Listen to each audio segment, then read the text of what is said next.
anything or swayed one or the other.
To our study session.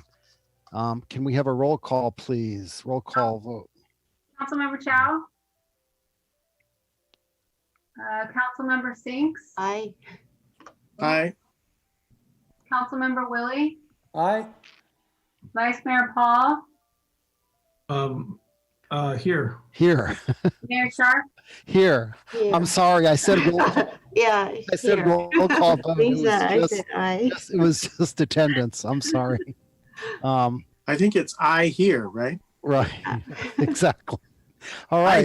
hear, you hear, I hear. We're all So here. we're on to a study session to receive input on services to be provided in a new 10-year franchise agreement. So welcome. Who's doing this? Roger? So before we continue, I think I have a question for the city attorney, because this item, nowhere does it say franchise agreement for what? Is it noticed properly? Can we discuss this item? Yes, franchise agreement means your agreement to distribute Recology, right? with Recology, yes. Yeah, but it's not mentioned in the agenda. It is in the agenda, not the notice, but franchise agreement is specific enough to discuss the item.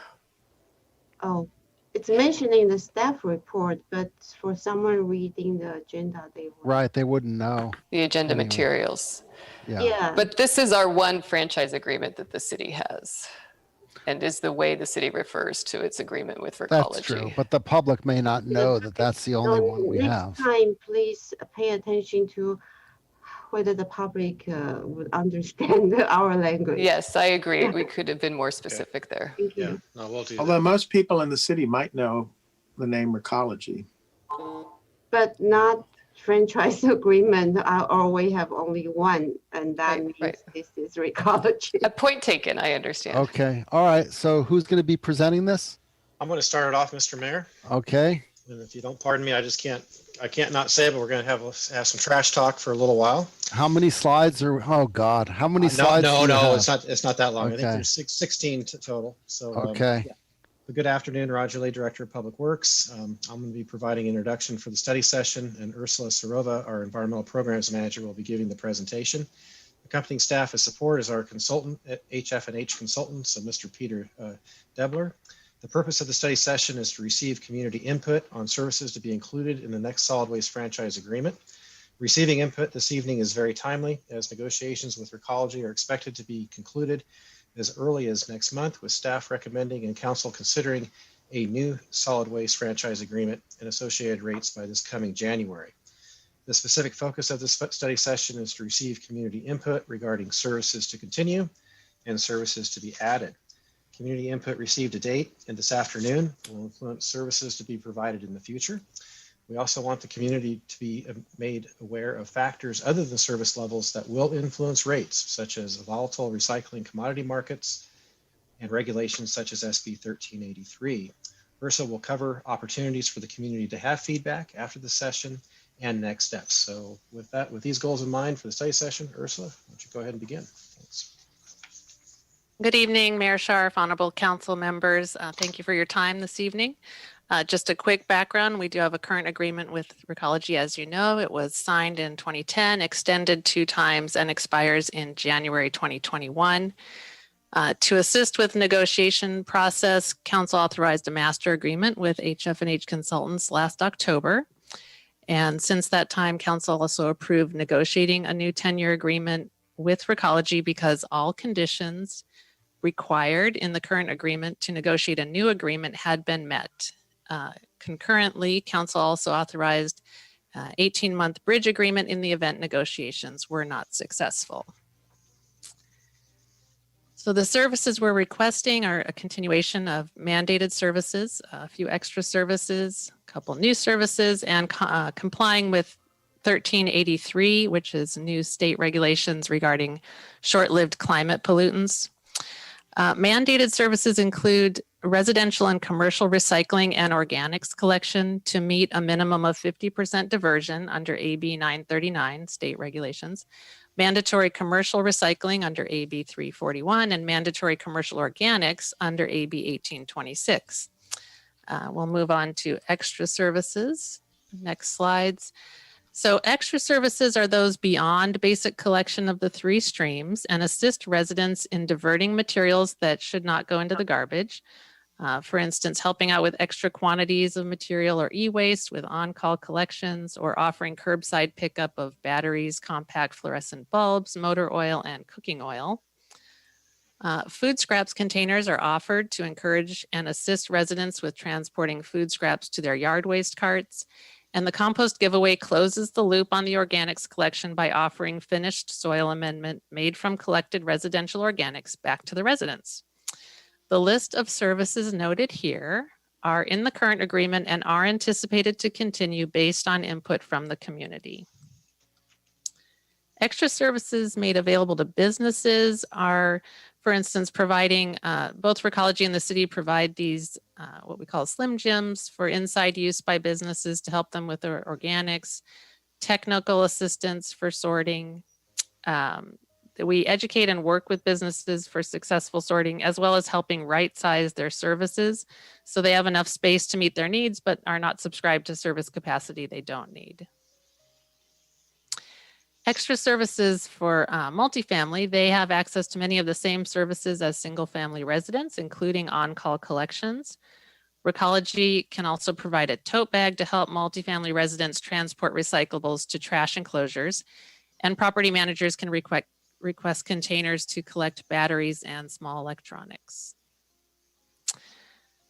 As previously mentioned, current services are being evaluated in negotiations. Additionally, new services are also being explored.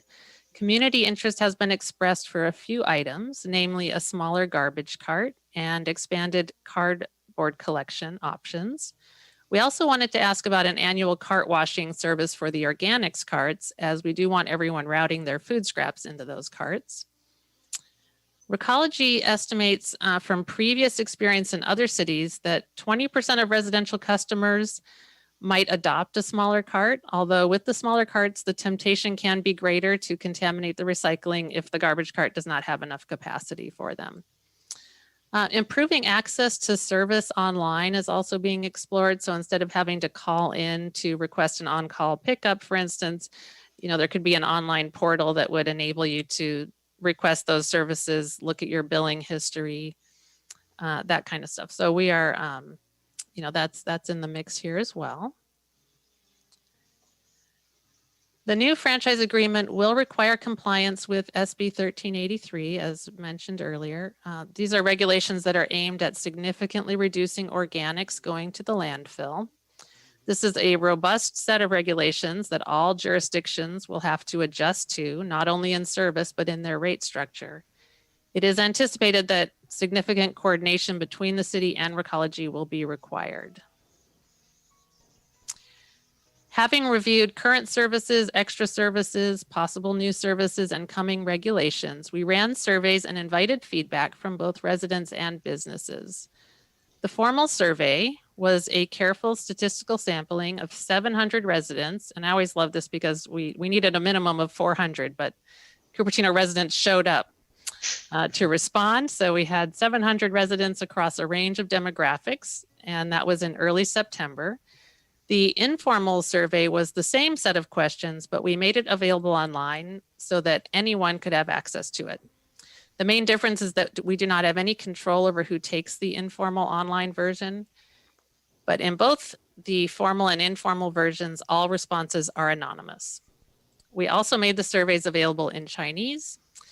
Over 100 residents have taken the survey online, and a notification about the surveys and this study session was mailed on September 21st directly to 954 businesses and multifamily property managers. We do strongly encourage businesses and multifamily property managers to hop online and take our survey because turnout has been a little bit light to date. So as part of our surveys, we asked about satisfaction with Recology's collection services and customer service. And similar to the results in the last Cupertino biennial citywide community survey, satisfaction is high. Comparing, this is a list of, those extra services again, and comparing the results of the formal and informal surveys about these current services. We were happy to note that the value of services ranked almost the same across both platforms. And while the percentages differ a little bit, the order of popularity was identical except between the compost site and oil collection. As we consider the costs of these services during negotiations, though, we can weigh these perceived values, the impact on rates, and the amount of realized diversion. So potential new services, the percentages shown are those in favor of these potential new services. A lot of interest in cardboard collection, some interest in the cart washing, and a significant percentage also interested in that smaller garbage cart. We did again see the same ranking between the formal and informal surveys. Initial information from Recology indicates that offering annual cart washing could have more impact on rates than other extra services, and an annual washing might not be considered worth it. That's something we're considering. So we have invited feedback in several ways, as shown. We did conduct 2 Zoom meetings last week, one for businesses and one for residents. Those recordings are both available on our website now. And we really wanted to review with folks the current services, an explanation of these coming 1383 regulations, discuss recycling markets and labor costs and how all of that will have an expected impact on rates. And yeah, I do have some numbers on, we did robust outreach through social media. We did direct mail through Gov delivery of email. So we reached over 300 people through Gov delivery, hundreds of people through social media, and again, that direct mail to the businesses. So there are significant outside influencers beyond these basic services that are going to impact the new rates, which we touched on before. Which services are most valued by the community that we negotiate for. Markets for sale of recyclable materials continue to be weak, so that's part of the equation. And those 1383 regulations, for instance, Recology anticipates having to hire 2 new staff to do all the auditing and reporting required by those regulations, and we may find that we need extra help as well. So next steps, if needed, staff will in November present an updated status on the new franchise agreement, followed in January by a recommendation to authorize the new agreement and rates. Public input will continue to be solicited via the surveys available online.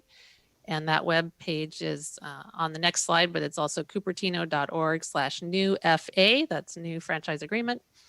And staff will be presenting to the Sustainability Commission on October 15th at 4 p.m. and the public is invited to attend. Survey results will be summarized by the end of this month, but input will continue to be solicited and evaluated until the new agreement is considered by council.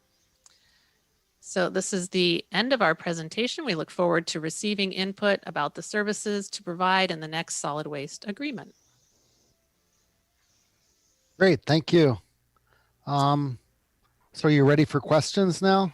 Sure. And should I stop sharing at this point? Yeah, you can go ahead and stop. All righty.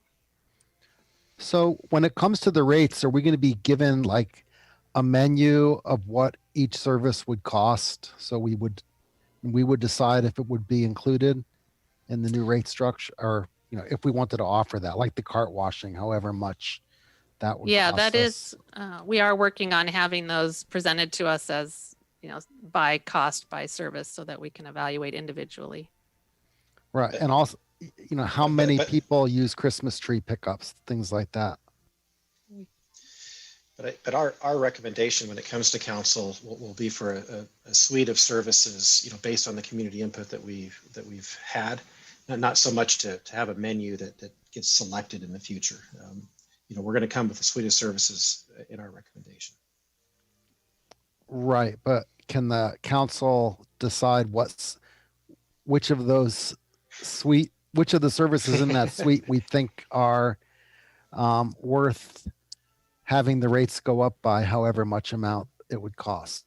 Yeah, Because of course there's going to be residents that, say, hey, I can wash my own cart. I don't want to be paying an extra $2 a month for a service I don't want.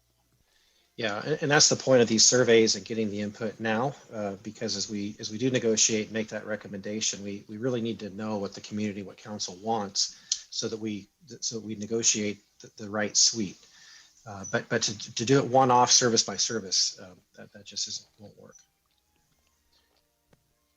Okay, so you're going to present us with accept or don't accept when it comes to the new agreement. And with the background as to why we're making these recommendations, because the input to surveys, it's not staff deciding it, it's through the input in this process that we're doing now. You'll have data. It'll be data-based. Okay. Yeah, and I think, we need to not just wait for people to respond to surveys, but are we doing outreach, actually calling people, or? Well, the formal survey was, 700 people. We haven't discussed. Wait, so that was you calling people, or that was people volunteering to respond? Statistical sampling. Yeah, that was a research firm that specializes in taking surveys. Oh, okay. So they call people, or? It was a Yeah. hybrid of calling Right. and emailing for responses. Right. And the questions People asked. may not answer their phones nowadays, right? Well, yeah, but statistically, maybe it's all works out.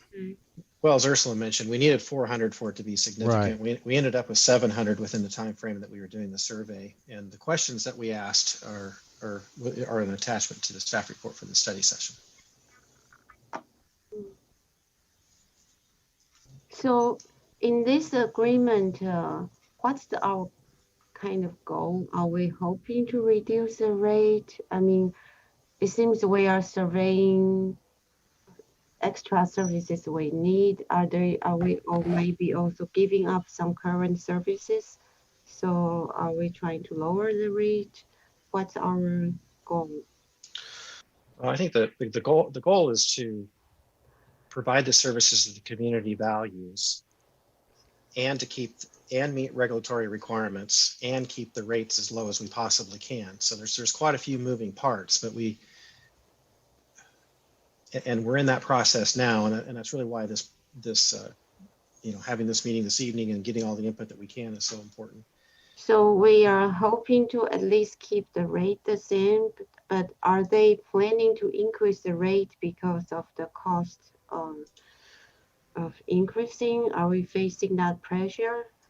I'm sure Well, the rates are going to go up with all this stuff. And would we, in order to keep it the same, would we be considering giving up certain services?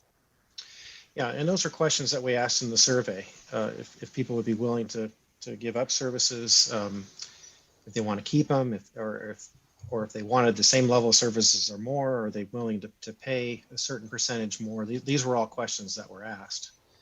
But the headwinds are that services are going to become more expensive.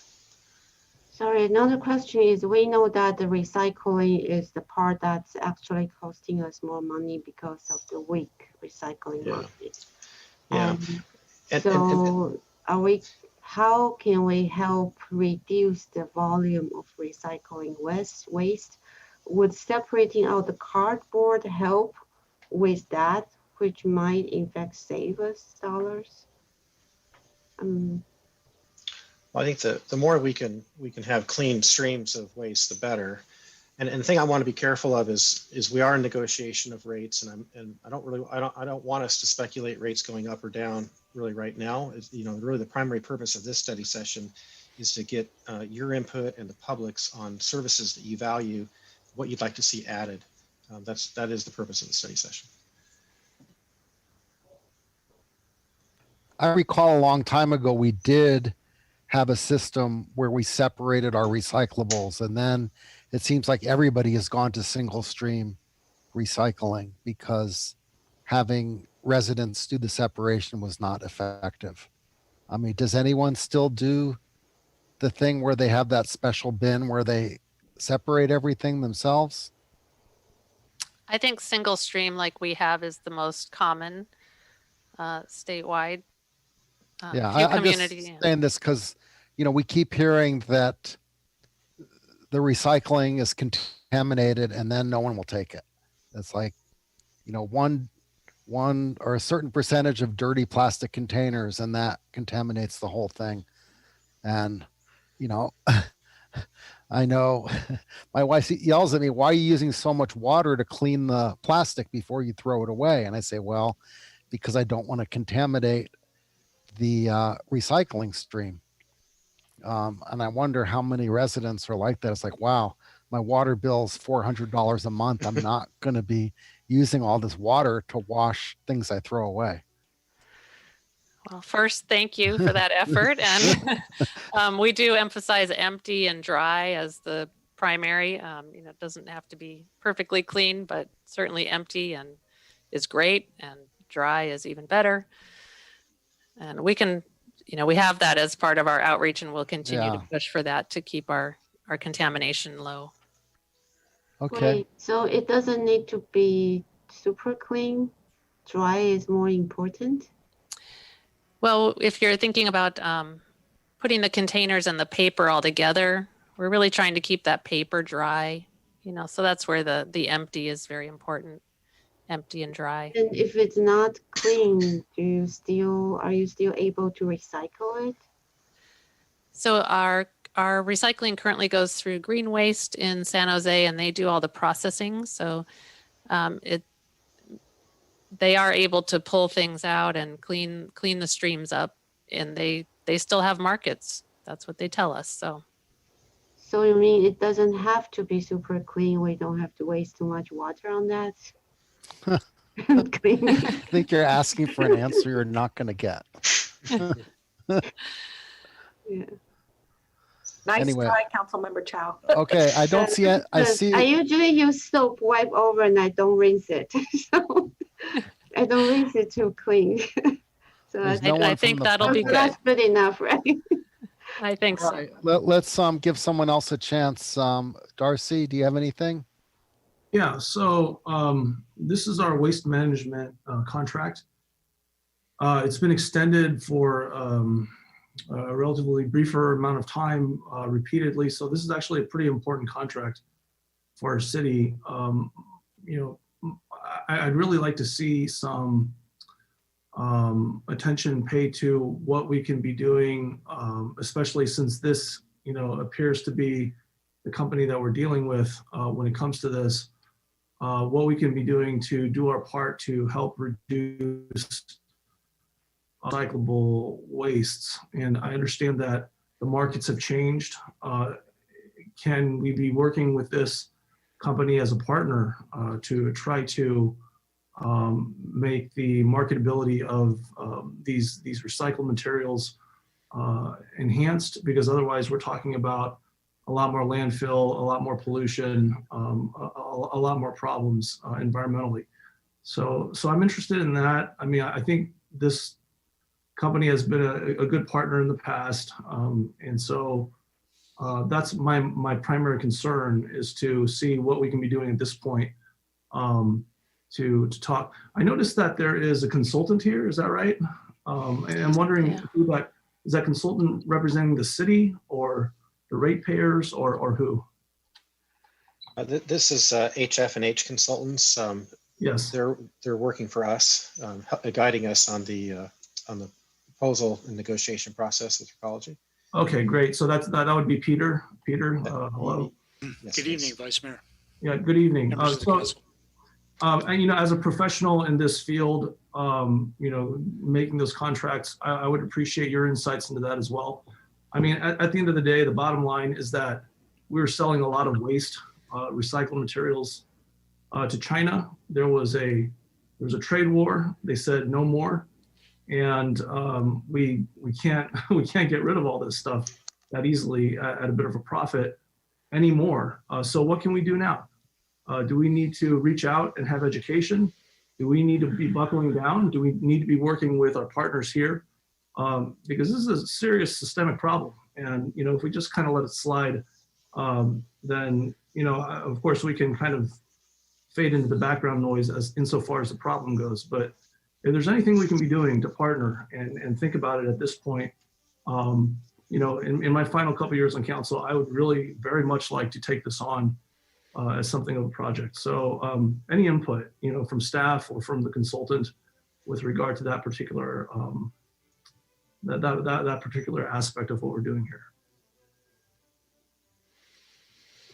I'd be happy to jump in just quickly to say, Mr. Lee indicated, and I think he's absolutely correct, that the best course is really keeping streams as clean as they can be. And that'll be a key focus moving forward. It's a key part of SB 1383 is that the organic material streams need to be clean. So more broadly, what that translates to keeping the right material in the right container. So solid waste should be solid waste, recyclables, organic material, just organics. And so outreach and education will be key to that and will be very much a focal point for all three streams really moving forward. Do you know of anything that's happening in the industry, in other jurisdictions that people are doing in order to help partner with these types of entities? Is anybody out there? I would think that if any state would be interested in it and produce jurisdictions that would be wanting to be proactive about this, it would be California. So, given the breadth of your geographic scope, I mean, are you seeing anything? Are there any jurisdictions that we can look to think about how to encourage these partnerships? Now, again, I think this vendor has done a good job, but at the same time, we're representatives of the residents. But for me, I'd like to put some leverage into trying to figure out who we could partner with to really be able to deliver this kind of environmentally friendly and proactive solution here. Mm-hmm. Any thoughts on that, where we might, continue our investigations down that line? Yeah, through the contract, probably the primary parties are really Recology, and then, as was mentioned, Green Waste Recovery, who is a recycling processor.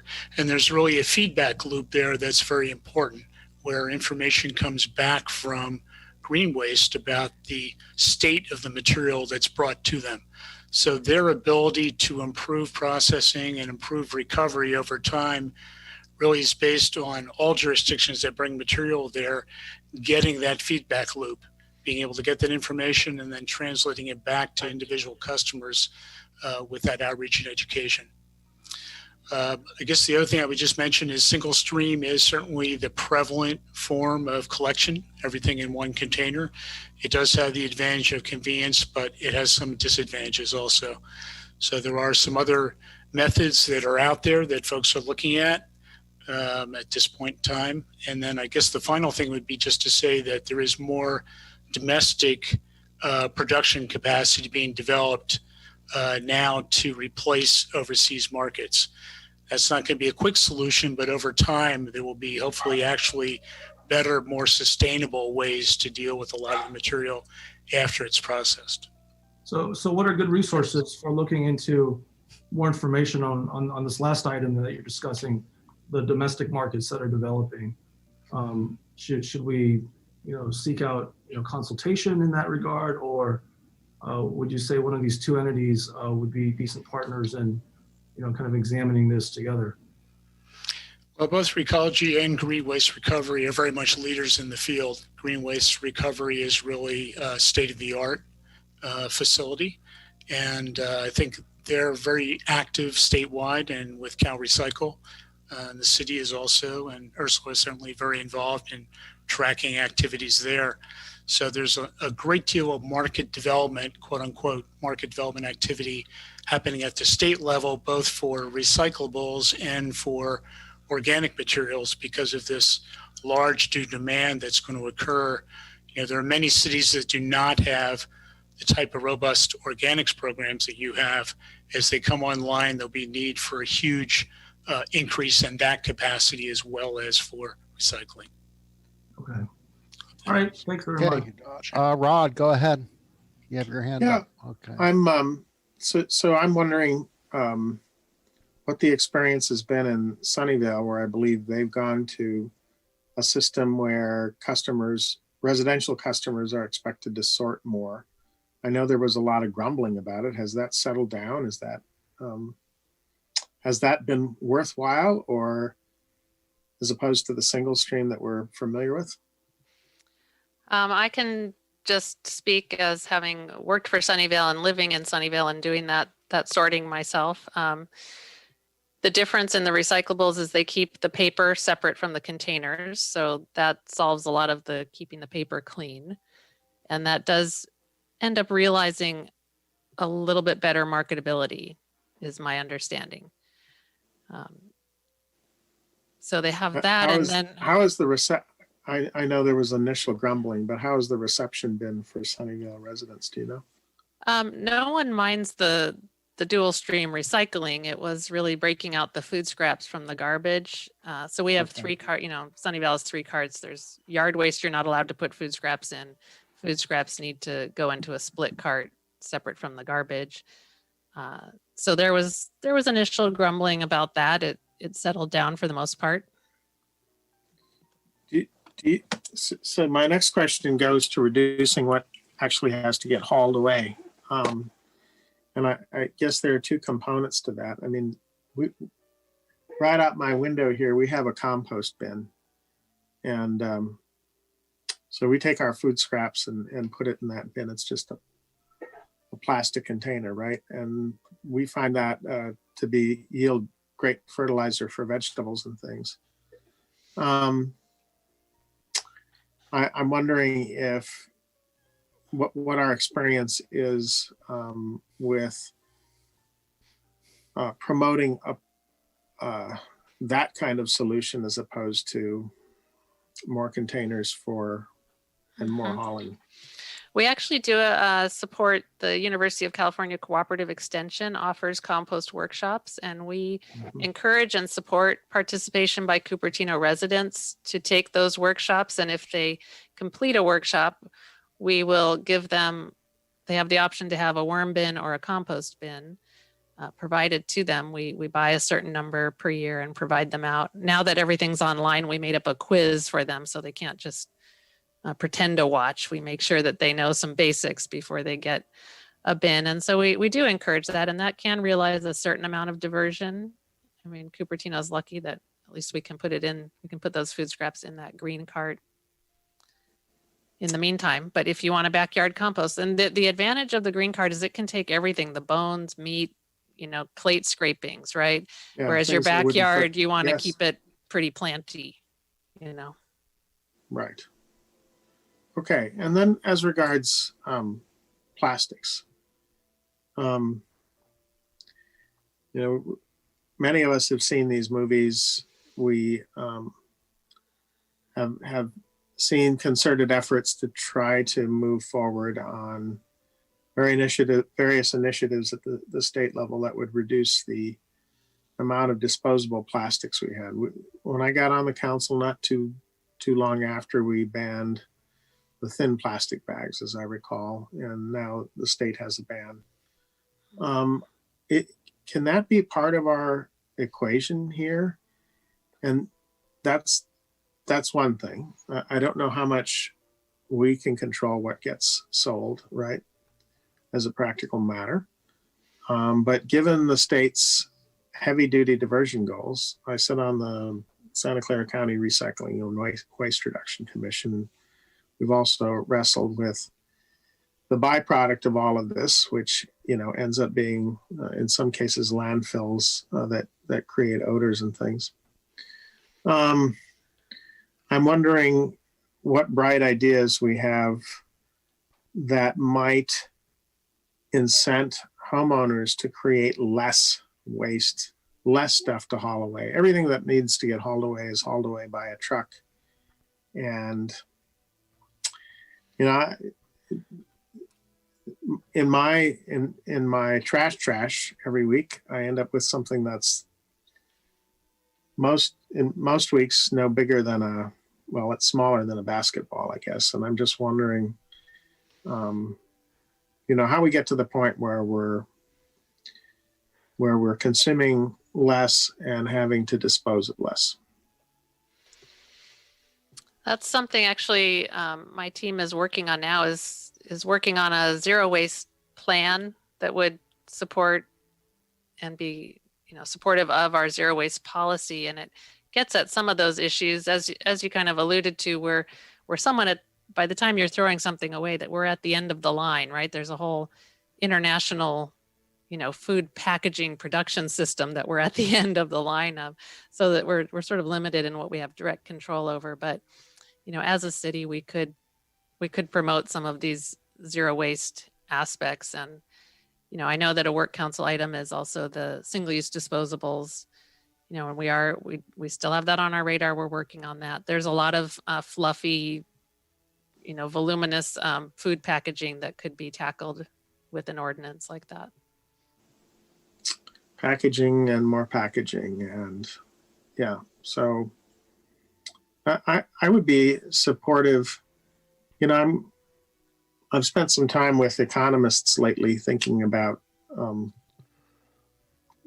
our climate goals and other things, and it seems to me that some economic signals, some financial signals to businesses and consumers toward the end of reducing the amount of stuff we have to haul away would be great. In other words, rates that are differentiated based on amount, load, our cost to dispose, things that don't, that make people, that give people some financial incentive to reduce, are things that I'm generally interested in. And I bet if residents consider them carefully, might be too. If the system gets too complicated, then it doesn't work. But it seems to me like there's some,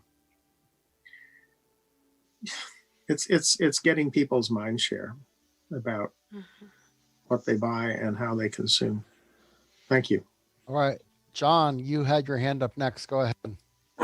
Yeah, so just to make a few comments here. So I agree.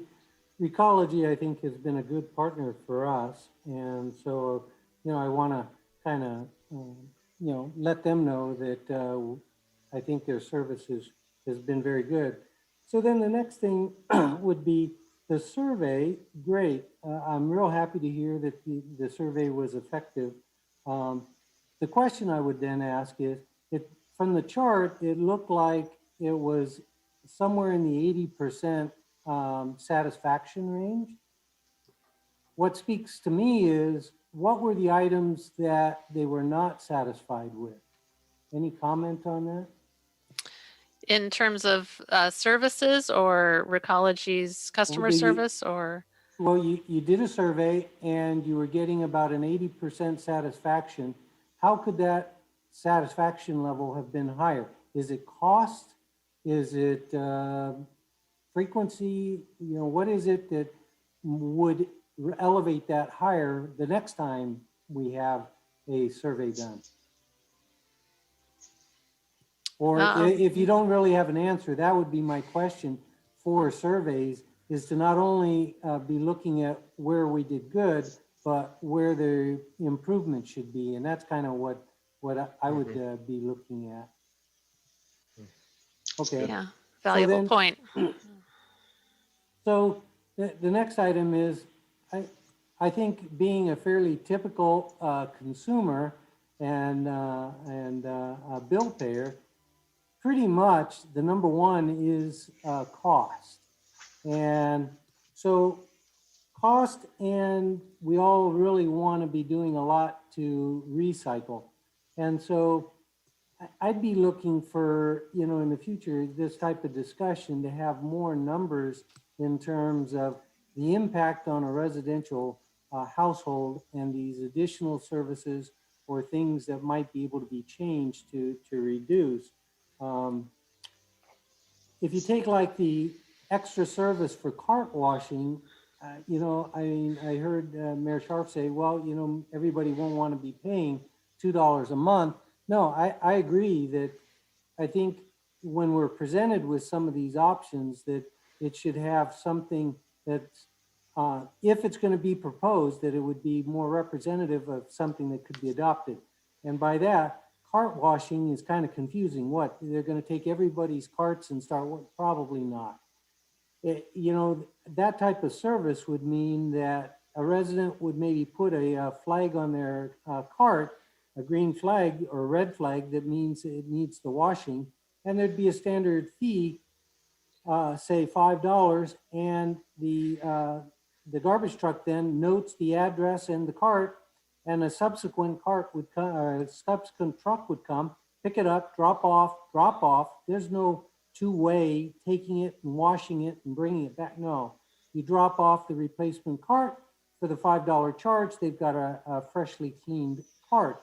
So those types of details, in order for us to make a decision about a cart washing or some of these other ones, I think we need those details to be mulling over between now and say November when it comes back. The next comment would be recycling. Vice Mayor Paul saying he'd really like to see, you know, how can we improve the recycling and less things that can't be recycled. I agree. Wow, I agree. And so my comment overall is, I would see the one way to make that more of a reality would be small group. And by that, if we tried to do something citywide, I think it's very splotchy and how effective. But if it was done in small group and maybe even in conjunction with the block leader program, and if there was a block leader who said his blocks are very interested in seeing what can be done to improve the recycling, bingo.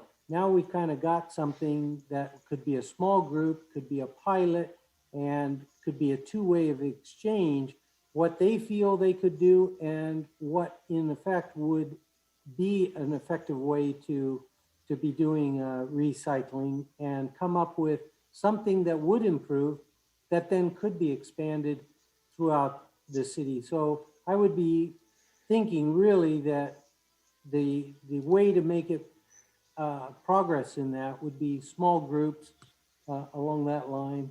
I did like the financial goal aspect, and that is, you know, I don't go frequently to the city dump, but when you do go to the city dump, they weigh the big trucks when they come in and they weigh the big trucks when they go out. And I would imagine that they're being charged based on their load. Okay, how do you do something like that for a residential area? And we have the automated garbage trucks that pick up the carts. And so if those actually did have a register for the weight, and that then got them an additional or a reduction of 10% or 15% or an increase in 10 or 15. If people are really, maybe a person who has his own business and is using his residential garbage bins to dispose of his business residue, well, there you go, making it more cost effective for the resident to have less garbage and charging when there is more. And so that financial one, I think, would be a good one. And so with that, I wait for your next agenda item for us to have a contract to look at. So thank Okay, you. go, Leon, go ahead. Okay, getting back to the franchise agreement. So I Thank see you. that in the staff report, you mentioned the state SB 1383 legislation goes into effect in January 22nd. You expect that there will be rate increases in every city. And so then this bill requires a target of 75% reduction in organics to landfill statewide by 2025.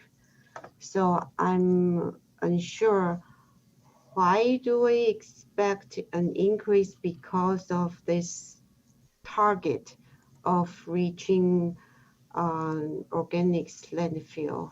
What will be the increased cost be used for? What's our current percentage of organics, and how do they really measure how much organics we have in our waste? And would the increasing rate depending on how aggressive we are getting the residents to reduce? So I'm just curious about this. Yeah, and I may be able to start because we do have quite a few food businesses in the city. We have been aggressive and ahead of most agencies in the amount of programs and how we do collect and process organics. So I think that we're ahead of many agencies on 1383. But your question in terms of will this impact and influence rates for everyone? I think the short answer is it will. I think it'll be us to a little bit lesser of an extent because we've already been proactive in it. So what's our percentage? Do you have a number? Yeah, I don't know what Ursula may or may not know. I just know that the reporting and record keeping requirements are particularly onerous and on top of what we are currently doing. So I know that is one factor that will affect us, but I don't know if we have those percentages unless you have them, Ursula. I don't have them handy in front of me. No. Yeah. Any idea how far we are from the target? How aggressive we need to be to hit the target by 2025, I think. Well, it is important to remember it's a statewide target, so it's not that, it's a little bit different than each jurisdiction, but the burden is just on the amount of auditing and reporting. So there's just going to be a lot more checking and reporting and so the additional engaging. Cost, so the additional cost is not really strategy to reduce organics, but it's on the auditing and reporting. That will increase our garbage fee. There is an aspect of the regulations that requires food rescue, as they call it, which is saving edible food that might get put in the organics cart and routing that to people who might be food insecure. So there is an aspect in the regulations about that. So that's food waste reduction. But for anything that's not edible, we just really we need it to be in the organics carts. Okay, so I thought our bigger problem is the amount of packaging material and more with people shopping online. And why is the amount of food in garbage is such a big deal? If food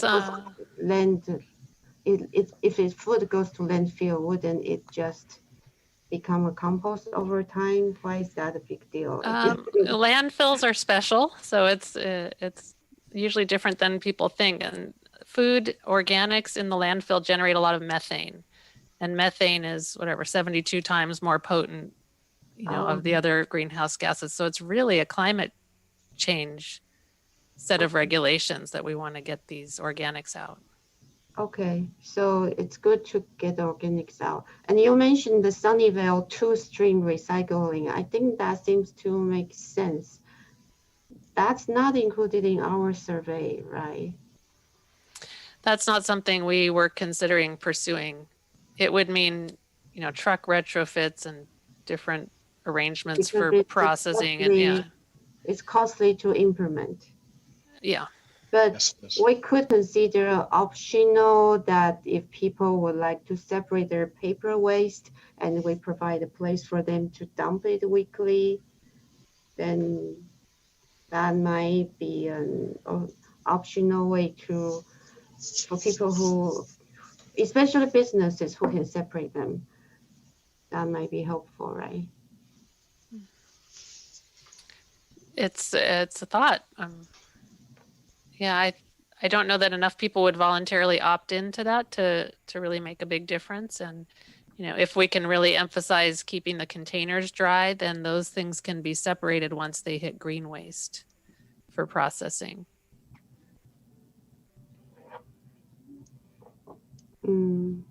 But that will reduce our cost for recycling, but might increase the service fee from Recology. Or we just need to provide a place for them to collect, maybe like on top of the recycling bin. You can put the paper on top, kind of like the batteries on top right now. Yeah, there's always a risk of that getting away from you, but Yeah, I feel like we have a good system. We just need to really do more, continue with outreach and education to get people. Are they seeing a lot of increase in packaging material because a lot more people are doing online shopping, especially during pandemic? Yeah, they actually call it the Amazon effect, the increase in cardboard, especially as people order more online. Isn't has been that a factor. Bigger problem we need to tackle? We do have, we can collect cardboard curbside, and we Is are. that in part of our climate action plan? I don't know if that's specifically addressed in the climate action plan. Well, I know Recology is already. If you have excess cardboard, you just put it out there and they pick it up. I don't know if they're supposed to, but they always do. Just put it on the side. Yeah, I have two more people that need to speak. Okay. So can you finish up? Yeah, okay. Okay, Darcy. And I think we do need to do plastic because I see that the paper straws are pretty good right now. Yeah. Okay, Darcy, you're next. Yes, I wanted to follow on a comment that John made. I think that there's some really interesting ideas in what he was saying. He was talking about weighing the waste and trying to figure out how we're doing as a community, and possibly even having things like incentives. I would be interested in looking at that from a policy perspective, whether that is even possible to do.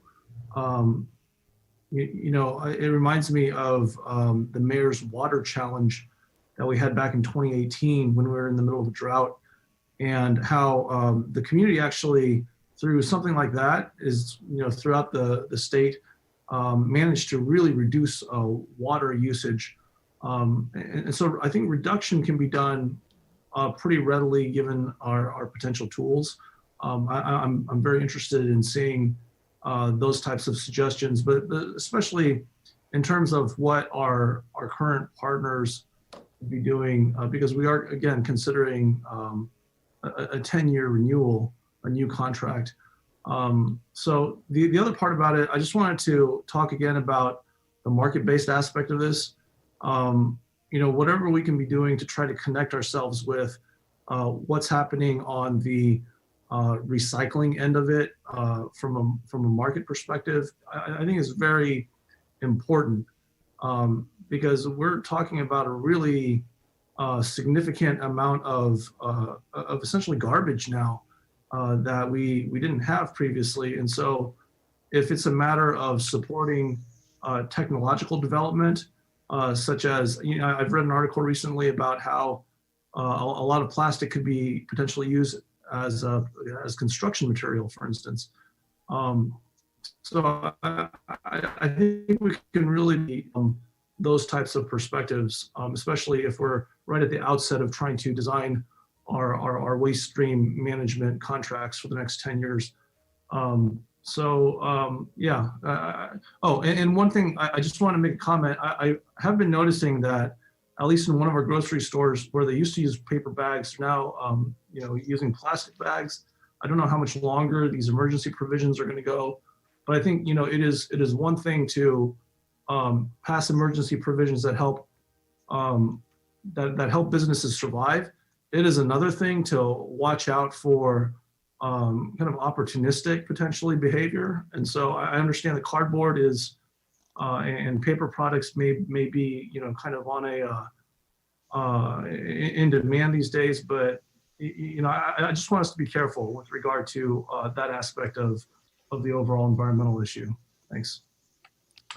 Okay, Rod, go ahead again briefly.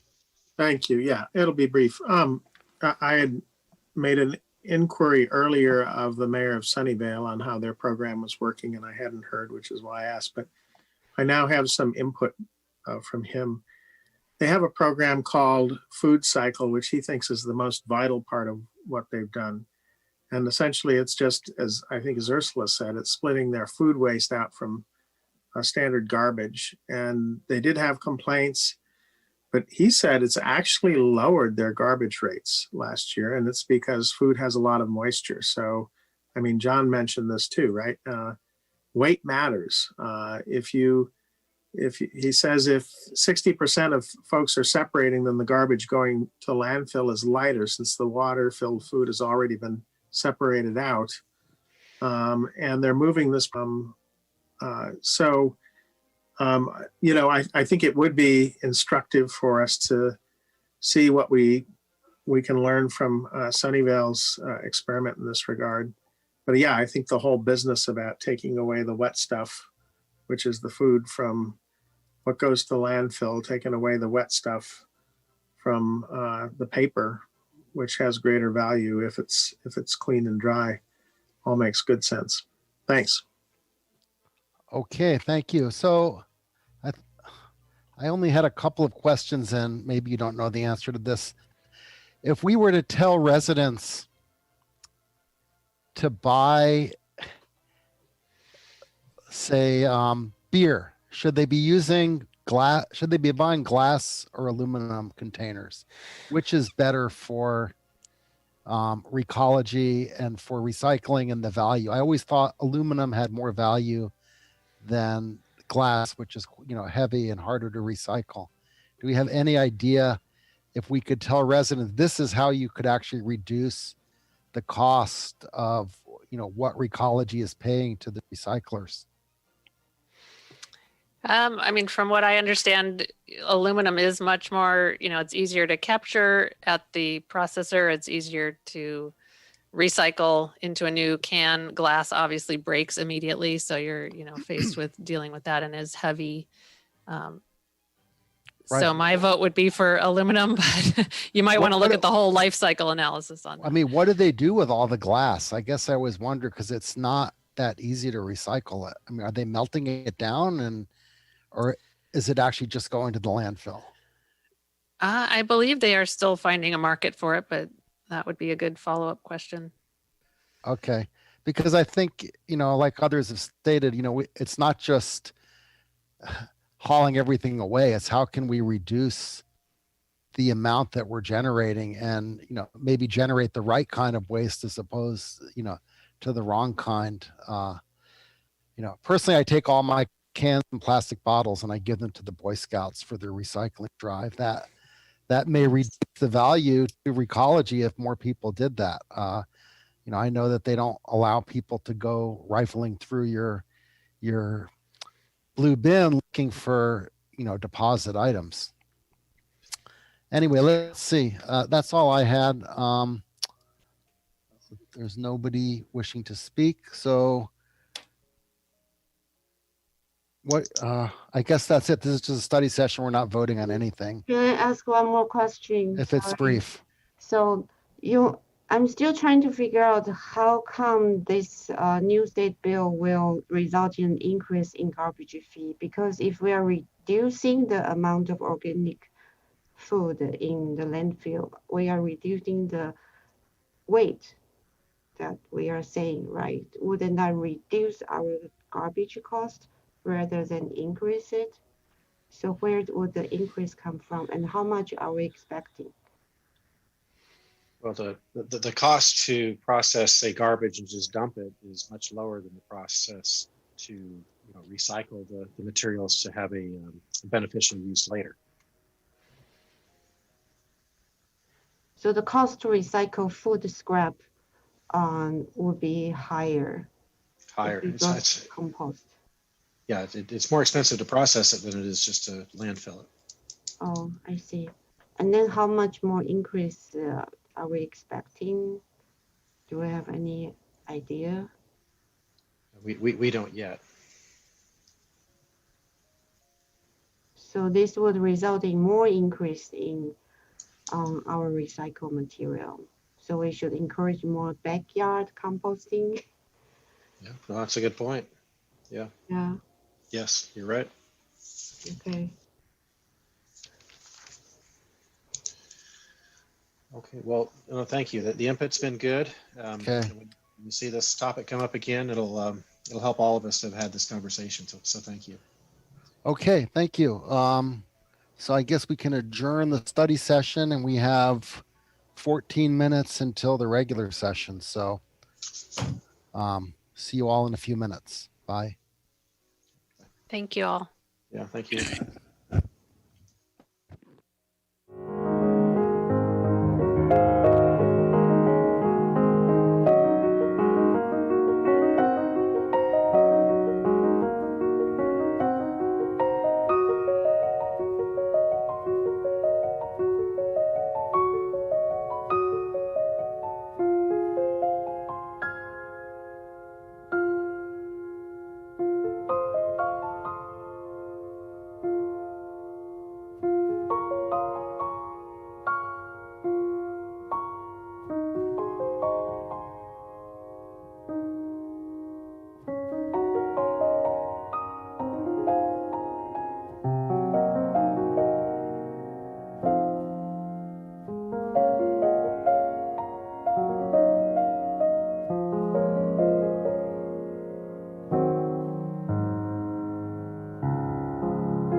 let's get started. No pledge of allegiance. Can we have the roll call, please? Councilmember Chow. Councilmember Sinks. Here? Aye. Here. Councilmember Willie. Here. Vice Mayor Paul. Here. Mayor Sharp. Here. Well, okay. So first, let me do the report out from the closed session. Let me see if that's here. You sent that, right, Heather? Oh, here we go. Okay, closed session report. Okay, so we had a closed session earlier this evening. It was conference with legal counsel, anticipated litigation, initiation of litigation pursuant to Government Code Section 54956.9D4. One potential case. Counsel conferred with legal counsel regarding one potential case. No reportable action was taken. So we are on to the ceremonial matters. I have two proclamations. The first one is a proclamation declaring October 4th to 10th as Mental Illness Awareness Week. So I will read the proclamation and it will be sent to the appropriate parties. Whereas mental health is part of overall health and 1 in 5 adults experiences a mental health problem in any given year. And whereas approximately 1/2 of chronic mental illness begins by the age of 14 and 3/4 by age 24. And whereas suicide is the 10th leading cause of death in the United States and the 2nd leading cause among young adults, and 90% of people who die by suicide have an underlying mental illness. And whereas long delays often occur between the time symptoms first appear and when individuals get help, while early identification and treatment can make a difference in successful management of mental illness and recovery, and whereas it is important to maintain mental health and learn the symptoms of mental illness in order to get help when it is needed, and whereas every citizen and community can make a difference in helping end the silence and stigma that has surrounded mental illness for too long and discouraged people from getting help, and whereas public education and civic activities can encourage mental health and help improve the lives of individuals and families affected by mental illness. Therefore, I, Mayor Stephen M. Sharp, and the Cupertino City Council do hereby proclaim the week of October 4th to 10th, 2020, and every first full week of October as Mental Illness Awareness Week. The bottom, I can't read. In the city of Cupertino to shine a light on mental illness and fight the stigma. Okay, thank you. And the next proclamation is for a proclamation for Code Enforcement Officer Appreciation Week.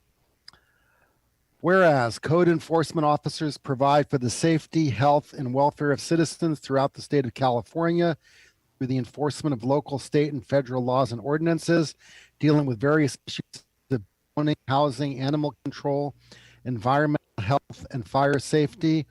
And whereas code enforcement officers have challenging and demanding roles and often do not receive recognition for the job they do in improving quality of life for residents and businesses of local communities.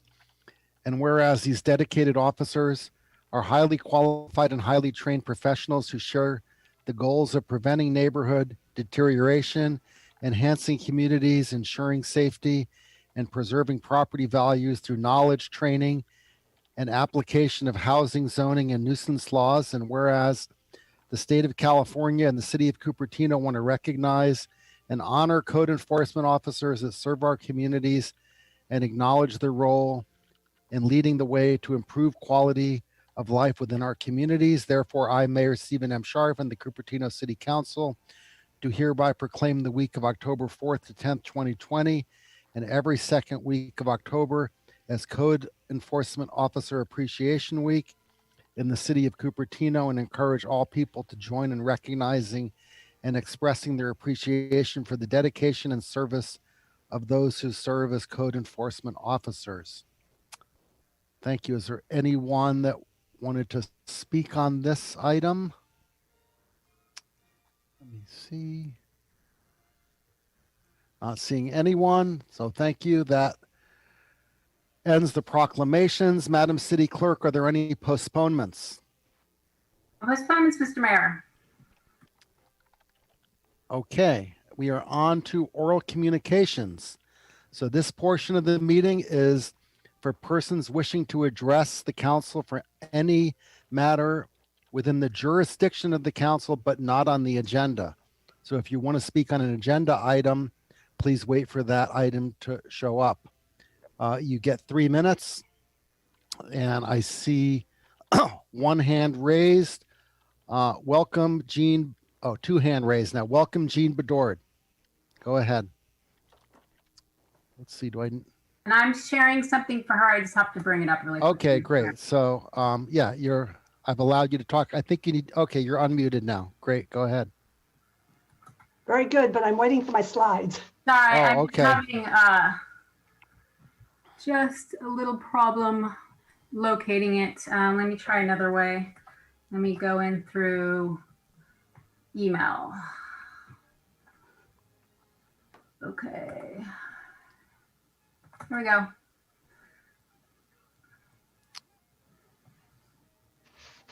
Okay, it's not up yet. Yep. I'll start the timer once you have the slide up. Okay. Here we are. Okay, Can you see it? great. Yes, it's up We there. can see it. Okay, thank you. Oh, can you maximize it or, okay, there you go. Great. Great. Okay. Okay. All right, now you have 3 minutes. Go ahead. Good evening, Mayor Scharf and council members. I am here to urge you to responsibly support our local schools. Later this evening, you will be deciding on support of state propositions. However, there is no mention whatsoever of local propositions, which are far more important to residents. Next slide.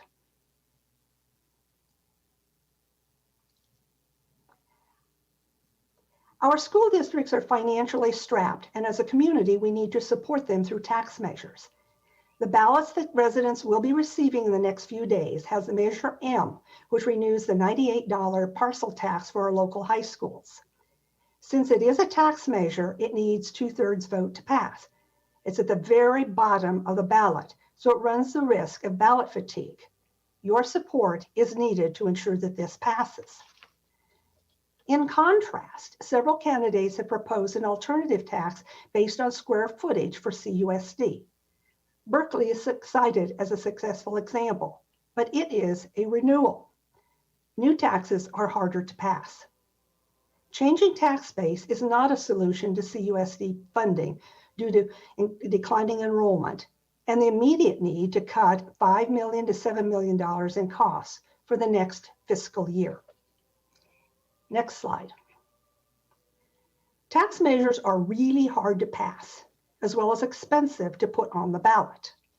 This year, both Measure O and Measure H got majority votes, but failed to reach 2/3 to pass.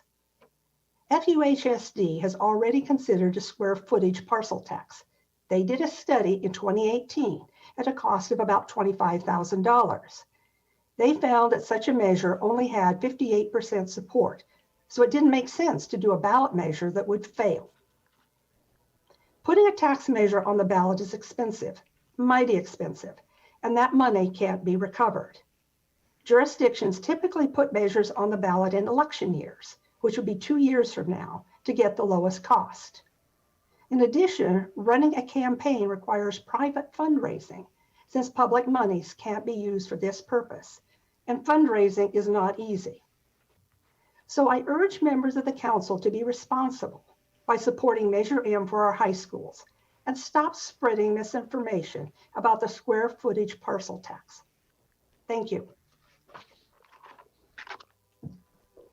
Okay, thank you, Jean. Next we have Mooney. Welcome, Mooney. You have 3 minutes. Hello, could you hear me? Yes, we can. Yeah, good evening, Mayor and the Council. Thanks for giving me the opportunity to talk. So I know this is an election season and signs are propping up, everywhere. And right of ways and, and properties, that don't belong to anybody. Like, it's probably, the city owned properties and, Caltrans properties. And the city looks ugly with these signs, right? So what is code enforcement doing, right? Can we do something about it? So I really want to request the city to enforce the code as strictly as, you would enforce for any residents when they violate any code, right? So, I go around and, I do install signs for a lot of the candidates and propositions that I support, because I care about the community and I care about, the issues. So I do go around and install them, but I follow all the code guidelines. I do it, the right way. But then I see, all these signs popping up everywhere, just looks ugly. So I would request, the city to do something about it. Thank you. Okay, thank you. Madam City Manager, can you respond and tell us what code enforcement is doing? Because I know we all have seen Yes. a plethora of illegal signs going up in our Yes. community. So we have them in a number of places, if not, just basically everywhere. So code enforcement is going through each area where we have complaints and doing the appropriate research and documentation. And then, if appropriate, notifying the candidates to give them 48 hours to remove, which is what the Muni Code requires. And then if they are not removed, the code enforcement person will go pick up those signs and store them and notify the candidates of how to get it out of our storage at a cost to the candidate or candidates.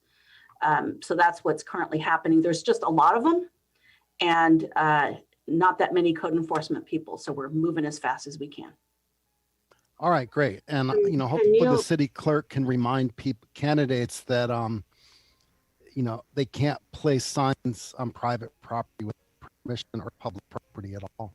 And for the public, Cupertino operation is complaint based on this matter. So unless someone complained, city doesn't go out and enforce it proactively. So Thank if you do see it, you do need to complain. But Madam City Manager, if code enforcement notices illegal signs, despite there not being a complaint, they still do something. Is that true? They can do some things. So for example, over the weekends, when we have half a work year, mostly to manage and do code enforcement in our parks and open areas, they will work directly with the sheriff and can do some things. But mostly we try to abide by the Muni Code and try to treat everyone similarly. Although again, I would say that while Councilmember Chow is correct, it is complaint based. The Muni Code does say that we are to provide 48 hours, and I wouldn't want to treat anybody differently than anybody else. I can certainly provide a more detailed update if needed a bit later. Okay, very good. Next up is Sudha Kasamseti. Welcome, Sudha. Hi, can you hear me? We can. Go ahead. Hi, good evening, everybody. My name is Sudha Kasamseti.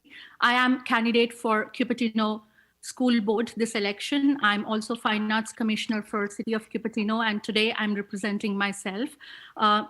It's definitely not a hidden fact that CUSD is facing budget deficit today. We definitely need new thinking and fresh perspective to bridge this budget gap. I have done a lot of research on this, and I strongly think square footage model for parcel tax approach is the only long-term solution that we have. This is a new idea, but not an imaginary one. Berkeley Unified did this. I actually talked to them for hours and went through their contract documents as well. It's been working great, and it passed with a thumping majority. Idea is very simple, and why this would work, because it potentially does not increase any additional tax for homeowners, but will give us revenue from other sources. For example, as a homeowner today, we pay a parcel tax of $250 per year. An apartment complex with 200 units, which is built on a single parcel, and that entire complex is also paying $250 every year, and we do have density of kids coming from there. So if we switch to square footage model, At 10 cents per square feet, as an example, a 2,500 square feet home will still pay same $250 per year, whereas the apartment complex with 200 units at 1,000 square feet will pay $20,000 per year. So that's a lot of revenue. And this is not an imaginary idea. And we do have exemptions. Berkeley residents overwhelmingly approved this model. And you can find more details on my website, suda4cust.org. Yes, Measure O failed in the past because of lack of awareness. Today, parents are more aware of what's happening with our schools. So it's right time to message and make sure that we rally the support from our community. And we should have this proposal in March ballot. And I'm confident if we put a survey to our community, you will see an overwhelming support. I'm requesting our city council to support this and help spread this awareness in the community. This is our chance to solve our financial crisis for our Cupertino Union School District and save our schools. I want to remind Ed Foreman's quote, if you always do what you have always done, you will always get what you always got. It's time for new thinking and new ideas rather than staying hopeless in solving our problems. We should take charge and solve our problems. Thank you very much. I don't see any more hands raised for Mr. oral Mayor? communi- Yes. If there are no other live speakers, I do have an email to read from the public. Okay, go ahead. This is from Mr. John Kolsky. With this email, I am filing a formal complaint against your city traffic engineer for causing a major safety situation and an obstruction on our neighborhood streets, making it dangerous to drive or walk off of the streets near the intersection done by him without notifying or asking any residents if we wanted the dumps he had installed at the intersection of Merriman and Alcalde Road. We were not told why they were installed, and there was no study done to justify them, much less if we wanted them. A major number of residents do not want the dumps there in our neighborhood. We want them removed ASAP. John Kolsky. And that's all, Mr. Mayor. Okay, thank you. So has can staff respond to this resident, or have they?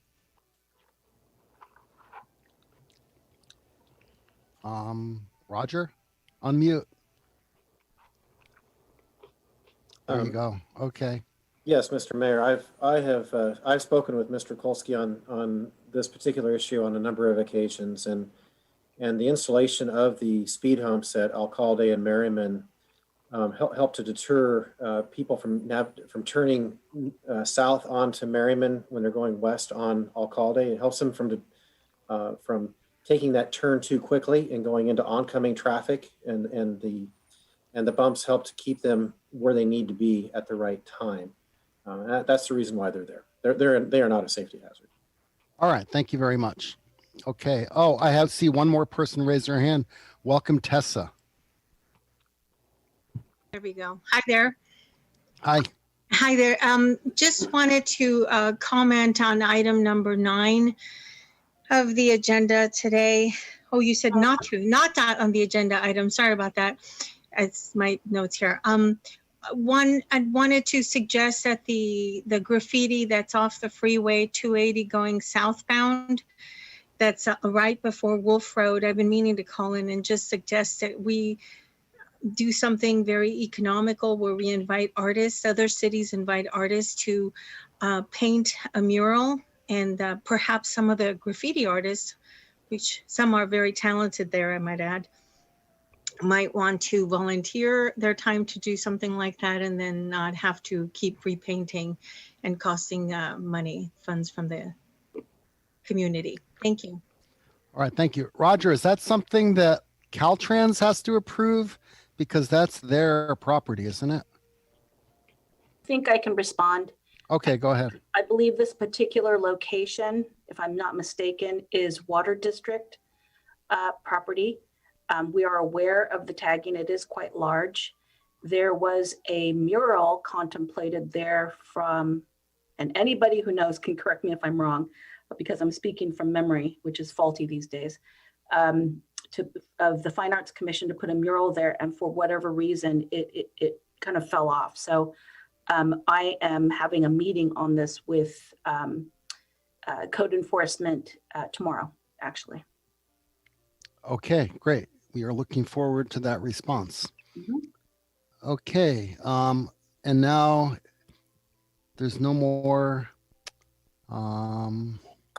Or also, we are on to the city manager's update on emergency response efforts. Welcome, Madam City Manager. Okay, I can't promise this is going to be 5 minutes today, but I'll go as quickly as I can. For COVID, we're up to 130 cases of COVID-19 in Cupertino. While this number remains low relative to the rest of the county, we did see an increase of 25 cases just in the last 2 weeks.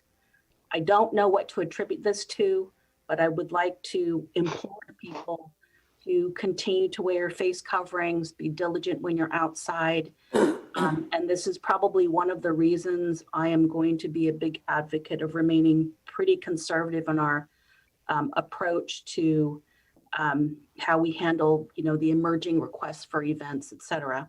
And I will talk a little bit about Halloween because we did get guidance from the county on how to handle that.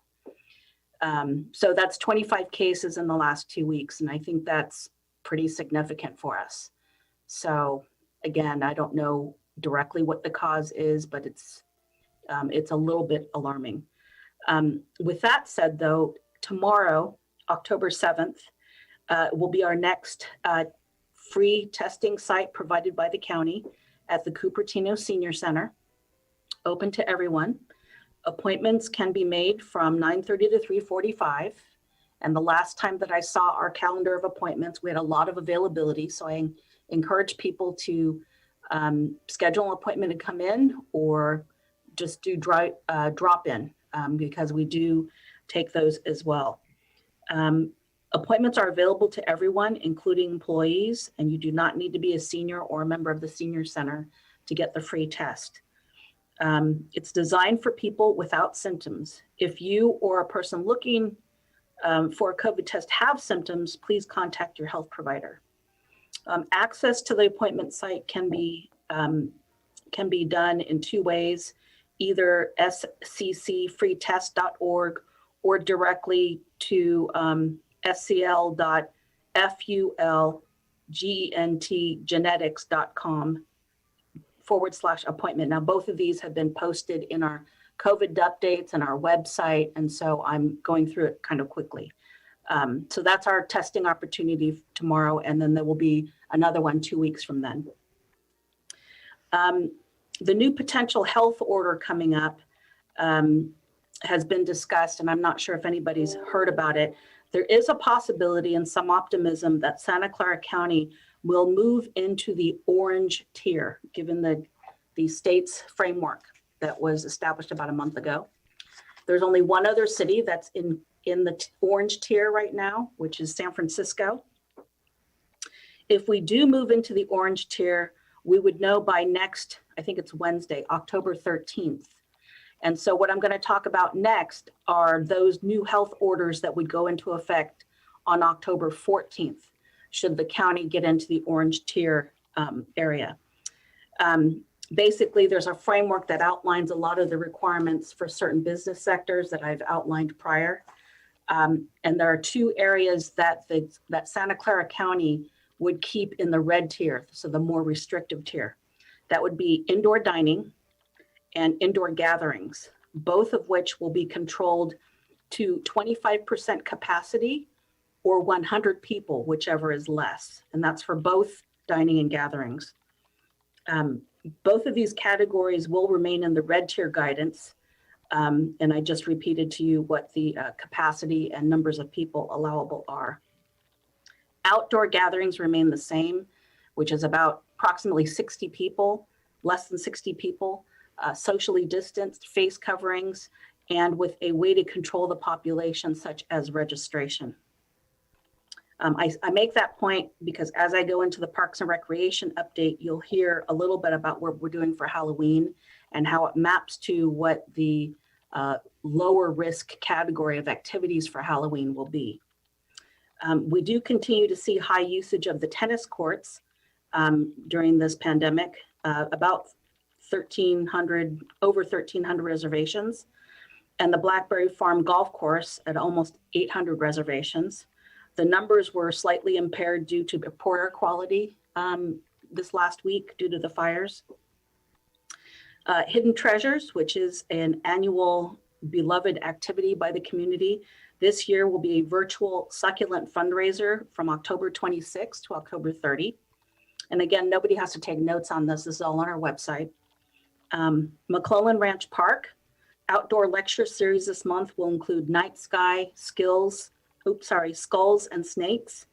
And classes at the blacksmith shop will resume in November, which is also something the community really enjoys. So for Halloween, I've gotten several inquiries on what we might be doing. The Santa Clara County specific guidance with activities for Halloween basically are in 3 categories.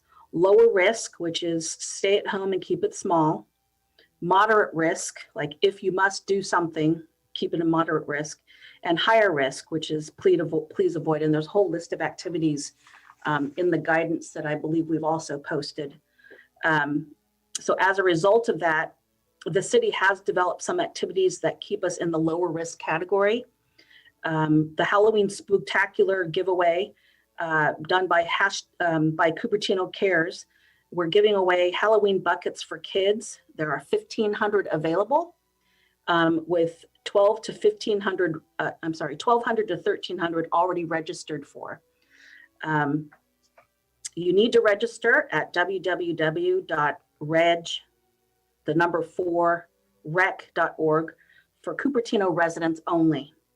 And then they are available for drive-through pickup at the Quinlan on 3 separate days. October 22nd from 12 to 3. October 23rd, which is a Friday, that's from 2 to 5. And Saturday, October 24th from 9 to 12. Please bring your receipt if you've registered for these Halloween buckets. Additionally, there's a drive-in Halloween movie that's being arranged, Hotel Transylvania, on October 30th and 31st, Friday and Saturday at 6 p.m. in the Blackberry Farm parking lot. Again, that needs to be registered for as well at the same registration website, reg4.rec.org. So that's our plan for Halloween, and I think it's going to be pretty fun. Inclement weather, extreme heat, we did experience that along with very poor air quality as a result of some of the fires last week. We activated the cooling center at the senior center on Tuesday, September 29th through Friday, October 2nd. And while we only had 20 attendees during that 4-year period, they were there for a longer period of time due to the air quality and I think very you much, meant 4-day, not 4-year period. I'm sorry, 4-day period. 4-day period. They were there for a longer duration during the day due to the poor air quality, and they very much appreciated the senior center being open for that purpose.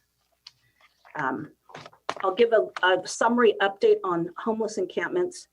The outreach and engagement by the county to the encampments along Wolf Road had been ongoing through this last week.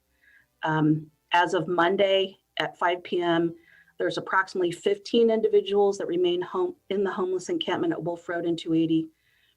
The area north of 280 on Wolf Road has seen a reduced number of structures over the last few weeks. These structures were removed voluntarily. At least 2 structures and apparently some abandoned property remain at the north 280 location. And then during that same time period, the area to the south of 280 has increased in the number of structures. Outreach and engagement teams will continue to work with the individuals to assess any barriers to temporary housing or permanent housing. Specific outreach this week will be done with the encampment members regarding the apparently abandoned property to the north of 280. In other words, we're going to try and figure out if they really did abandon that location. Santa Clara County Sheriff's Office deputies will continue to build off of their positive and collaborative relationship with encampment members. And the deputies will encourage any owners of the property at the north end to voluntarily move the property as soon as possible. Most of the week, last week was spent with multiple agencies trying to figure out what his potential solution or offering has been to the encampment members, kind of out of coordination with either the city or the county. We're trying to figure out if it's a tangible offer of housing. And so what we'll do is we will continue to support the county and others to make sure that those conversations happen this next week as well. As always, we're committed as a city to help them to get to a pathway for housing for all members as a priority. So that's the update for that. I do note, I think it's because of the extended isolation that we've all been in. It's interesting statistics. Our permit applications are significantly increased from the same time period last year, as well as our 311 calls or our 311 submittals to our system in terms of complaints. What we've noticed though is the complaints have become a little more uncivil, a little more angry. And I think it's because people have been isolating now for months and months and months. And that, IT does give you a sense of anonymity in a way. So I would like to just remind everybody to be really aware about how the isolation is affecting you as a person, and, try to do what you need to do to get outside and move around and exercise so that we can keep everything as copacetic as possible. As a little update as well to our Black Lives Matter policing or community forums on policing, we had 2 of them. We are having on October 14th, our next community forum on implicit bias from 4 to 6 p.m. And more to come on that. And that's been pushed out and advertised. So thank you. That is my update for this council meeting. Yeah. Okay, great. Do any of the council members have any questions for the city manager before we move on to committee assignment reports? Okay. I have a question. Do we have any data on demographics of the COVID cases, their age? No. The only thing we can go to is the statistics kept on the Santa Clara County COVID website. It will give you age for the county though, not the city. It will give you age statistics by age group, and it will give you cases by broad ethnic backgrounds. But that's about as detailed as it gets. There are some places there are more cases in senior centers, and so we are not seeing that kind of trend. Not that I can tell, no. Okay, that's good. In fact, if you're pulling on like our senior communities, we have not heard that there's been any COVID issues with either of the ones that we would hear from. Thank you. Okay. Do you think the increase in cases, we seem to be doing less testing now, so it couldn't be because we're doing more testing that the case numbers have gone up so much? Well, I have a guess. It happens to be about 2 to 3 weeks after we have kind of opened up more field use. We opened up playgrounds about a week and a half, 2 weeks ago. I don't know, perhaps those are just coincidental things, but it is really difficult to figure out why such a significant increase in the last couple of weeks. Those are the only 2 things I can pull on. We have had some more frequent complaints about people that are like out in the fields and stuff, but not wearing masks and not socially distancing. And we did open basketball courts at one of them. Isn't the county doing contact tracing? So do we do anything to ask these people to figure out what might potentially be the cause so that we can try to prevent future transmissions? Yeah, I believe they are doing contact contact tracing for individual cases. I don't know of any statistics available to individual cities. I can certainly ask to see if there are any trends that they see or what the actual statistics tell them, but my guess is that the contact tracing results in some of the statistics posted on the county COVID website, which it's pretty informative, but again, we're not going to be able to break out too much city by city. Yeah, it's disappointing. Actually, I find their dashboard disappointing in a way because it seems like they are almost intentionally not disclosing all the information per city in a way that we could make use of it to take steps. They still have not disclosed the fatalities per city after all these months of asking for it. I'm just wondering, can we possibly do a voluntary survey of those people and see whether they have attended any? Well, we don't know who they are. That's private information. It's voluntary that they can fill out confidentially. We would not know who they are, so we don't know the 130 people that have it or had it. We don't have any way. We don't have any idea. It's HIPAA protected information. So I will say though that if the city, like city staff or anybody here has it, we have our own way to see in our system when you check in. Like if I got sick on some certain day, they would be able to see who else was in the building. So it's kind of nice. We can do it ourselves for city staff and council that come to City Hall.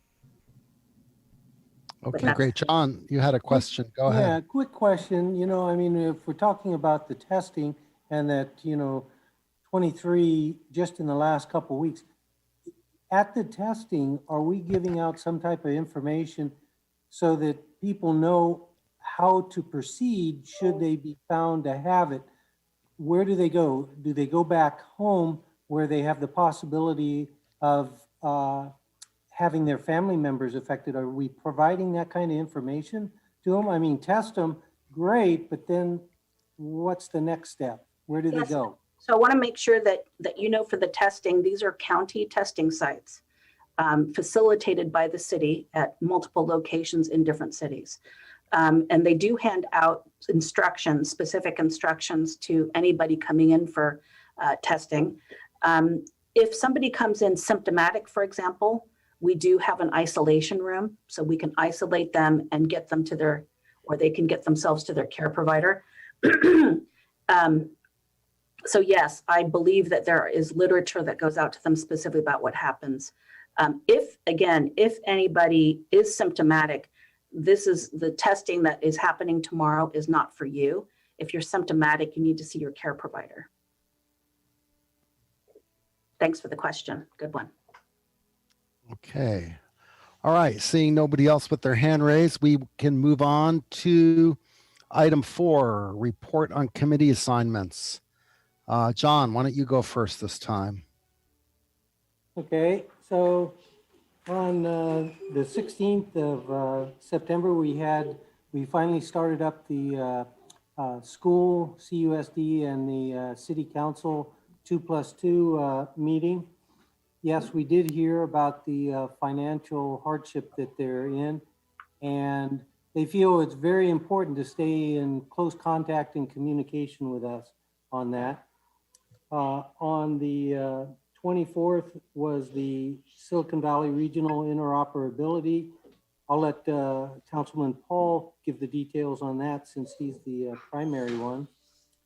On the 16th, we finally started our housing subcommittee and we set our goals and our framework. So hopefully in early 2021, after the holidays, we should have something.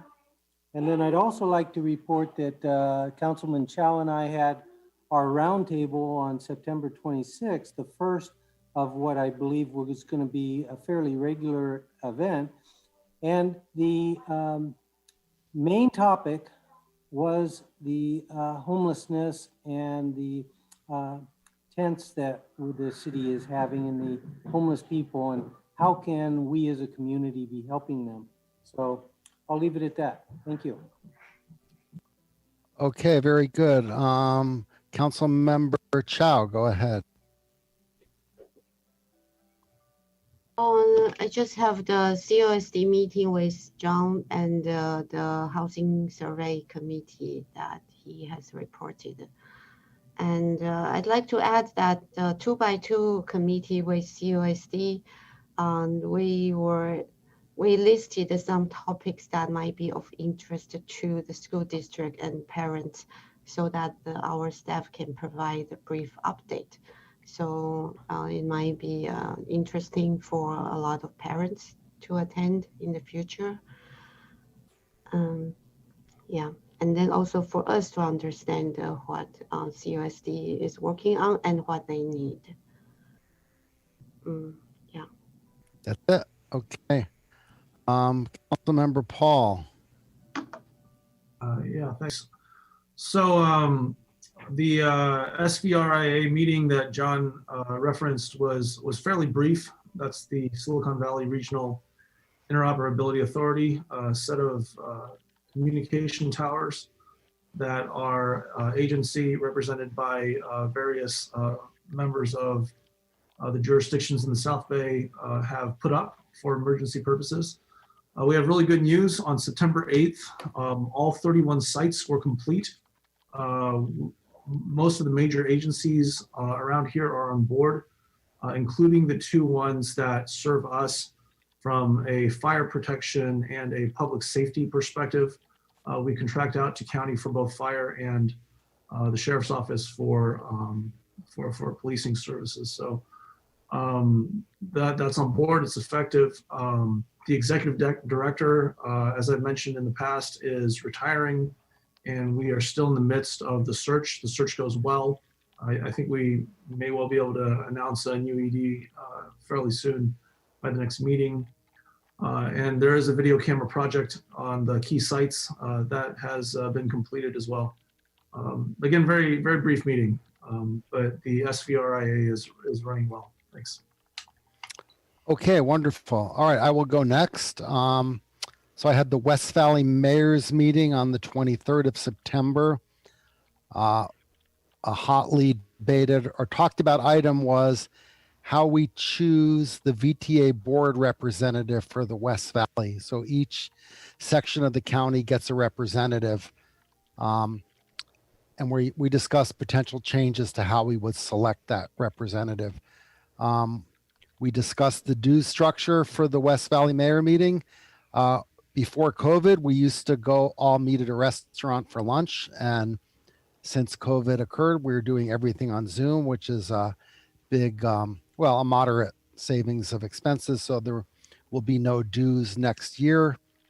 We had a COVID-19 update from the city managers, including Deb. Despite our increase in cases recently, we still do remain the city with the lowest per capita number of cases by quite a large margin. I think next is Saratoga, and they're nearly twice as many cases per capita as us. We had a presentation from a company called ClearGov.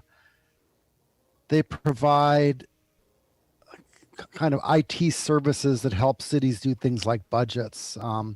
So that's something we might want to look at in the future to see if we're interested in following the lead of other cities and using that. The next item the only other one I have was the Unhoused Task Force. I believe Rod is also on that. We had a good presentation of the various types of different emergency shelters and how much each one costs. It's quite, there's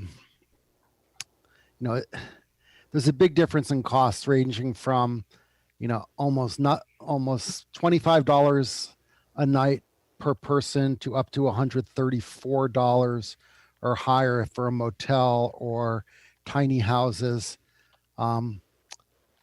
Sanctioned encampments, that is the cheapest option, even cheaper than safe parking, but but not free. You still do need to provide services like toilets and washing facilities.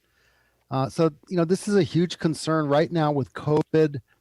We're kind of getting money from the federal government and state government to deal with the unhoused population on actually providing more services than we could pre-COVID when we didn't get all that money, like Project Room Key and the money from FEMA and the CARES Act money. So, once COVID is over and that money dries up and the motels need to go back to be used by their owners for regular hotel guests, we're going to be basically in a world of hurt because all that housing is going to go away. All the money to pay for it's going to go away. And so the Unhoused Task Force, basically looking into what are we going to do when all the, once COVID is over and what's continuing now during COVID. So it's a question of money, like most items, where are we going to get the money to provide these services once the state and federal funding dries up? Okay, that's all I have. Go ahead, Rod. Thanks. I'm going to focus on one particular thing, which was what's happened with VTA. You'll recall when we last talked, I think the PAB had reached a unanimous recommendation of a transit lane project. So in other words, we would widen the roadway with transit only lanes in the median with 4 stations, including one at Stevens Creek and 85 adjacent to De Anza College. It was the recommendation that many of our environmental activists and folks had asked for. So it was terrific. We immediately ran into a buzzsaw at VTA. The Capital Programs Committee, which is a subcommittee of the board, took this up.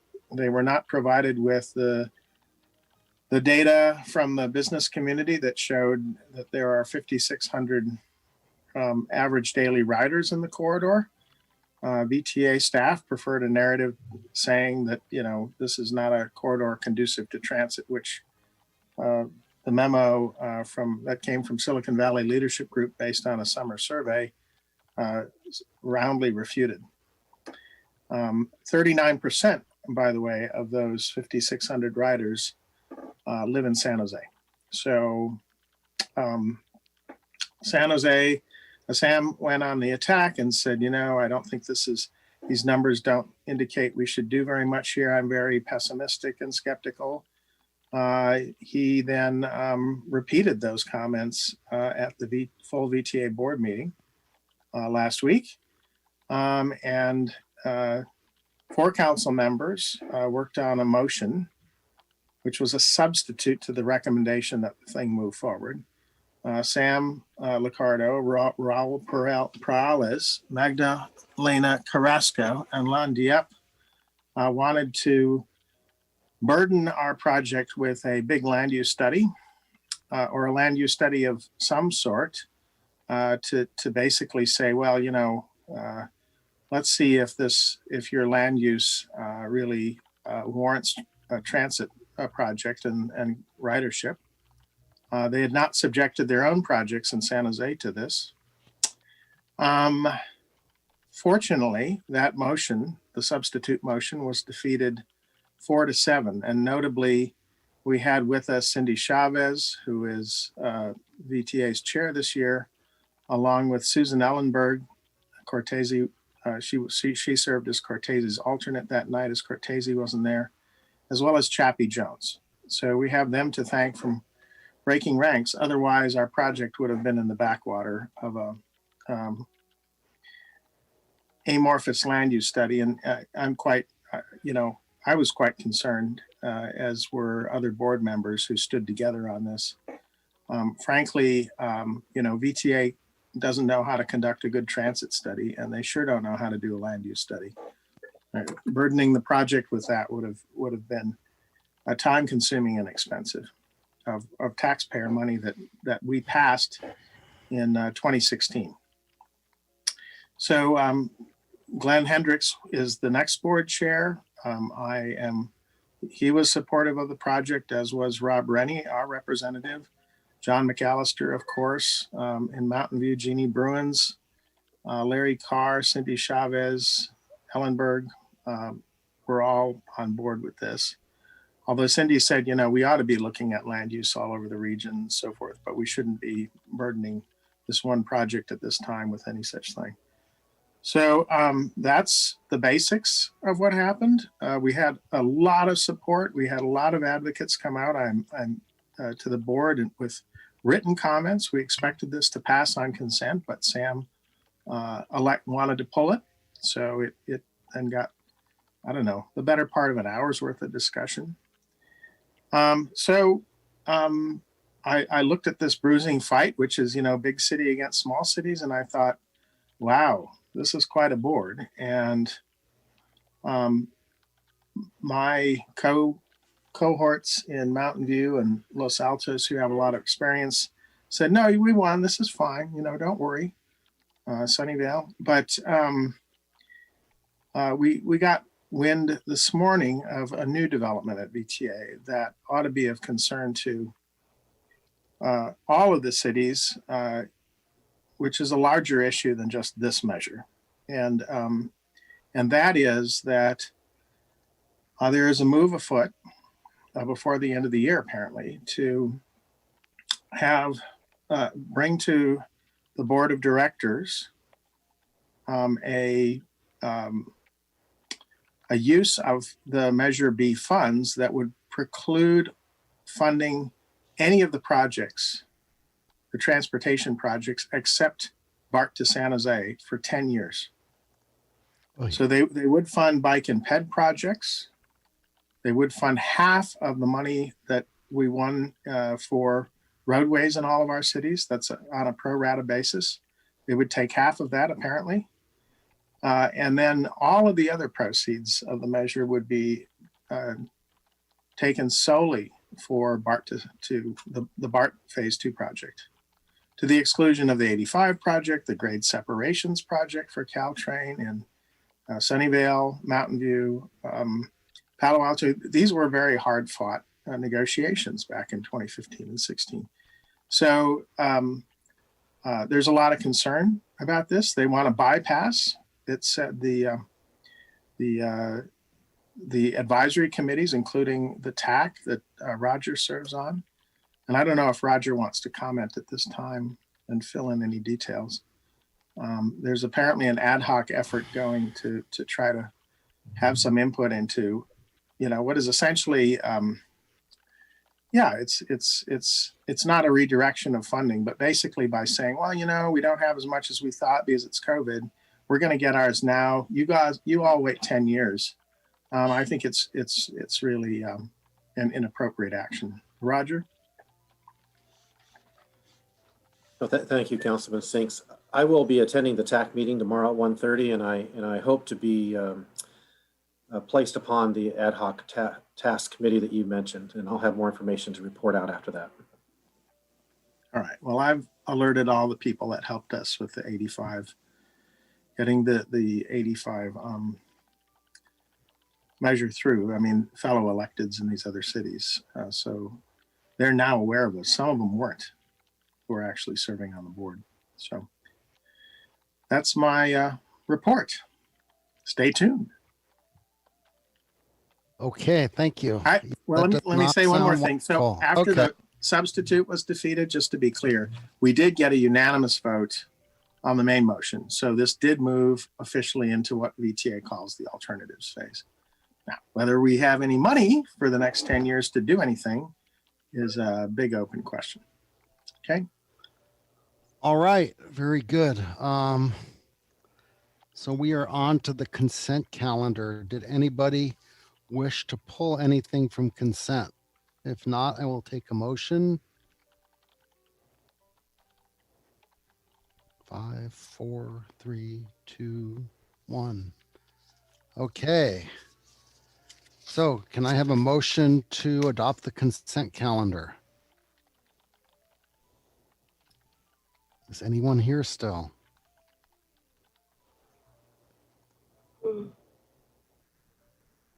I'll go ahead and make the motion to adopt the consent calendar items number 5, 6, 7, and 8. Wonderful. I will second it. Councilmember Chow, Aye. Councilmember Sinks, Aye. Councilmember Willie, Aye. Vice Mayor Paul, Aye. Mayor Sharp. Aye. The motion carries unanimously. Okay, Madam City Clerk, there are no second readings, That I is presume, correct, and no Mr. public Mayor. hearings. So we are on to item 9. Amazingly, we are 9 minutes early to this. It's unprecedented. So this is a discussion to adopt a position on Proposition 16, 19, and 21 and Measure RR and Measure S that are on the 2020 general election ballot. So this came up at the last Cities Association meeting. I did not have direction from council on Measure RRS or the other measure, the open space district measure, but that last one I felt confident in going ahead and voting aye to support it. Measure RR and S were I was hesitant to do that for a couple of reasons. Measure S is from the Santa Clara County Water District. It's an extension of an existing tax, only this time there is no expiration date. I was concerned some entities have come out against this, including the Sierra Club, and I was hesitant to support this without more discussion. It probably is too late. The Cities Association already voted to support both these measures. RR is the Caltrain sales tax. And again, I was not alone. Many other cities abstained, saying they didn't have direction from council. RR is a little controversial because it's more funding of transit through sales taxes, which many people believe is a regressive way to be funding transit. But at the next meeting, which is Thursday, they will be discussing the state propositions and taking positions on those 16, 19, and 21. So I definitely would not take positions on my own on any of those. I would want to get direction from council before voting yay or nay or abstaining. So can we have a staff report? Yes, good evening, Mr. Mayor, members of the council. Casey Elliott from Townsend Public Affairs. I want to provide you guys with some background on the measures that you're speaking about. Kind of launch right in, and feel free to stop me in between, but otherwise I'll plan to cover all three and then answer any questions. Proposition 16 was placed on the ballot by the legislature via ACA 5, and that measure would permit government decision-making policies to consider race, sex, color, ethnicity, national origin in order to address diversity by repealing the provisions that were put into place in the state constitution in 1996 via Proposition 209. So that measure would not, Proposition 16 doesn't alter any other state or federal laws relating to equal protection or prohibiting unlawful discrimination. It purely is based at repealing the provisions of Proposition 209. As such, there's the legislative analysts and others have found no direct effect on fiscal effect, no direct fiscal effect on state and local entities because it doesn't require any change of current programs. Obviously, it would depend, any ultimate fiscal effect for the state or local governments would depend upon future choices either at the state or local level to implement programs or policies.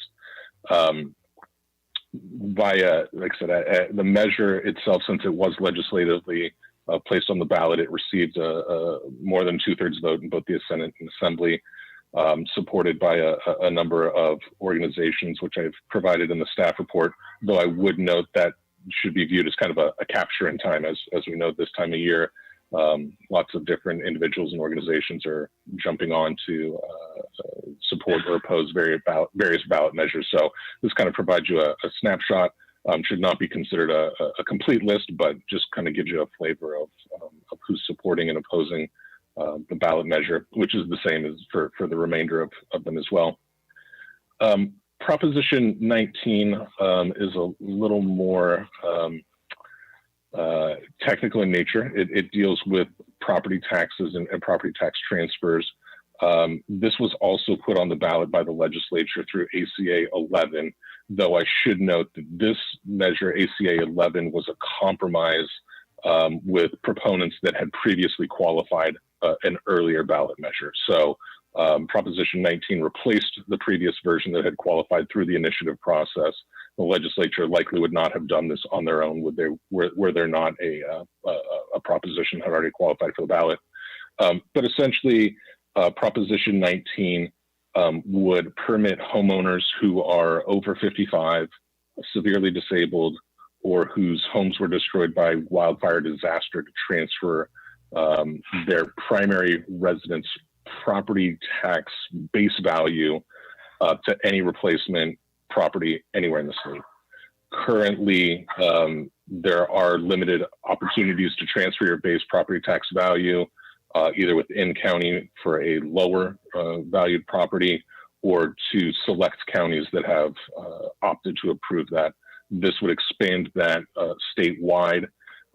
Also, it increases the number of times that a homeowner could use this transfer. Under most conditions right now, you can use a one-time transfer. This measure would allow for a three-time, use those provisions to be used up to 3 times.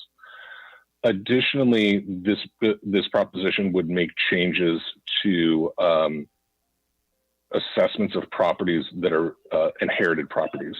So essentially right now, current law allows for transfers of properties between parents and children, grandparents, grandchildren, and this would allow that to continue to occur. However, assessments would need to be required under certain conditions, the primary of which being that the person that is inheriting the property would need to move into the property as their primary residence within 1 year. And if that can't occur, then the property would be reassessed at a higher value, though not the full value if it was sold on the open market. The revenue that's generated through this measure obviously is going to vary depending upon various conditions.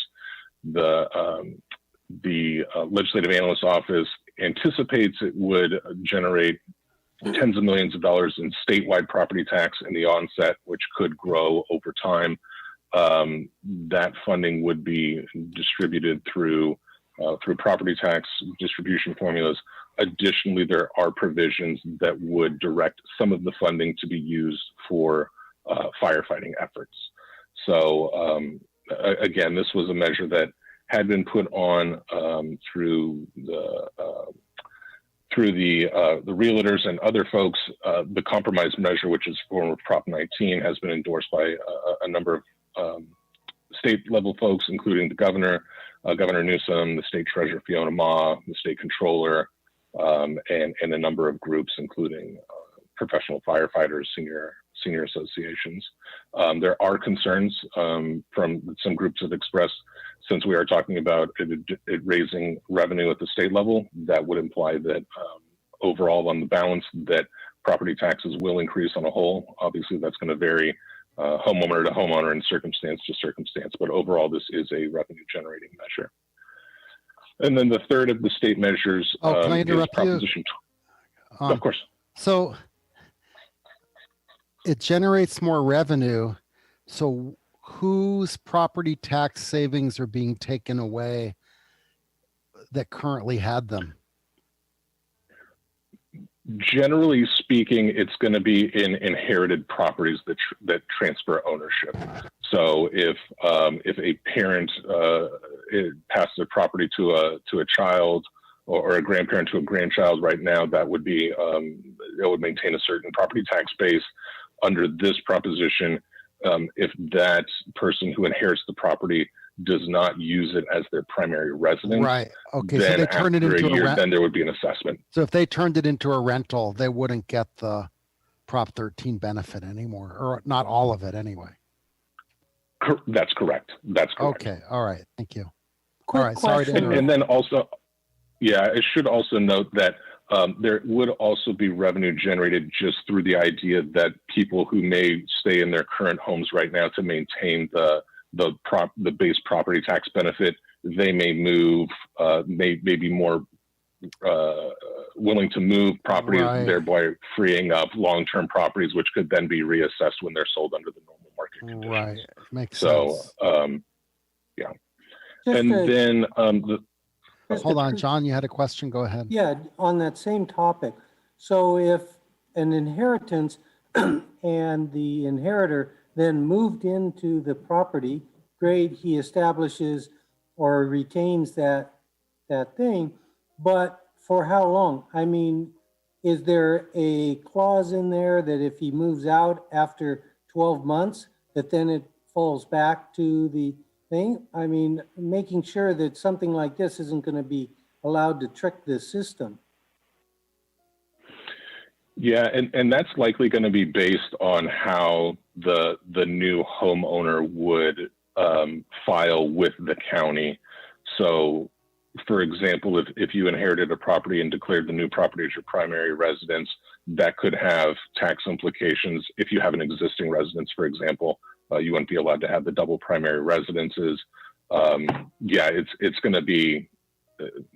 I don't want to tell you that there won't be ways to game the system, but as far as I can tell, I don't think there's a minimum requirement for the duration of which it would have to be your primary residence.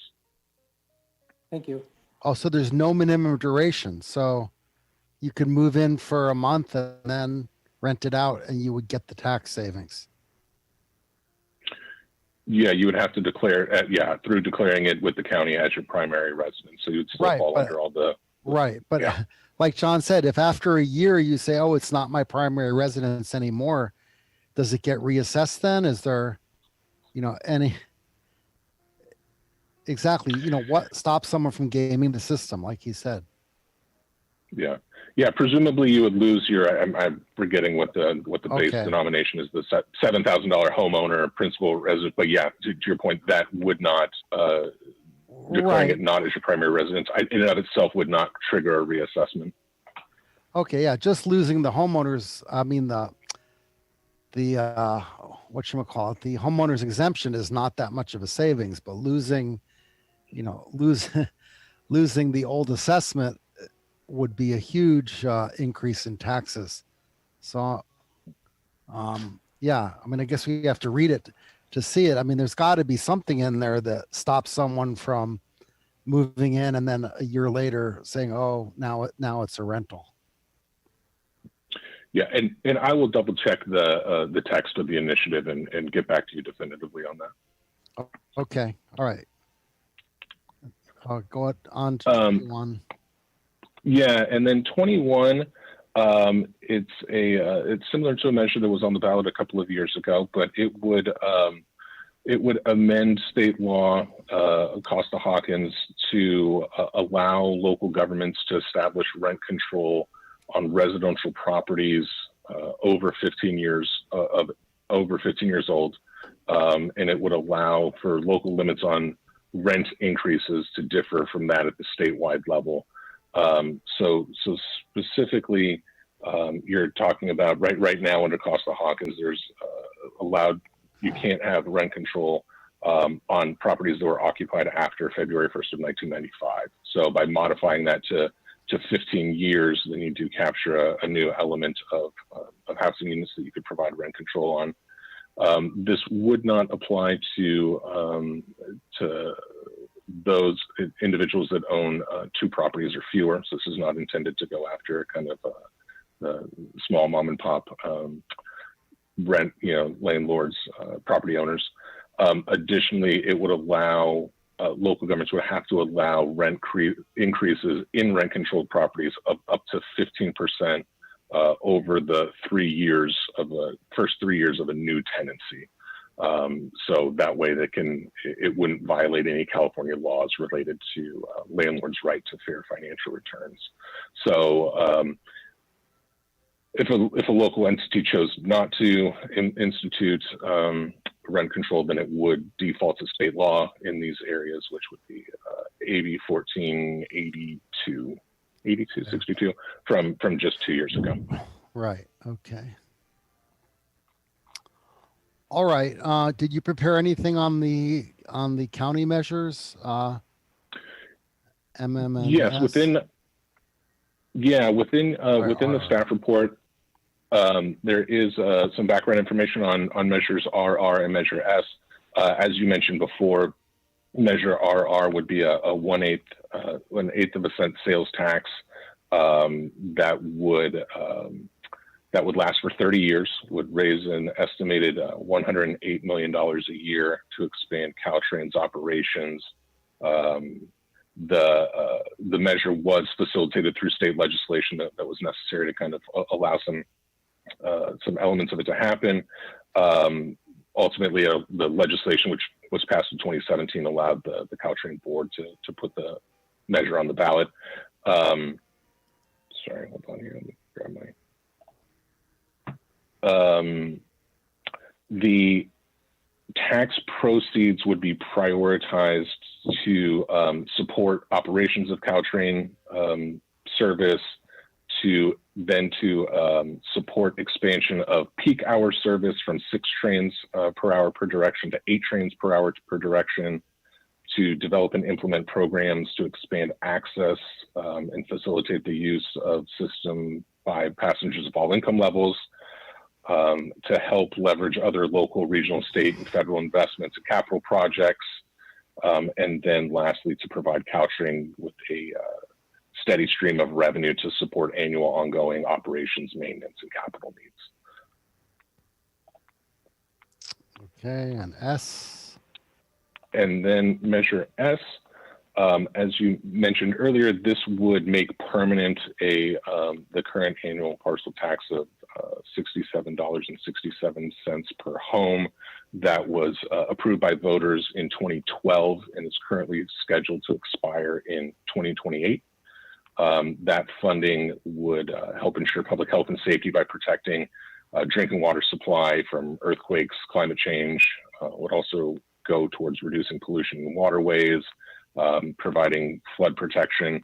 The measure itself contains $263 million for flood control projects, $54 million to help with seismic upgrades to Anderson Dam, $155 million for creek restoration and wildlife projects, $51 million for creek cleanup projects, and $53 million in community grants for environmental education and conservation projects. And those are pretty much the basics. Again, happy to answer any questions on related to any of those measures. Okay, thank you, Casey. So does anyone have any questions? Am I muted here or not? Anyone have any questions for Casey? I do see 4 attendees that would like to speak on this, so I will go to them first. So you each get 3 minutes. I'm sure I'll butcher the name. Shubra Dubey, welcome. Hi, can you hear me? Yes, go ahead. Hi, my name is Shubra Dubey, and I'm a Lindbergh alum from the class of 2020 and a current UCLA freshman. I am urging the City Council to vote yes on Prop 16 and support equal opportunity for all. So just looking at the ruling of the landmark case Bach versus Board of Regents, the Supreme Court ruled that affirmative action is fine, except if you're using specific quotas. Prop 16 would not implement quotas, but would invest wealth in communities of color, improve access to quality education for all, and create opportunities for women and people of color to receive public contracts. Notice how quotas are still prohibited. So going off of the judicial precedent, Prop 16 is constitutional and fair. But moving away from the nitty gritty of the actual proposition, I would like everyone on this call to critically analyze your lives and inspect your own standing within the community. Notice how systemic racism is apparent in almost every facet of our lives in Cupertino.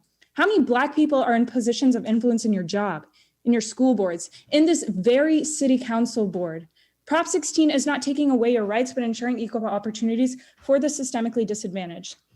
So the way I like to look at it is it's not saying that if you are against a person of color in an interview, they will automatically get chosen. But instead, it is giving that person of color the resources to even apply. So please, please acknowledge your privilege, do your research, and vote yes on Prop 16. Thank you. Okay, thank you. Next we have Ashida Dubé. Welcome. Hello. Can you hear me all right? Yes, we can. Go ahead. Hello, my name is Ishita Dubé. I'm a Lynbrook alumna, class of 2016, a UCLA alumna, class of 2020, and I am currently completing my master's in science at USC. I also strongly urge the committee to vote yes on Prop 16. As someone who has worked through the higher education system and has in fact benefited from the current legislature, I strongly support ending the ban on affirmative action, as this is only the first step in repairing these centuries-long injustices of systemic oppression and racism.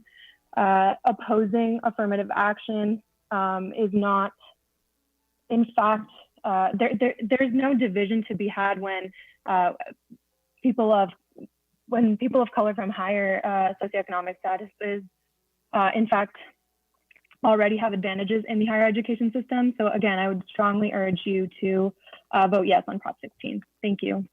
Okay, thank you. Next, we're going to Muni Madhapatla. Welcome, Muni. Except you just disappeared. Muni, are you there? Okay, there you are. Go ahead, Muni. Good evening, Mayor and Council. Could you hear me? Yes, we can. Go ahead. Okay, thank you. So my name is Muni Madhapatla. I'm a resident, so I'm representing myself. And I strongly urge the council to vote against Prop 16. And it's a bad idea concocted by politicians in Sacramento. Prop 209 is doing fantastic. And ever since, that passed, I think, California has done wonderful. We moved from, being 7th largest economy in the world to 5th largest economy in the world.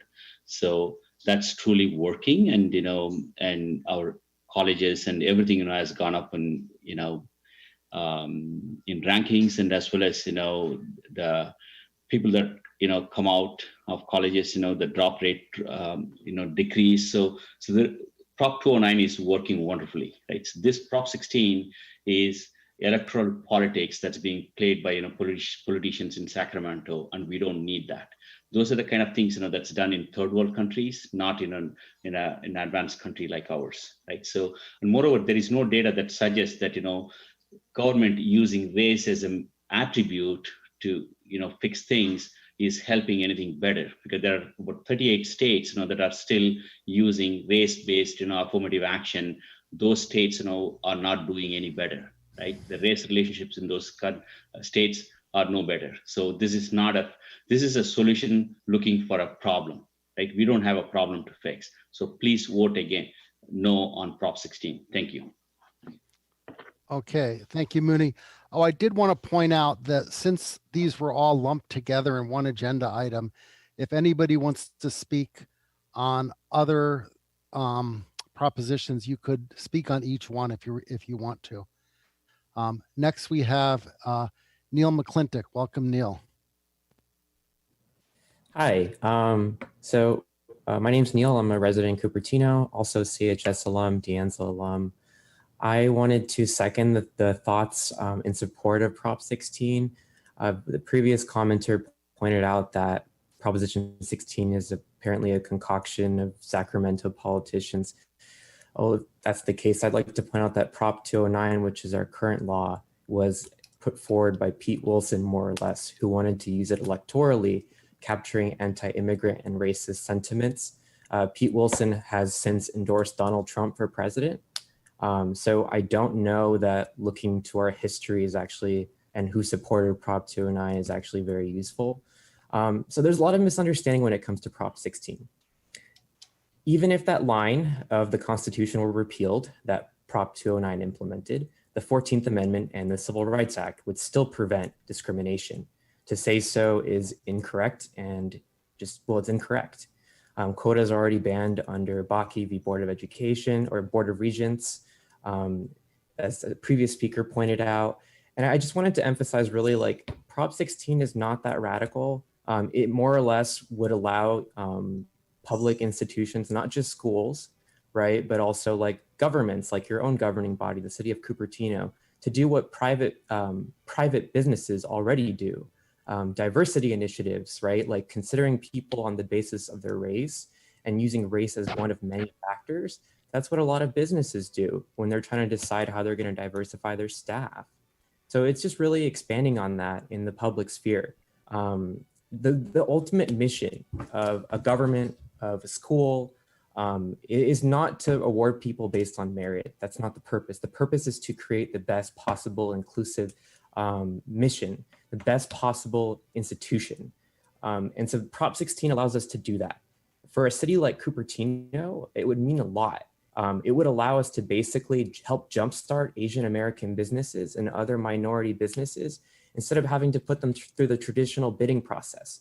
That's why the city of San Jose unanimously endorsed Prop 16, is because they saw the benefit of allowing Prop 16, allowing the city to actually consider contracts based on those that are most needed in the community. And in terms of whether or not Prop 209 has worked, it depends where you look in terms of higher education. I went to Berkeley. Prop 209 reduced the population of our Black student body by more than half.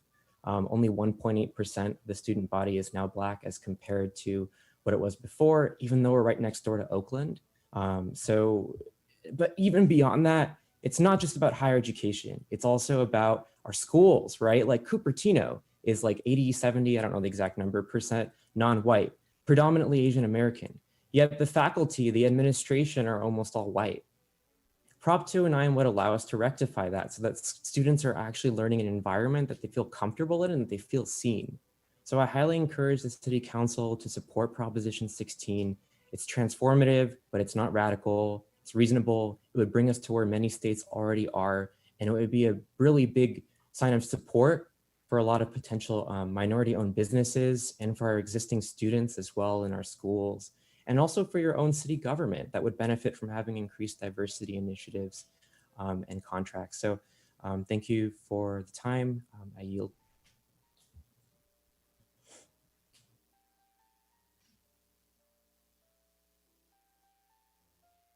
You're muted, Mr. Mayor. Justin, welcome, Justin. Go ahead. Hello. Hello, City Council. My name is Justin, and I also want to briefly talk about my thoughts on Proposition 16. I'm also a recent graduate of Cupertino High School, and I am a Chinese student here. I'm aware that many Asian members of our city believes that affirmative action is discriminatory against Asians, and I want to bring in some historical context to show how this is simply not the case. Long before the Chinese community stood against affirmative action, there was first Chinese for Affirmative Action, an organization formed in the 1960s. Chinese for Affirmative Action supported consideration of race in hiring and school admissions because they saw that even between two families of the same income in the same town, achieving a good academic standing was much harder for a Chinese student than a white student at the time. They pointed out that there was no bilingual education or something comparable to the ELD programs we have nowadays. And therefore, Chinese students perform much worse academically than white students with the same ability and academic potential. So, Chinese people, along with other Asian groups, actually fought for affirmative action in this country so that schools can recognize this type of disadvantage cut along racial lines, while racist white politicians pushed Proposition 209 to ban affirmative action in California. Nowadays, more and more of the Asian community is composed of highly educated and relatively well-off immigrants that came later. And as a result, we aren't really affected by systemic racism as much anymore. I think Cupertino is a perfect example of this. The Asian students are given a great privilege of gaining an education in our amazing school district because their parents can afford the high housing prices here. Though this is definitely not the case for other groups of minority. I think we all know that we have very high population of Hispanic people in our general area, yet they compose very little of our school population. And just because myself and many other Asians now have this privilege, that doesn't give me an excuse to become selfish and now stand against these other groups of minorities that are still disadvantaged by interpersonal racism, underfunded school, discriminatory policing, and so on. Black and Hispanic communities still face racial oppression today, similar to what Asians felt in the 1970s. And it is truly discriminatory when we tell schools to turn a blind eye to this reality, to say that schools must just ignore these very relevant racial factors that contextualizes individual achievements. I think tonight proves that a lot of other young Asian people, or just young people in general, feel the same way as I do. And I hope the City Council and others here can see our perspective. Thank you.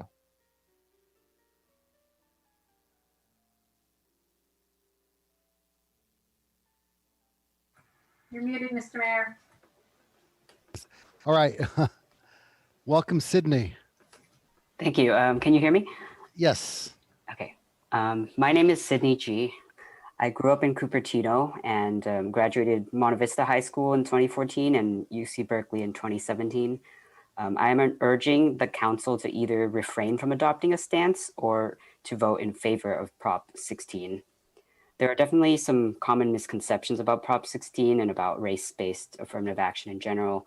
Many people may believe that passing this proposition and re-legalizing race-based affirmative action would harm the chances of Asian kids to get into higher education institutions. The data that exists from both CA and other states does not back up this claim, nor has the absence of race-based affirmative action, which we've had due to Prop 209 in our California colleges, shown a benefit to Asians' odds of getting into these schools. If it did, we would not expect to see that across the board. UC admissions rates for Asians have decreased since Prop 209 was passed, even as Asians make up a growing proportion of the state population. There's a study from the National Commission on Asian American and Pacific Islander Research and Education, or CARE for short, analyzing this. And also, particular Asian groups would benefit from having race-based affirmative action, such as many people of Southeast Asian ethnicities. Prop 16 would not legalize racial quotas since that was already long banned, nor would it mean that people would be dehumanizingly reduced to nothing but their race. Prop 16 would merely mean that applicants could have their race and gender taken into account as factors as part of a holistic review of them as people. Furthermore, it seems that a disproportionate amount of attention is paid to race-based affirmative action, but I do not necessarily see the same amount of outcry around other kinds of affirmative action that are currently legal, such as preferences for athletes, legacies, children of rich and famous people, and so on. Given there has been a study showing that on average, an Asian applicant needs an SAT score 140 points higher than a comparable white applicant to get admitted to the same school, I would think that energy might be better spent opposing the continued impacts of white supremacy on our society, rather than attacking measures that would seek to level the playing field for people of color. I would also suggest that people familiarize themselves with the history of college admissions processes and how these have actually changed in ways aimed at limiting how many people racialized as non-white could get into these schools. For instance, needing to submit personal essays, recommendation letters, show a breadth of extracurriculars and so on are actually a result of this. PBS Frontline has a website that goes into this historical context with a focus on our UC system. The website is called Secrets of the SAT. Karen Brodkin's book, How Did Jews Become White Folks, also has a section talking about this. I would recommend either taking a position of yes on Prop 16 or at the very least abstaining from a recommendation. Because calling for a no on Prop 16 sends a harmful message about who you believe belongs or deserves to be a part of Cupertino and to receive a high quality education. Publicly opposing such a measure that would help balance out the historical and current impacts of racism and sexism on people's lives would have really damaging consequences, and it's time to stop the harm that Prop 209 has caused already. Thank you. Okay. Next, we have Peggy Griffin. Welcome, Peggy. Whoops. Okay, go ahead, Peggy. Peggy, are you there? Yes, can you hear me? Yes, go ahead. Okay. Mayor Scharf, Vice Mayor Paul, council members and staff, I urge you to not pick and choose. I think this is very decisive. I think this whole agenda item should have been put in more of a study session where all the propositions could have been put up similar to the League of Women Voters, but allowing people who have spoken tonight to express their opinions and their reasons. I don't think it belongs in a city council meeting. And particularly since you didn't add the Measure M, which is within Cupertino, I think I would urge you strongly to not pick a side, particularly Prop 16. It's very decisive. And I don't think it's going to win no matter what you decide. It doesn't belong in our city council. Thank you. Okay, thank you, Peggy. Next, we have Selena Lee. Welcome, Selena. Hi, can you hear me? Yes. Okay, great. So hi, my name is Selena, and I am a graduate of Lynbrook from class of 2019. I'm a Chinese American student. So I would also like to comment on the City Council's potential decision on Prop 16. I'm urging City Council to either avoid making any kind of decision for or against Prop 16 or come out in support of it. Prop 16 and affirmative action are not about taking opportunities away from people. It's about providing equal opportunities to groups who have historically been denied them. Most of the discussion around affirmative action in Cupertino is about the practice of affirmative action in universities, but we have to remember that it also applies to employment and public K-12 education. Affirmative action not only pushes for racial equality, it also promotes gender equality. Prop 16 would invest in women by fighting against wage discrimination and supporting women-owned businesses and opportunities for advancement in the workplace. It would also resource underserved students in low-income communities, as well as improve representation and diversity among educators, which has been shown to improve student performance. On the other hand, Prop 209 hurt women and POC, or people of color-owned businesses, as contracts awarded to women and Asian American-owned businesses dropped about 70% after Prop 209. So Prop 209 did hurt Asian Americans as well. And we need to remedy that and support those who lack access to opportunities. On the other hand, in terms of college and university, I've heard a lot of misinformation and fear-mongering being spread among the local community, even making its way into my own family. There's no evidence that affirmative action hurts Asian Americans in college admissions. It is not in any way about putting Asian American students down, but about uplifting opportunities for historically underrepresented students in higher education. Finally, I'd encourage community members to remember that race will only be one factor used in college admissions, as it can't be used as the sole factor in an admissions decision, and as well as to remember our privilege and the opportunities denied to Black and Latinx folks and students due to systemic racism, and to look for arguments on both sides of Prop 16 to make an informed and unbiased decision. Thank you. Okay, thank you. Last, we have Nathan Lee. Welcome, Nathan. Hi, can you hear me? Yes. Hi, my name is Nathan, and I graduated from Monte Vista in 2020.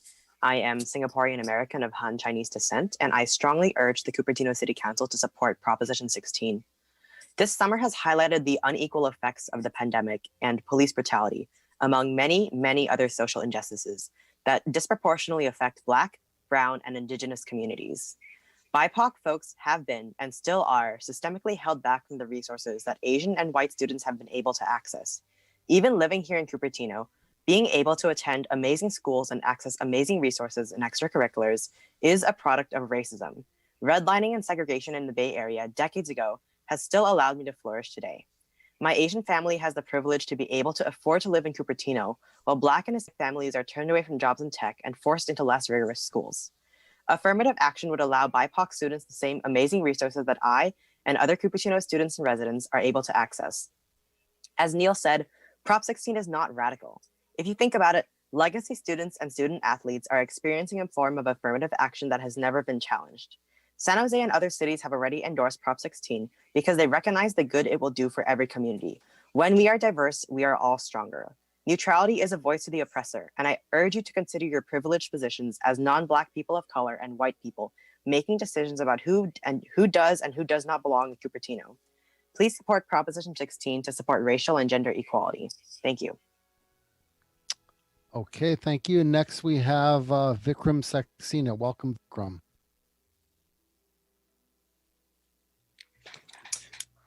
Hi, I'm Vikram. I'm a resident of Cupertino. I'm speaking here to strongly encourage you to support no on Prop 16.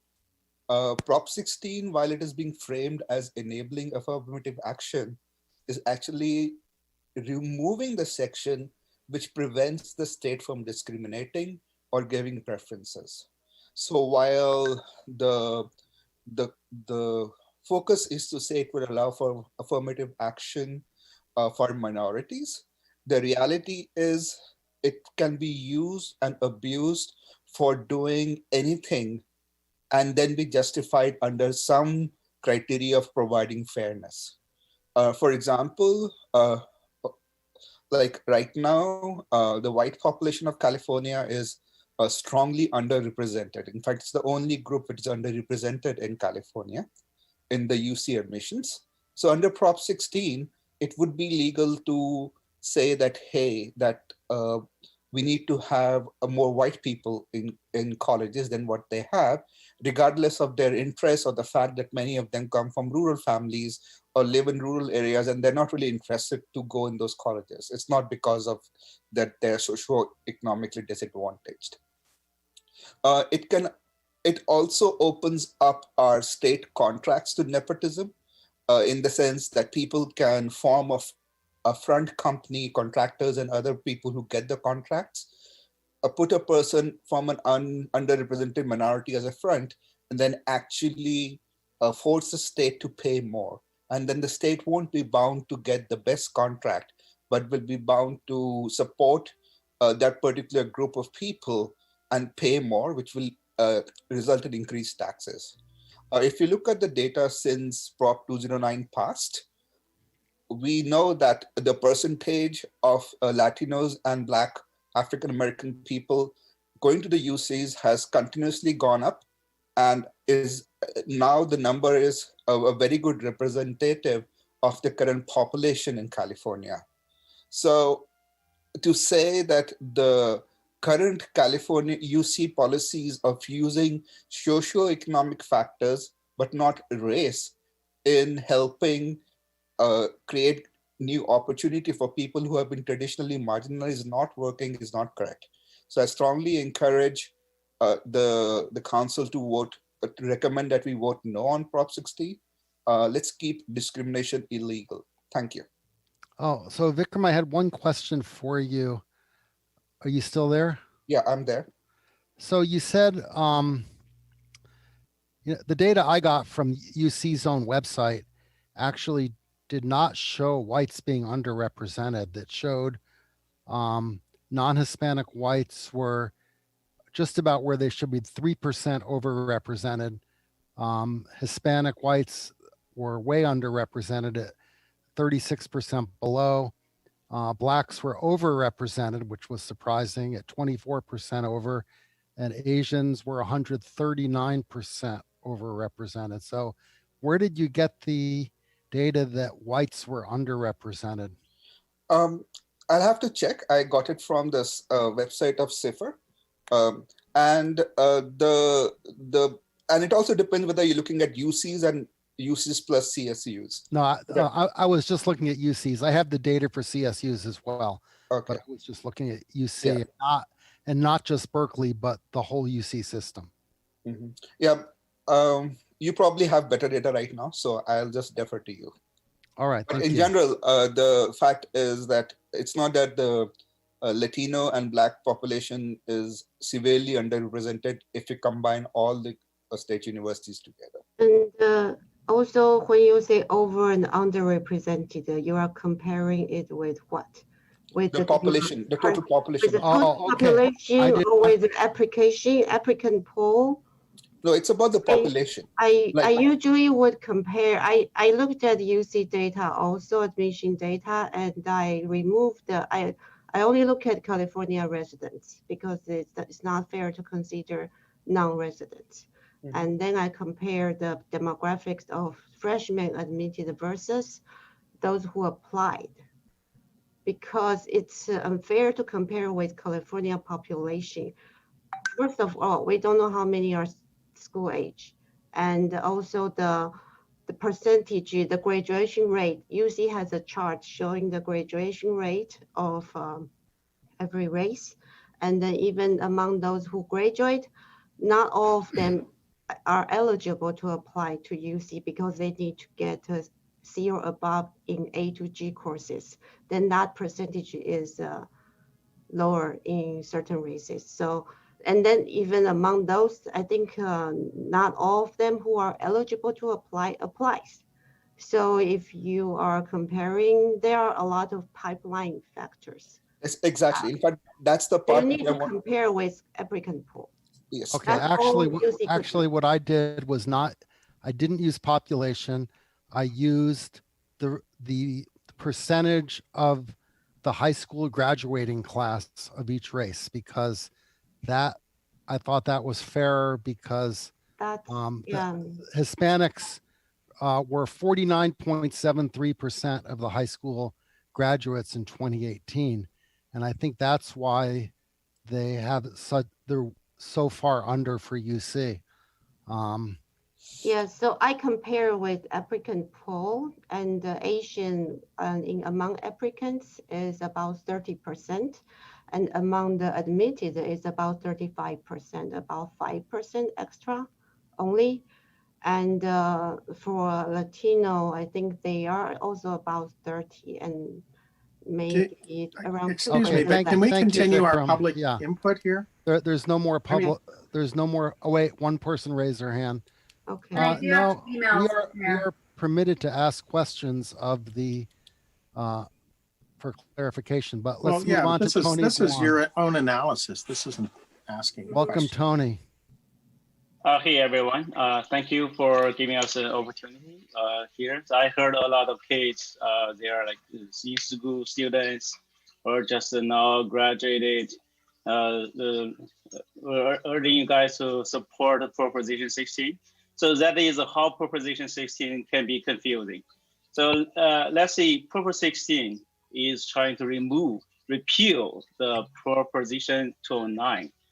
Right, so let me read this out loud to you to see why we should not do it. Right, so in our current constitution, Proposition 209 part is the state shall not discriminate against or grant preferential treatment to any individual or group on the basis of a race, sex, color, ethnicity, or national origin in the operation of public employment, public education, or public contracting. That is what Proposition 209 is. And that is a part that all these cases are saying that's a racist part. You tell me which part of that is racist. All right, so another confusing part from confusing content from the yes on 16 side is that they keep saying Proposition 209 bans affirmative action. This is simply not true. We have affirmative actions in California everywhere. Right now, we have a lot of different financial aids, a lot of aiding program, and based on the need, not by the race. right? Proposition 209 only bans the race-based government preference. It doesn't ban any of this kind of the affirmative action program based on the need. So if we start to treat people differently based on their race, sex, and color, so that is something you can never change. That is a given factor of your whole life, right? So just imagine you live in that world, right? So your kids come back one day crying to you, saying that, hey, Dad, you told me to work hard so that I can get a good opportunity. But now the school or the government or my company is telling me that because of your race and because your skin color is not preferred, sorry, I got rejected. All right, so this is the world the Yes on 16 camp want us to live in, and they want us to subsidy to the government, to the big giant government who can decide whether you are preferred or not solely based on your race. And so this is the most racist government action that I have ever seen in this USA. So another thing is that, so since we already have a lot of aiding programs for the underprivileged kids or families, if we allow the race to be a factor, then what we can see is that the rich people in the certain group of ethnicity that can benefit it just for free, right? The poor people are already helped. No matter what your race, even we got very poor people in the Asian population, and we got very rich people in the so-called colored population, all right? So colored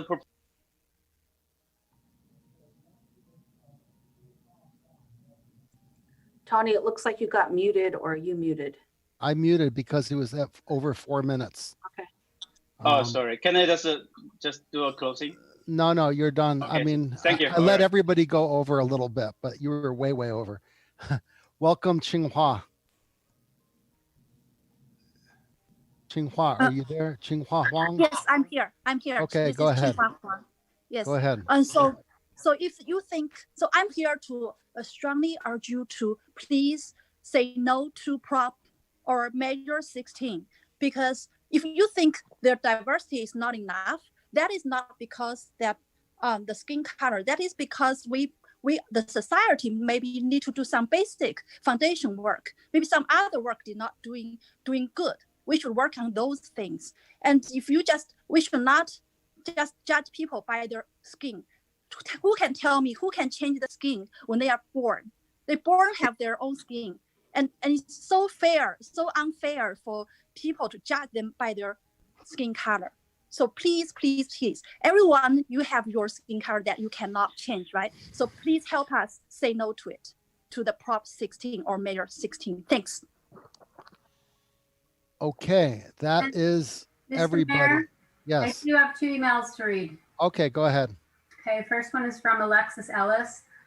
Honorable Mayor, City Council members, city staff, and fellow citizens, during the last 3 months, there have been many car rallies organized by residents through California to oppose Proposition 16. One was held in our city this July. I was in the rally and learned that Proposition 16 is aiming to repeal Prop 209, part of the California Constitution, which clearly prohibits the state from discriminating against or granting preferential treatment to any individual or group on the basis of race, sex, color, ethnicity, or national origin in their operation of public employment, public education, or public contracting. Yet the state wants to repeal it. If Prop 16 passes in the November election, it means we, the Californians, allow the state to discriminate against all of us based on our race, gender, or color, and allow special treatment by the state in college admissions, jobs, and contracting. This is totally unconstitutional and against the American value of equal rights. Furthermore, I've learned that the ballot label was written in a very misleading fashion. It says that Prop 16 allows diversity as a factor in public employment, education, and contracting decisions. The legislators are playing word games with the voters. They replace the word discrimination with the word diversity. This is discrimination in the name of diversity. Let's all not be misled by the ballot label. We should all say no to discrimination, and most of all, discrimination from the state level. Please say no on Prop 16 in November. And next is from Brianna Aguilar. Dear City Council and City staff, thank you for your hard work. 2020 has been a difficult year for all of us, but now is the time when we need you to establish your leadership over your constituency. We need you to take a different but correct stand. On this November ballot, Proposition 16 will seek voters' passage to remove this term from the California Constitution. The state shall not discriminate against or grant preferential treatment to any individual or group on the basis of race, sex, color, ethnicity, or national origin in the operation of public employment, public education, or public contracting. Although Proposition 16 is summarized as a bill for diversity, it's really about governmental preferences. Proposition 16 will legalize discrimination. It distracts the focus on helping the poor and needs, instead gives leeway to the powerful and rich, especially in preferred races and identity, politicians to take advantage of government resources. While the nation is questioning the systemic racism, Proposition 16 foreshadows the systemic racism in California. That's why, as a resident and constituent, I'm requesting you join hundreds of politicians, civil rights leaders, parents, and children to oppose Proposition 16. Thank you. Great. That's all, Mr. Mayor. Okay, great. So let's bring it back to council. We can, do all of them. So who would like to go first? And please limit your comments to a reasonable amount of time. No more than 5 minutes per council member. Who'd like to go first? And remember, the reason I even put this on the agenda is because it will be on the Cities Association agenda in 2 days. And, we can either abstain as a city or take a position one way or another on each of these ballot measures. But I personally didn't want to claim to know the will of the council on any of these. And that's why I put it on here. So, Rod, would you like to go first? I'd be happy to. I really appreciate how this question of preferences has really created a lot of angst. I'll just give you my own perspective. And some of this comes from serving on the Air District for a time when, we have communities that really have suffered from air pollution, are close to big industrial facilities, and we've put a great deal of attention on this problem. And so I think it's important for those of us here in Cupertino to understand that we started quite a ways up the ladder of success. You think about trying to ascend to a better place, which everybody tries to do, I think. And, we ought to think about those who didn't start on an even footing as they began their climb. And let's just take, for example, wealth in housing. We know that it accumulates over generations. If you read, as one of the speakers referred to, I think, The Color of Law, it talks about housing discrimination in our backyard in the Bay Area.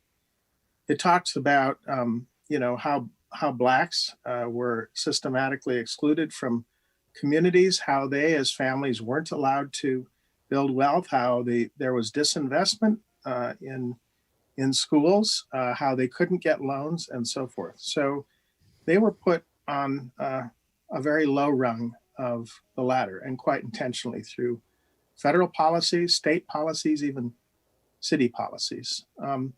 Educational opportunities likewise. Obviously, if you have the privilege of being in a place like Cupertino, people move here and they pay a premium for our great schools, right? Now, the study by the Office of the UC Chancellor, I thought was really informative, and it's 17 pages. It's quite readable. I would suggest that, although we'll express our individual thoughts about this tonight, that it would be a good starting place to understand why, educational institutions have supported this. I think that you know, it's hard for us to appreciate that our kids are starting considerably further up that ladder than others as regards education at all. And, you know, at various times, all kinds of minorities have faced systemic discrimination. And I would say that when we passed our resolution a few months ago, we said that Black Lives Matter. We clearly said that. And I think implicit in that, we recognize that are folks that start far down the ladder. They face challenges we can only struggle to understand, right? So we are, all of us here in Cupertino are privileged. And we have, as measured by sociologists and others, and economists, gender gaps, minority pay gaps that persist. So I think that recognizing that we're starting at different places on that ladder, equity requires that we take measures to create a more just world. So I'm personally in support of Prop 16. And I think the common good means that we work to bring those folks up who start on the lowest rungs and improve the diversity, which in the end makes us all stronger as a society. So that's where I am on that one. Would you like me to continue on the others? Sure, yeah, go ahead on the others. Yeah, I mean, the others, I have mixed feelings about. You know, there are some that say on Prop 19 that there are going to be net negative consequences on property tax. So I don't know. I see the Democratic Party is supporting it. Rent control, I really have mixed feelings about because there is the disincentive to creating new housing, which I think is important. So I don't particularly feel strongly, and I'm not even sure I know how to vote or even hear, right? Think about how I best represent people in Cupertino on these two measures. And I don't know, are we talking about RR and S or are those done I mean, at cities? We might want to take a position on it, even though Cities Association has already voted on it. Yeah. And I think you supported both of those already. Well, I supported RR, Caltrain, and while I appreciate that the sales tax is regressive, this is about the only functioning transit system in our area that does anything for us. VTA service cutbacks are going to leave transit riders here devastated. And, you know, Caltrain is the one really effective conduit we have that's been a political football. So this would give Caltrain its own funding source, which it's never had. As for the Valley Water thing, I think I share, Stephen, some of your concerns about a perpetual increase. You know, over time, grand jury reports and the Merck have called it the golden spigot, and I think in some part for good reason. So I could go either way on that. All right, very good. Who would like to go next? And thank you, Rod. That was just about exactly 5 minutes. So good job. I'm happy to go. Okay, go ahead. Okay, go Let's ahead, John. see if I can beat the 5 minutes. 5 minutes. Okay. So my number one comment is, you know, discussion is the key to democracy. You know, and the fact that we have so many people in the community that are coming to talk, and it's been, you know, very friendly discussion, differing views.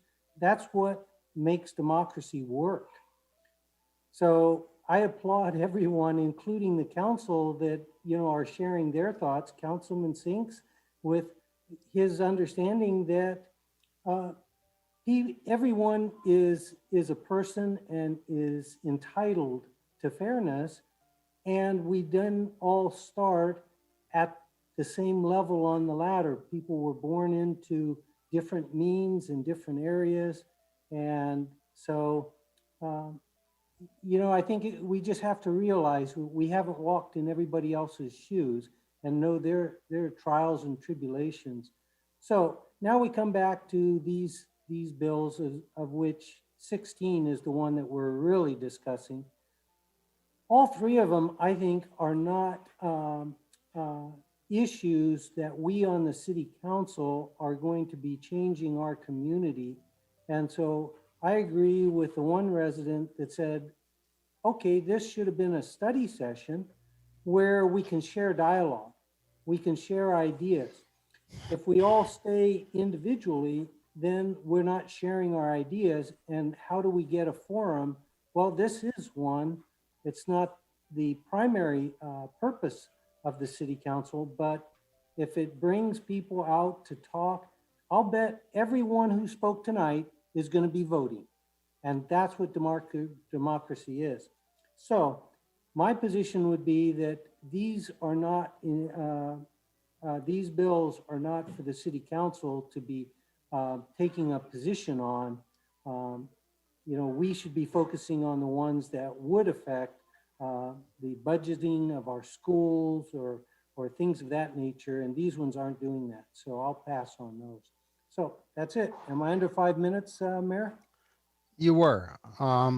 However, I would point out Prop 19, which does have some funding issues because it would increase tax revenue. Anyway, we will move on then. I think I have a sense here. So John, Darcy.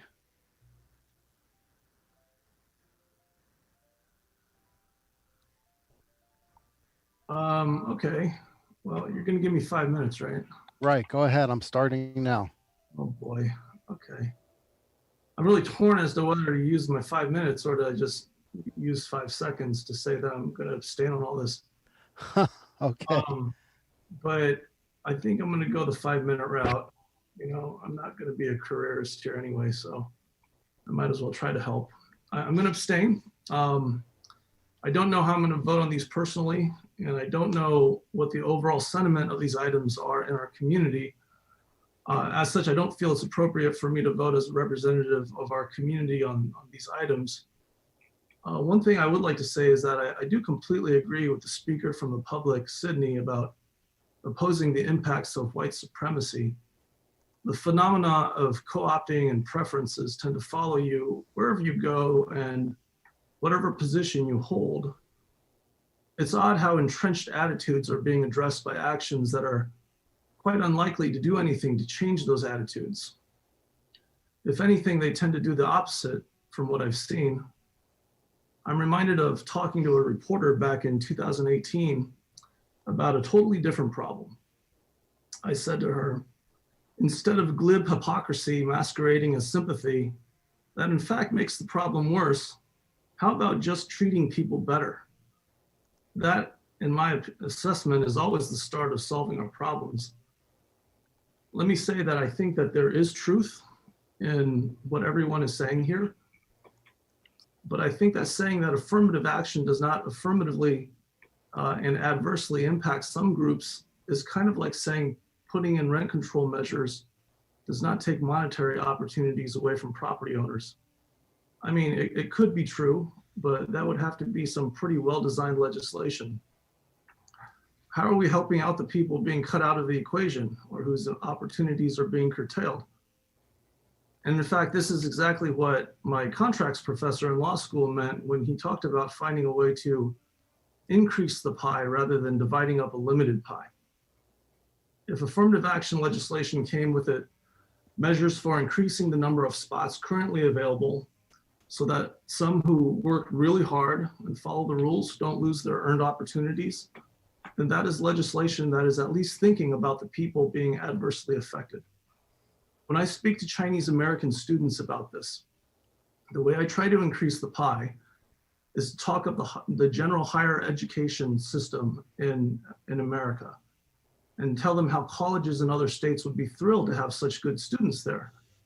But you know, I also at the same time think that I'm not really doing them the best of public service in this forum here tonight, if I leave it at that in this context.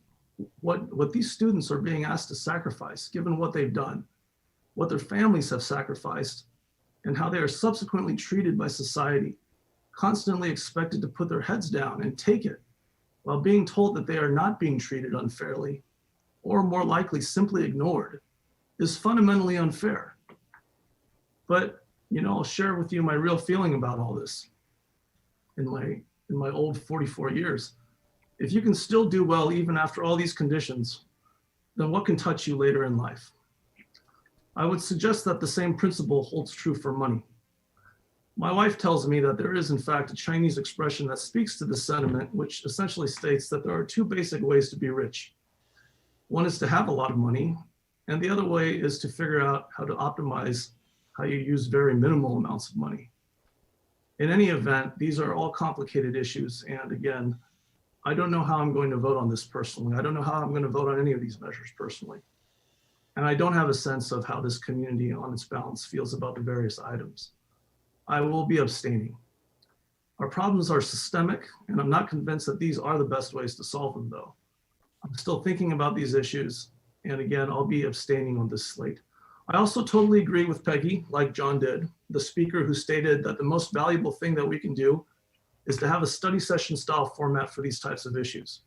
I've found that listening to the various perspectives have been the most valuable aspect of this exercise. Thank you very much. Okay, thank you, Darcy. That was 4 minutes, 35 seconds. Very good. Okay, Council Member Chow. Okay, this is challenging. Okay, 5 minutes. I know it's So hard. I abstained on Prop 15, even though I'm leaning to supporting it. So it's the same thing. I don't think the City Council should be taking position on state measures. As for the two county measures, R and S, I know that the cities association have taken position. I would not support them. I don't support sales tax to fund that's regressive, especially at this time. And then the water district thing, I don't know why they have to make it permanent now when it expires in 2028. That doesn't seem to make sense. So I'm leaning to oppose both of them. And I didn't like they have to bring COVID decline ridership into as the reason. They need an operation of overhaul even before COVID. Okay, now for Prop 16, I have to take this time to correct a lot of misunderstanding and misinformation. I have done my research, a whole lot of it, and I urge all of you to truly do your research. We have to know what policies are currently working and what's the state we have right now before we go ahead and abandon or adopt new policies. First of all, Prop 16 will utilize implicit quota, a goal or target, which is legal under federal law. And whenever you use the term underrepresented minorities, you are measuring the percentage against an ideal proportion percentage. That's your target. And therefore, you are working towards an implicit quota. That's the fact. So don't tell people it's not a quota. And race-based affirmative action has not been shown to be working in the 42 other states that have been implementing it for years.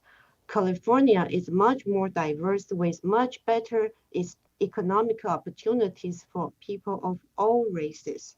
And we are the strongest economy. We are the destination of immigrants because we don't discriminate against anyone based on their race, ethnicity, and national origin.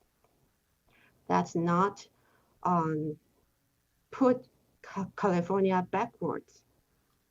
And then first, I'd like to point out in terms of women, California woman earns 89 cents on the dollar. It's the narrowest gap in the nation. And California has the strongest equal pay law of all states. We require equal pay for anyone doing substantially similar work. If there is any existing disparity between men and women, it's because of women's choices. Let's respect women for our choices. We may choose careers to be teachers, social workers, and caretakers, or even working part-time so that we can focus on our families. Don't discount us for our choices. California women actually are over 50% of the population in UCs. And in fact, this year and in the past few years, California women are getting over 50% of the bar exam. Over 50% of people who pass bar exams are women. And in a lot of minority law profession, Asian, Latino, and Black, woman is a majority.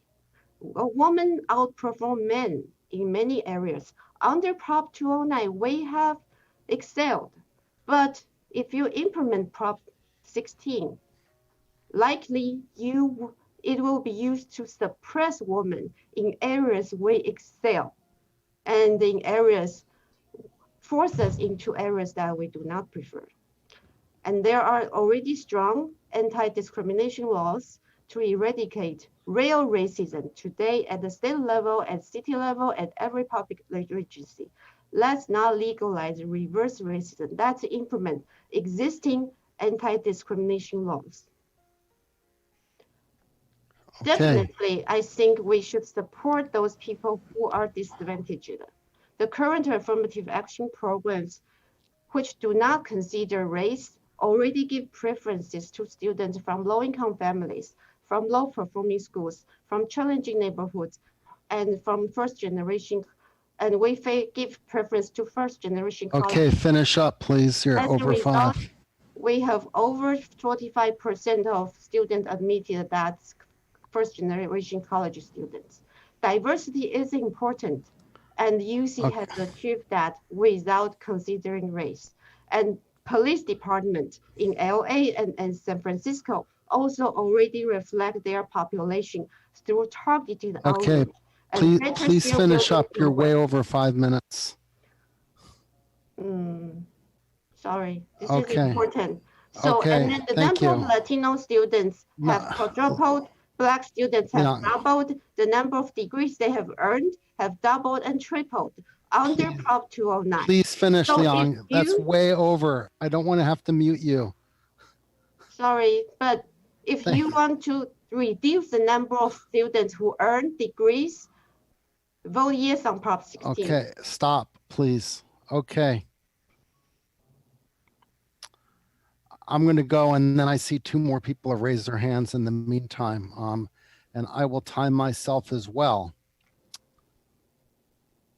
So first of all, I get the sense of the council that we really want to abstain on these at the Cities Association. I understand that sentiment, but I'll speak regarding Prop 16. So I think it's a very reasonable goal to try to increase diversity in both UC and CSU. But I also think it's using racial preferences is a very dangerous path to walk down. In the past, racial, religious, and ethnic preferences have been used to discriminate both against and in favor of different groups. I am concerned about implicit quotas. If UC tried to match admission rates by race to high school graduates by race and gender, yes, it would be bad for Asians. It would also be bad for Blacks. It would also be bad for women. I'm not sure that's a path we want to walk down either. And Prop 16, it doesn't address the root cause of the problem of the lack of diversity in college admissions. To fix that, you have to start much earlier than college. And I think the legislature is kind of taking this as a Band-Aid approach. We're not going to fund K through 12 education properly, and they haven't for many decades. So instead of fixing the root cause, we'll just pass this law and say, okay, now we're going to discriminate by race again, and that's going to fix the inequities in college admissions. I think we should absolutely consider socioeconomic factors. We should consider the quality of K through 12 education. And this is a kind of affirmative action that's already being done and with some success, but it could be better. Economically disadvantaged families, absolutely, they should get preferences. My wife got into UC because of that. Even though she's Asian, they were very economically disadvantaged. She was the first kid in her family to actually get a college degree. And then I'm thinking about my own kids. If you use racial preferences, how are you going to deal with the increasing number of multiracial students? I mean, is the applicant going to choose whichever race is going to increase their chances of admission? And how would you ever prove something like that? You can't verify it. Right now, an applicant's race is whatever they claim it to be, and you're not even allowed to do any verification. So, I mean, I think the best thing for the city to do is to abstain at Cities Association on this issue. But I was kind of upset to hear, quite a bit of misinformation being promulgated by the people in favor of it, because I think if you look at the facts about the current admission rates by race, what we really want to do is look at socioeconomic factors and educational opportunities that people have had or not had in the past, and achieve diversity by doing it that way. For the other measures, I'm torn on Prop 21, generally against rent control. All the experts say it ends up bringing up average rents. However, it is up to each city to decide whether to implement rent control or not. I mean, that's local control, which I've always been an advocate of. And also rent control helps, it encourages developers to build for sale housing instead of rental housing. And for sale housing has advantages both for school funding and for building wealth. Actually, that's related back to Prop 16, the lack of being able to build wealth through housing security. So personally, I'm torn on Prop 21. For Prop 19, I'm in favor of. I don't think someone should inherit a house and turn it into an investment property and reap the benefits of Prop 13. I don't think that was the intent of Prop 13, and I don't think it's fair. Measure S, I'll be voting against because it has no expiration date and environmental organizations have come out against it. Measure RR, God, I hate funding things with sales taxes. It's so regressive, but I agree with Councilman Sinks that Caltrain is just so important. And, this isn't just about COVID. They've never had a secure funding source like VTA or BART. So probably I'll hold my nose and vote yes on Measure RR. I think that was all of it. And I'm at my 5 minutes, so I will stop. And Mr. Mayor, I'd like to use about 5 to 10 of those seconds of my remaining 25 seconds. Okay, and then we have 2 more public comments that I will let go. Thank you. You reminded me about the infrastructure issue. I know that we're not voting on it. It's a bit past the time for Cities Association now, but my statement there was that generally when it comes to infrastructure, I do tend to support spending, but examining the fiscal responsibility of the institutions entrusted with the money that we're spending, to me, is the most important aspect. Thanks. That's it. Okay. Yeah, normally we don't go back for more public comment, but I see 4 hands raised, so I will allow it. Domingo Candelas, welcome. Good evening. We can hear you. Thank you, Mayor, members of the council. Domingo Candelas, I'm here today speaking in favor and support of Measure S. I just wanted to add a few points pertaining to Measure S and hopeful for the council's consideration. I know earlier you mentioned that the city of Cupertino is dealing with COVID with homeless residents, and the state and federal funding allocated towards combating COVID related expenditures with like the homeless response and the hole that's going to leave with the funding that they've temporarily allocated. This measure will create a sustained funding source that's critical for the provision of safe, clean water and natural flood protection and healthy environment for the residents of Cupertino. in the county. All Measure S funds are, will be controlled locally, and they will go towards local water protection projects, and they can't be taken away from the state. Every penny from Measure S will be spent here locally to protect our water drinking supply. There are accountability measures. We have Measure S has independent citizen oversight, audits to ensure that the funds are spent as promised, and lastly, it also provides exemptions to our local seniors. Real quickly, part of the program will fund about $53.1 million in grants and partnerships for local governments, agencies, and organizations like Cupertino for different water conservation, pollution prevention, creek cleanups, and wildlife habitat restoration projects. And again, this is a sustained long-term source funding that could be used for partnerships and critical measures that go towards improving the lives of the members of our community. So with that, I urge you to support yes on Measure S, and thank you for your consideration. Can I ask some questions? Yeah, briefly, you can ask him. So why are you guys renewing it now when it expires in 2028? And also, why Sierra Club is concerned with the grant programs that you guys have? Great question, council member. I believe Rachel Gibson is on the line, and I think she could better address some of those questions. So I will defer to Rachel if that's okay with you, council member Chow. Sure, Rachel. You can answer council member Chow's question. You still get your 3 minutes. Great. Thank you so much, Mayor Scharf and members of the council. Rachel Gibson, I'm with the Yes on Measure S campaign. Thank you so much for the opportunity to speak to you.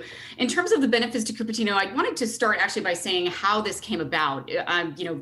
We obviously have, as Councilmember Chow mentioned, an existing program that doesn't expire until 2028. But the fact of the matter is that parts of the existing program are broken right now. So rather than drive a broken car for the next 10 years, why wouldn't you just fix your car when you have the chance? So we took that chance. We engaged in a large, broad community level effort we got 21,000 different comments from folks about what of the current measure could potentially be improved.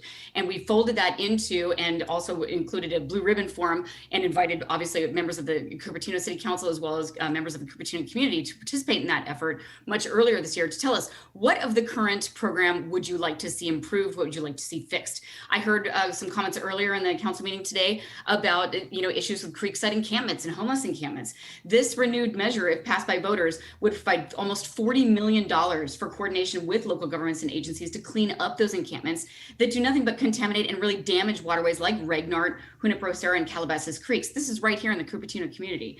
So those are part of the issues that we're trying to rectify with this new renewed program. In addition to that, I heard Councilmember Chow ask about, why renew it now? Again, why would you want to wait another 10, 13 years to fix something that or almost 20 years to fix something that is broken now when you have the chance to fix it?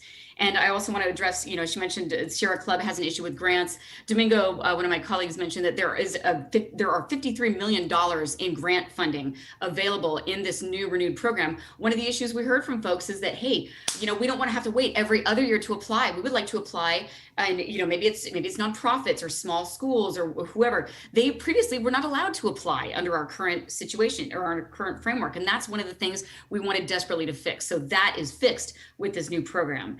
So, and that's something that I think actually addresses the Sierra Club's concerns. In fact, I heard Mayor Scharf, you mentioned your concern about Sierra Club opposing. I do want to mention we do have a broad support from a number of community stakeholders, including the Santa Clara County League of Conservation Voters, Save the Bay, Mid-Peninsula Regional Open Space District, the Open Space Authority, Sustainable Silicon Valley, Business, Labor, the local chapter of the NAACP. I mean, it enjoys broad support because it provides so many vast community benefits in this revamped, renewed program. So with that, actually, also wanted to mention, we do have an IMC, it's the Independent Monitoring Committee. Domingo mentioned that as well. And one of the changes that we're going to make is we're modeling this program after Measure W, which passed successfully down in LA. So we've got side rails that say, hey, we don't want you to just look back. We want you to look forward for accountability. What changes might need to be made? Those two. And I understand that my CEO actually of Valley Water is on as well. So he might want to add some additional thoughts. Okay, very good. Next we have Rick. Sorry, a follow-up question. You mentioned the current major has problems that needs to be fixed. So what problems are there that have to be addressed? Otherwise, it's broken. Can they still speak? Thank you, Councilmember Chow. I was struggling to unmute there. So yes, I mentioned two of them actually right out the gate, one of which is the grants program. Under the current structure that was approved by voters back in 2012, we're only allowed to release a certain number and a certain dollar amount of grants every other year. So if you're a nonprofit that wants to clean up a creek, you may have to wait 18 months to 24 months to apply for and hopefully receive that grant. This program fixes that problem. We would have this grant funding available every single year, and you would be able to apply for it every single year rather than waiting. So that's just one of the problems that we would be fixing. Okay. All right. Go ahead, Rick. Unmute. All right. Can you hear me? Yes, go ahead. All right. Hey, thank you. Thank you, Mayor Scharf, members of council, Rick Callender, CEO of Valley Water. I appreciate you taking into consideration. I know you had a very tough meeting tonight and have taken a lot of things under consideration. But what I did want to do is talk a little bit about the benefits of Measure S, as well as address some of the questions that were asked. I'm going to start with the why now and what was wrong with the existing program. Under the existing program, the money that we put into Safe Clean Water to deal with the homeless that we expected to run out over 15 years was completely expended within 5 years. So right now we are drawing dollars from other programs, other community services, other projects in order to deal with the pervasive growing homeless problem. What we've done is we've put additional dollars into dealing with the homeless program, knowing that it's not going to go away, but knowing that we're going to have to continue to address it. Not only does the new homeless, the proposal in Measure S allow for us to be able to do the abatements, but it also includes $500,000 each year to work with social services organizations to ensure that we can not only remove the homeless from the creeks, but do so in a humane and humanitarian fashion. Just going in, ripping tents and removing people, that's not working, and this is why we have expended all the dollars. We have to try something new. What else is wrong with the existing program? What we have to do is after the 2017 Coyote floods, what we discovered is that we didn't have enough money to go for all the projects. So after the 2017 floods, Coyote Creek only had dollars in order to do planning. So we had to take the money from another flood protection project, and that community is probably a little bit short of screaming right now because they won't see their project because we had to go to Coyote. We did not have the dollars in the projects to get in our kitty in order to get the projects done. We've been relying on the federal government to step up and do their part, but they haven't. So when we talk about the need for local funding and local long-term funding, it will move us forward. The reason why we have major environmental groups, such as the Greenbelt Alliance, such as Save the Bay, such as many other groups, including the League of Conservation Voters, the reason why they have supported us is this would take away our thirsty need to bring in imported water, because this will look at the long-term water supply needs through incorporating programs like stormwater runoff, things that we've never done before. That'd be something that we'd be able to hopefully achieve and basically be able to look at our total local supply. Yes, we do have one group that is opposed to us, but the majority of them are there. This program not only ensures a safe, reliable supply of water, not only rebuilds Anderson Dam, which is the top thing that we heard from 21,000 people that came and filled out surveys that said, if you're going to rebuild a program, here's what we want you to see. Not only from the polls that we took, we heard the people, and what we're trying to do is be responsive to the needs of Santa Clara County to ensure a safe, reliable supply of water, reduce toxins, hazards, and contaminants in our waterways, and then provide for a new way to basically be able to provide for grants. We put $53.3 million into grants, and it allows us to be able to work with the cities in a different fashion to remove blockages. Currently, what happens is when there's a blockage in the creek, people point to whoever's portion of the creek it is, and then we can't be able to address it. This Okay, program please finish up. I will wrap up, Mr. Mayor. This program allows for us to basically work with the city, so the city can point to us and say there's a one-stop shop, and they will pay for the removal of the blockage in our creek, and we'll do it through a grant program. I really urge your support for Measure S. All right. Yeah, I had a question for you. So the current tax has an expiration date, but the new one never expires and has a 2% increase per year. So why did you, historically, this has not worked for parcel taxes for schools, the never ending and the automatic increases. So, what is the reason that you're trying for this? I mean, I understand why you're trying for it, but Mr. Mayor, and those are excellent questions. And I want to back in and start with the 2% automatic increase. It does not have that in there. Opponents are putting out false information. It does allow our board to basically be able to move 2%. And over the history of the tax of the 20 years, our board has not voted every time to raise it by 2% in order to address the cost of living. The cost of construction goes up as you move forward. So that's what the allowance is for. Our board, for example, even this year did not increase it. So there is no automatic increase. Okay. The reason why we put it out so it can be until repealed by voters is that every 15 years, based off the model that we saw of Measure W in LA, is every 15 years, this has to be basically reconsidered, and that the board will either have to repeal, renew, or reduce the tax based on what the Independent Monitoring Committee and others bring back in the conversation. So there are side rails to bring this off, as well as the voters can take this off. And I say the reason why we're going forever is the need for safe, clean water in this community, the need to do operations and maintenance, the need to continue to provide the services that we provide don't go away in every 10 years and going back to the voters. The need is long-term. If you allow, I'll give you one more example of what occurred in the city of Alviso. My family's been out here since 1976. In 1982, Alviso flooded with 10 feet of water. We built the project. We protected Alviso. We did not have the money, the dollars to maintain it. So just 1 week ago, we had another meeting with the city of Alviso and surrounding neighborhoods to talk about, we need to remove you again from the floodplain. That's from not having dollars for operations. Okay. Thank you. And I just want to say that just like we have the problem with our schools now with the inequities in parcel taxes, this perpetuates it. An apartment building with 250 units will pay one parcel tax, and a single family home will pay one parcel tax. Mr. Mayor, it's extremely inequitable. Mr. Mayor, if I may, that's also inaccurate. If you look at our parcel tax, there's 5 different types of parcel taxes. If you're in a townhome, if you're in an apartment, or if you're in a condominium, you're going to pay a much lesser rate than if you are a average family parcel on up to 1 acre. If you are in open space, it's based off of that. This is based off of an impervious runoff formula. Every property depends on the amount of impervious surface. You pay a different amount paid off of impervious. This is based off of what is legal under Prop 218 and under Prop 13. So that is another misnomer that people are putting out about the parcel tax. There is not one rate. All right, thank you. Next we go to Zach Jang. Welcome, Zach.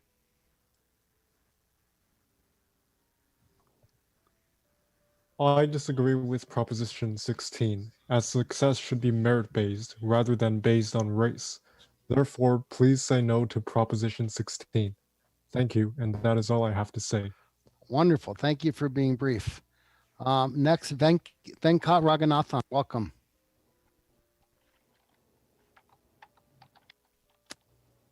Are you there, Venkat?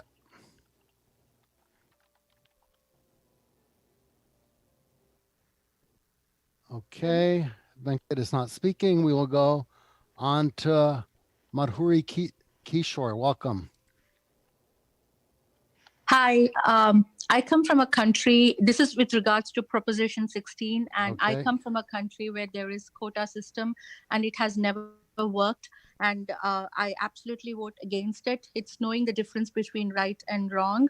We should be instead focusing on the root cause, which is fixing the achievement gap in our education system. Let's not create more divisiveness in the community. Let's make it merit-based so it's fair to all the communities. Thank you. Vote no on Prop 16.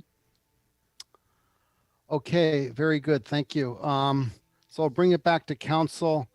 What I heard from the council members, I think it would be, I think there's a general consensus that the city should not be taking positions one way or another on these. Are there any of these that somebody would like to take a vote on to take a position, or should we just take a vote to abstain on all of them?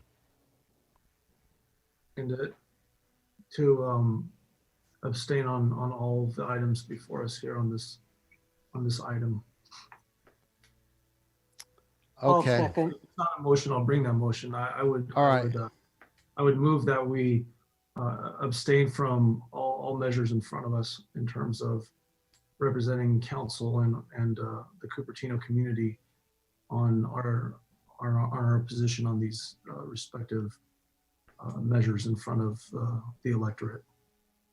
Okay, fair enough. And that's, if this passes, that's how I will vote on Thursday at the Cities Association. So I will second it. And we can vote. Councilmember Chow, Aye. Councilmember Sinks, Aye. Councilmember Willie, Aye. Vice Mayor Paul, Aye. Mayor Sharp. Aye. Motion carries unanimously. Great. Okay, next we are on to, let's see, item, hold on, my agenda got screwed up here. Consent 7. Okay, we are on to item 10. What time is it now? It's 9:20. We've been going for 2.5 hours. So let's take 5 minutes before we go on to item 10 and resume at 9:26.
Item 10,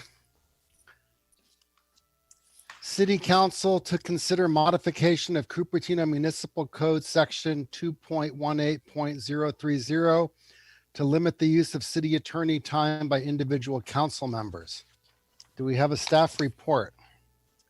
We do. Good evening, Mayor Scharf and City Council. Can you hear me? Yes, we can. Great. This item is for council to consider modification of Cupertino Municipal Code Section 2.18.030 to limit the use of city attorney time by individual city council members. And if council decides to proceed, to conduct the first reading of ordinance number 20-2212, an ordinance of the City Council of the City of Cupertino amending City Code Section 2.18.030 Council Attorney Relations, and of Chapter 2.18 to Title 2 to limit use of city attorney time by individual council members. As background, at the March 3rd, 2020 City Council meeting, it was requested under future agenda items that modification of the Cupertino Municipal Code be prepared in order to limit the use of city attorney time by individual city council members. The intent of the modification is to ensure fair, equitable, and efficient use of the city attorney's time for the council members. The proposed language would limit the legal advice from the city attorney to 2 hours per city council member within any given week. That concludes my report, and I'm happy to answer any questions. You said 2 hours per week. 2 hours per individual council member per week. Okay. So I it's see. fairly similar to the Muni Code provision we have that limits council member requests for specific information from staff to 2 hours. It's kind of a different issue, though. This is strictly use of city attorney's time in answering questions for individual council members. Okay. And who asked for this item? Diane? This was asked or requested by the mayor and one other council member, and I don't recall who the second council member was. It was the mayor and vice mayor. Yeah, it was Darcy. And where do we ask this? In a council meeting, or do we ask this outside of? Immediately following a closed session on city attorney evaluation in March. So I'm sorry, I don't remember the provision of asking for 2 hours of a limitation per week. No, that's just staff recommendation. The request for the item was from you and the mayor. Okay. The request was to look at some sort of limitation of use of city attorney time, and we looked into it and determined that we would propose 2 hours per council member within any given week as a suggested time frame. And how did you come up with 2 hours? As I mentioned, it's similar to another provision in the Muni Code where if a council member request for staff to look into something takes more than 2 hours, then we need to bring it to council. So it's sort of kind of the same limitation.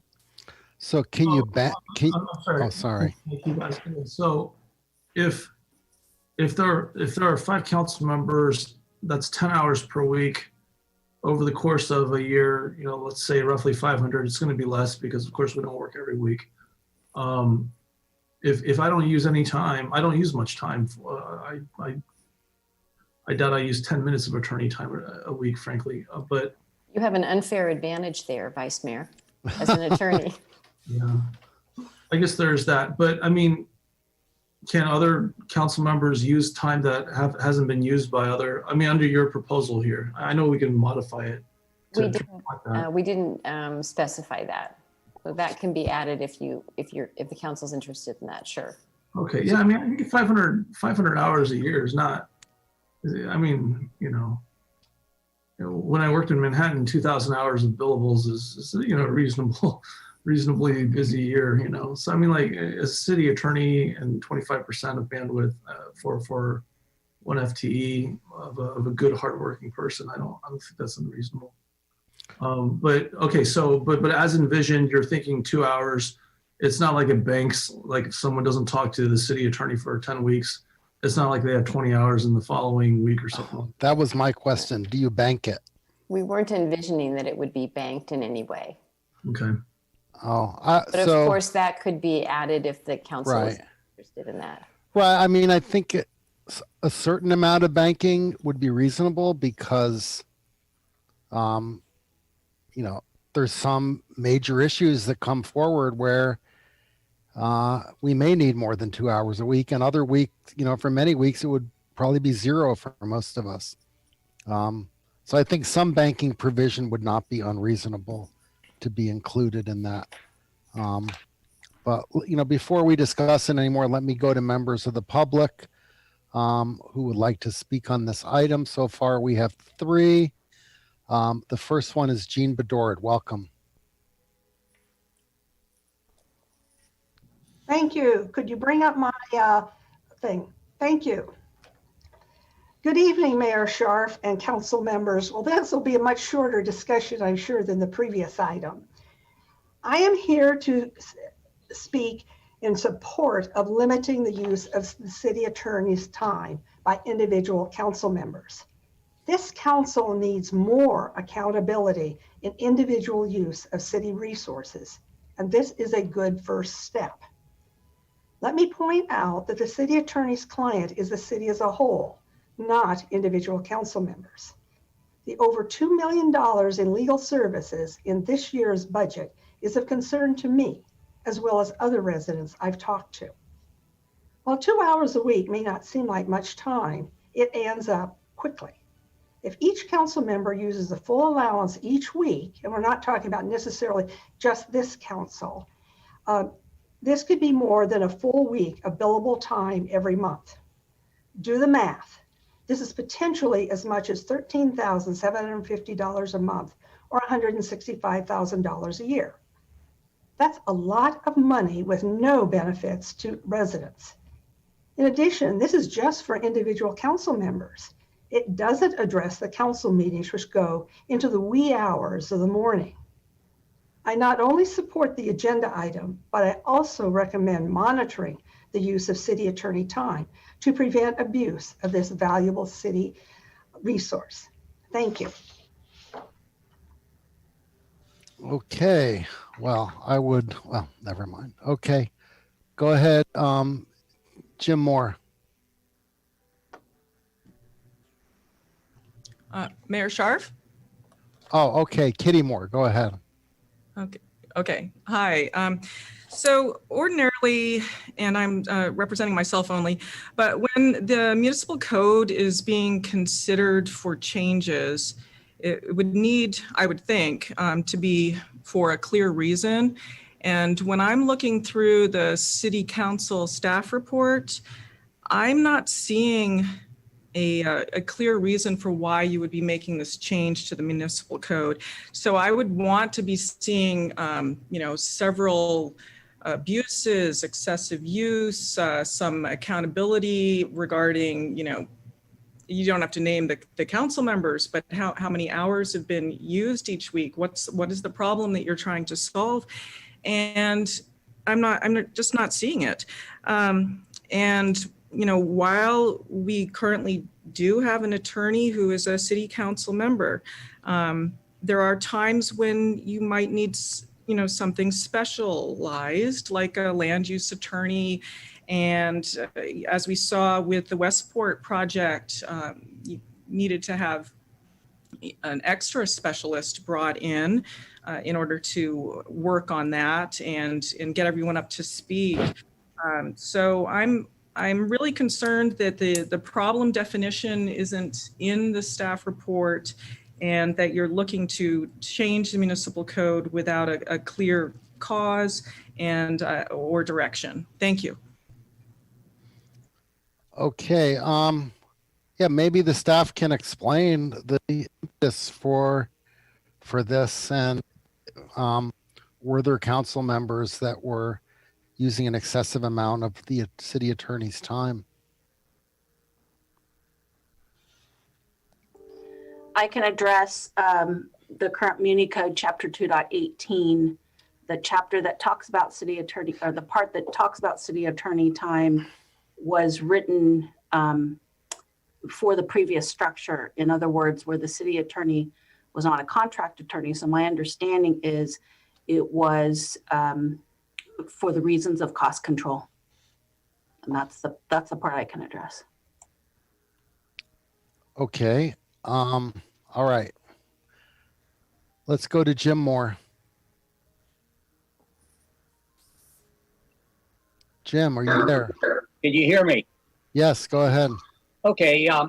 In my like 40-year business career, I spent actually hundreds of hours with corporate attorneys. That was certainly required because of presentations that I made, some of which dealt with the competition. And so they had to be accurate and supportable. In a personal type involvement with attorneys, it's probably been less than that. It's probably been a couple hundred hours, but it came at various times. And so for my looking at this, it definitely should be bankable because it comes at a random time as far as for the council members needing advice from the attorney. And to set a cap for 2 hours per week, that seems to be something that to me at least doesn't make sense based on my own usage in 2 careers as far as using corporate attorneys. Some weeks it was 0. Some weeks it turned out to be maybe 10 or 20 hours. It just depended upon the presentation and what exposure that presentation provided to the competition. So bankable, yes, but a 2 hour or 2 hour limit per week, that certainly wouldn't have satisfied me in my 2 careers. Thank you. Okay, thank you. Next we have Lisa Warren. Welcome, Lisa. Good evening.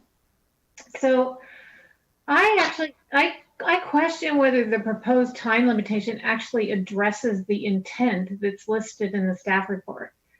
And I disagree with the notion that limited access is a good thing for the city. I believe the opposite.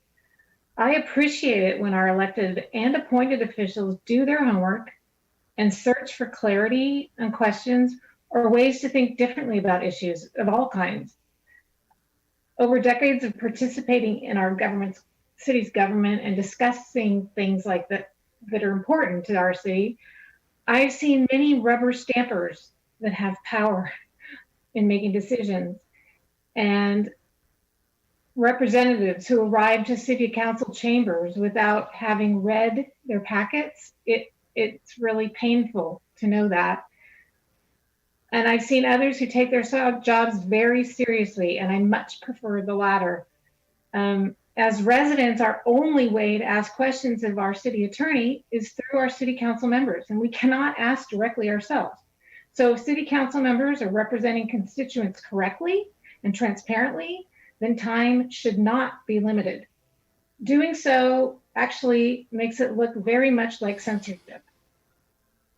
Something to consider also is questions asked up front allow for shortened city council meetings. That's what everyone seems to want.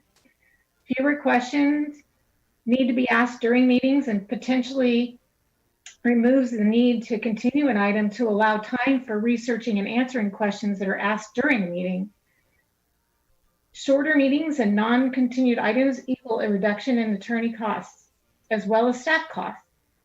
So, you know, I even wonder myself what total amount of time was spent by the city attorney's office deciding whether this is even legal to do and to propose the change. So I really hope that this doesn't happen. Really, really hope it doesn't happen for various reasons, many of which I listed. Thank you. All right. Next is Peggy Griffin. Welcome, Peggy. Thank you. Can you hear me? We do. Go. Okay. Dear Mayor Scharf, Vice Mayor Paul, and council members and staff, I urge you to reject this proposal and subsequent change to our laws. If there's a problem, solve it without a law.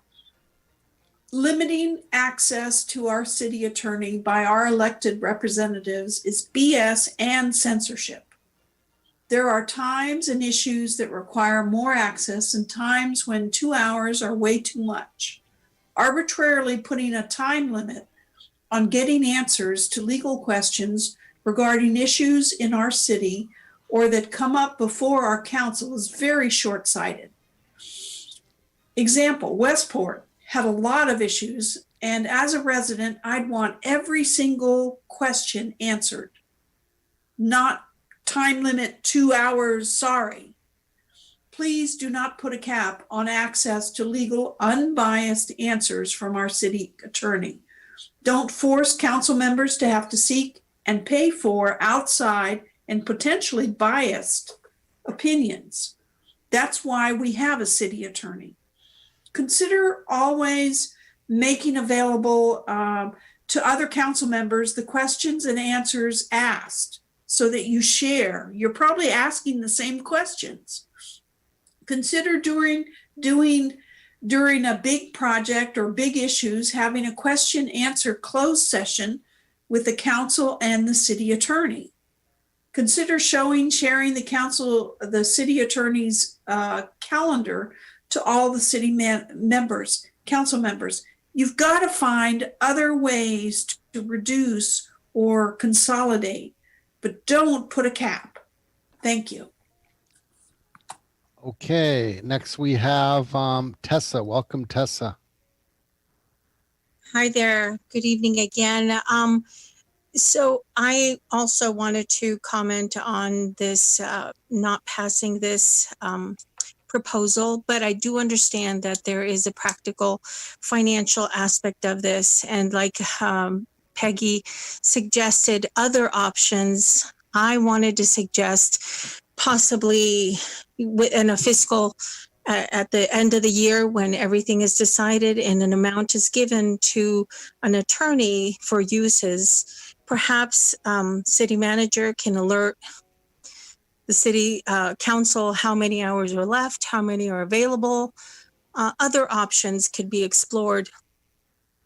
I'm afraid that this might encourage or discourage council members from seeking legal counsel when they really feel they need it and possibly making an error and not what we want to see. So just want to discourage, please explore other options before you limit it, but definitely give it a budget or a limit that's needed. Thank you. Okay, thank you. That's all the public comment on this. So we can bring it back to the city council. Let's see. Okay, why am I still seeing that here? Okay, so yeah, I was one of the people that brought this up, and yeah, the issue has been basically our billable hours for city attorney have been occasionally too high, and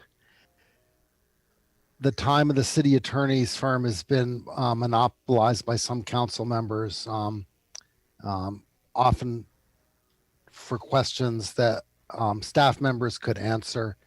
And I know there's some distrust of staff, and that's why there's been an effort to keep going back to the city attorney to get answers. But you know, we need to be good stewards of our city's finances, especially these times.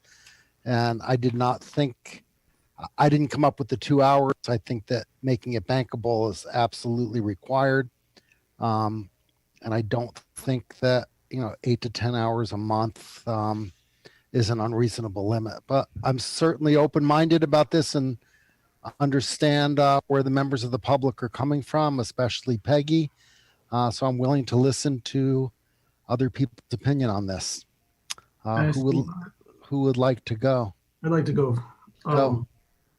I don't support passing a law on this. I think we should table this item and try to find a way to rein in those costs. Honestly, I don't specifically remember asking that we have legislation passed for this. I hope that we can review the bills and come up with a system of keeping track of roughly the amount of time each council member is using in attorney time and visit it. I mean, I don't see why we can't have a subcommittee visit it on a quarterly or even bi-monthly basis. I don't think it's necessary to do it on a monthly basis. But yeah, no, I also don't see any reason to pass a law on this at this point. So I wouldn't even bring a motion on this. I would just table it for another time and go back to staff with direction to find a different way of helping us monitor the consumption of this resource. I completely disagree that having council members that utilize the city attorney as a resource is a bad idea. I think that's, I don't want to be excessive in my language, but I mean, we're elected to the executive, essentially the judiciary, and the legislative, the way that our government is structured locally. So I don't see what the point is on saying, well, you're talking to the city attorney, one of two people you hire. How dare you? I mean, I think that takes a step too far in the lobby, frankly. If we want to pass a law on anything, I think it should be on paid lobbying, if you really want to know my opinion. But in terms, well, we could do that too. In terms of this, I think we can find a more effective way of doing it that basically says, look, let's be reasonable and get a sense of what the time is. In terms of the billing, there's a lot of misinformation out there, but if you really track our spending on legal expenses, it reached a nadir in 2018 because there was a lot of activity in our city attorney's department. And I don't think anyone would agree that that was a good thing. We in fact saved the city quite a bit of money going to this contract basis. It was more expensive than we had anticipated, true, but it still saved the city money.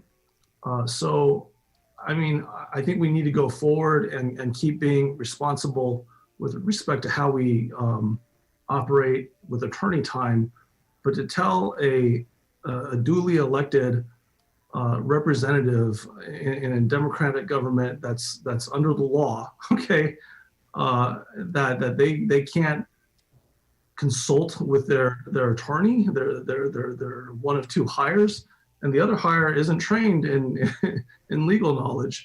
I think that's just misguided at best. So do you favor an unlimited amount of time per council member? I wouldn't favor unlimited amount. No, not at all. I would, because that's the issue, really, that we're looking at. I would use this as a guideline. I think I would use this as a guideline and basically say, look, roughly 10 hours a week between the five of us, and try to keep that boundaries and see how we can operate without going to a statutory thing. What really bothers me about this, it reminds me of passing a law that says that council members are not allowed to talk directly to staff members. I mean, we actually had to pass a law that says that explicitly that we are, and yet over time it got pushed back. And when we had a code of ethics of all things, okay, when we asked our staff to go back and give us some recommendations of how we can have better communications with A, the public, and B, our commissions, they came back with a code of ethics that said that we're not supposed to talk directly to staff members. That was in direct derogation of the law that we passed about 15 years ago on this. And no one really seemed to know that. But the fact of the matter is, it is legally acceptable for us to communicate with with staff to get information. Now, I would rather go towards a kind of understanding with community and a relationship with our staff and our community members, such that we don't have to like microanalyze this. I mean, look, the general idea is that there is a limited amount of bandwidth. There's a lot of work that needs to be done in the city. If someone is basically saying, look, there's reasonably 10 hours a week of council time, and someone's taking like 9 of those hours and even like longer, then yeah, maybe there's an allocation issue. But if the rest of us only need like half an hour here and there, I mean, I don't really see what that particular issue is. If it's becoming a matter of excessive bandwidth such that the city attorney's office cannot do its job, that also is a different story. But of course, the staff report is so lean that we get no numbers. So I would say let's go forward and form a subcommittee, have it meet on a quarterly basis at this point, and get a sense of what the usage is. Like define this as a problem. Give us some numbers. Let us see what the economics of this is. Because from what I understand, the economics of our city attorney's budgeting is actually quite good over the course of the last several years. And again, in 2018, it was for reasons that aren't the most savory, frankly. But the budget itself has been quite fiscally in keeping with what a city of our size should be spending. So my recommendation is that we table this. We form a subcommittee and we start going forward and we start talking about what we can be doing to, rein in city attorney spending if necessary, as well as the amount of time that our council members are using with the city attorney. If that turns out to be excessive, fine, let's deal with that. But if it doesn't, then clearly there's not a problem here. So does the staff have a report? I shows asked for a report. Usage by council member? I asked for a report and I have the list. Looks like they didn't share with everyone. So I can tell a little bit. So. Well, I've had my hand up. I'd like to speak.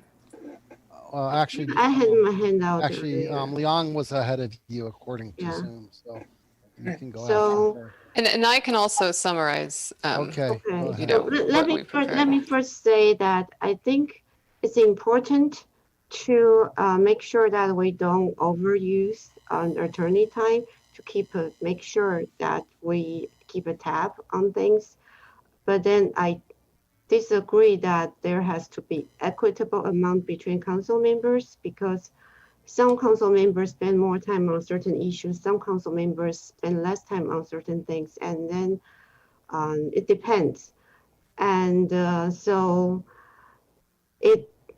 thought I was the one that's using a lot of time, but that was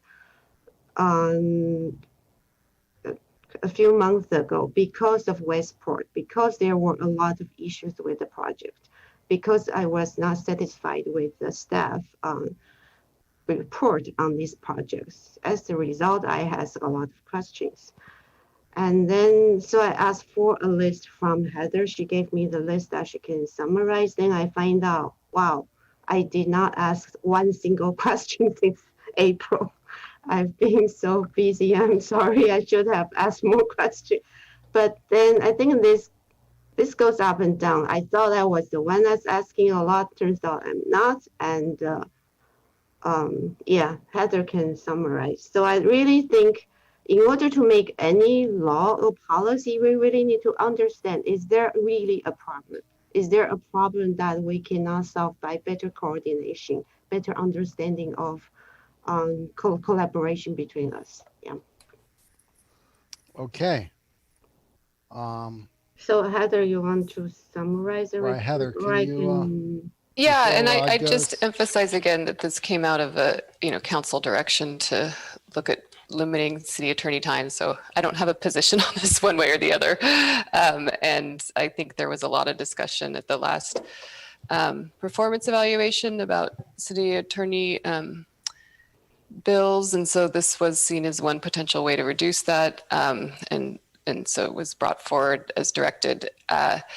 Looking back at our time spent responding to individual council members, it is true. Normally there's only a couple emails a month from individual council members. There are some exceptions where we receive more emails from some council members.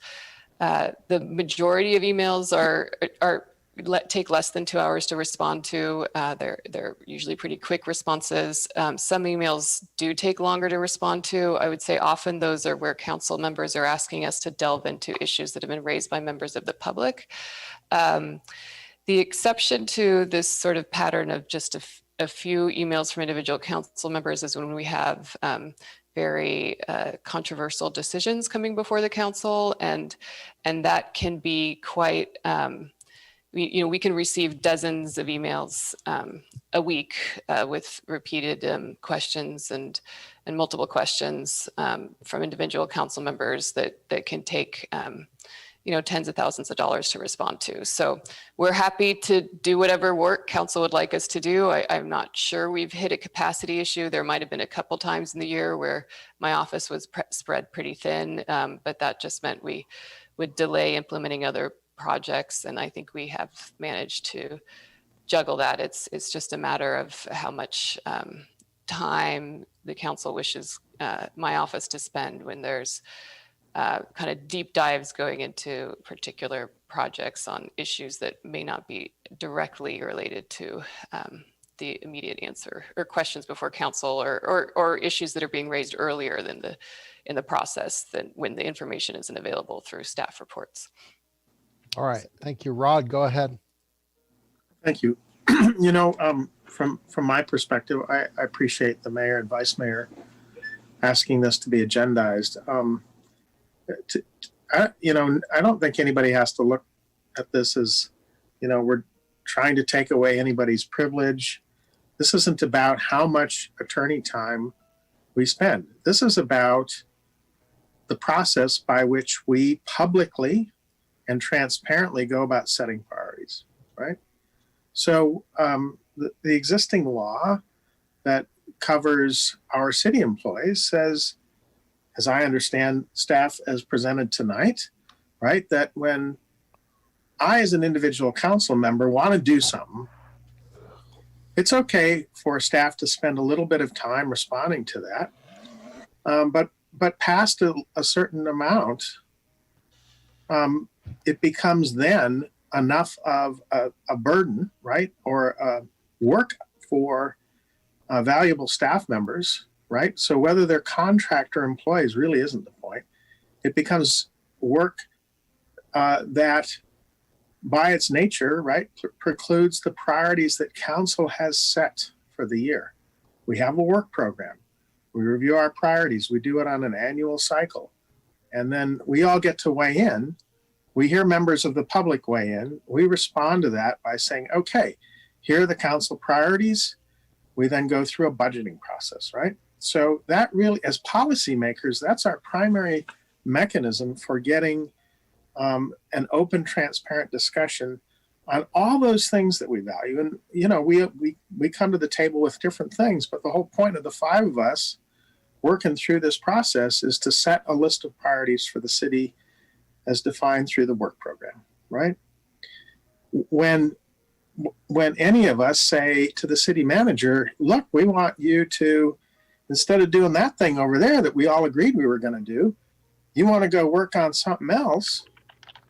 I think it's fair to, at some point, say, well, wait a minute, let's not just go off and work that item past a certain point, which I guess is defined as 2 hours.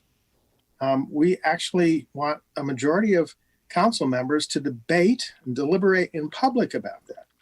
And of course, if it's appropriate for a closed session, then, we bring that to closed session and staff gets a majority opinion about how that new thing weighs against everything else. So I don't see this as anything very complicated. When we had, as was pointed out, when we had a staff city attorney, we still, that city attorney, as a member of our employees, right, was also subject to this 2 hour provision. Is that correct?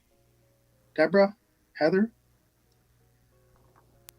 No, I think the chapter on 2.18 was written under a time when we had a city staff, city attorney. And so the language in there is different than the one governing the city manager and the regular staff. And it doesn't put a limit that says there's a response required. And it doesn't, if I recall the language correctly, it doesn't talk about any limitation. Diane, if you have the section in front of you, correct me if I'm wrong, but or Heather, it just doesn't say anything about that. I think you're correct, Deb. Yeah, there's a separate provisions addressing city attorney and staff. And so Okay. I would argue the city attorney provision controls the city attorney. So I don't see this as, I see this as a fair way to ensure that, we can come up with a different number if you like, or we can come up with bankability or something. But it seems to me that things that take enough time and resource, in this case, if we consider, well, we can always hire another attorney from Shoot Mahali or some expert firm. And frankly, right, with Westport, we did. We went through a whole chain of attorneys trying to figure out what our options were as a city council before we entitled that project. And I know some of you, right, we weren't all happy about what we got, but we understood because we had invested a lot in a number of lawyers that understood the law in this area, and we were looking for different opinions. So it's not about constraining that. It's about the will of the majority of council and making sure that when we go above a certain point, that we are having as possible, right, debates about priorities of things and how we spend substantial resources in the public eye, transparently, and ensuring that we don't displace things we've prioritized through our regular annual process for things that one council member is eager to do, because in the end, it comes out of the same pot. So I'd be in favor of doing something here. Thanks. Okay. John, did you have anything? Yes. So, yeah. So to start, you read this and it sounds troubling. And I think that's why the residents are speaking about it. It sounds troubling. They've elected us to represent them, to make the right decisions that are going to affect them and this community, and to try so hard not to make a mistake. We're all highly educated, but we're not attorneys. And we're not here to do the interpretation of the state density bonus law at 10 o'clock at night, reading before we go to sleep. The possible implications of making bad decisions because we didn't have the guidance that we needed is unacceptable.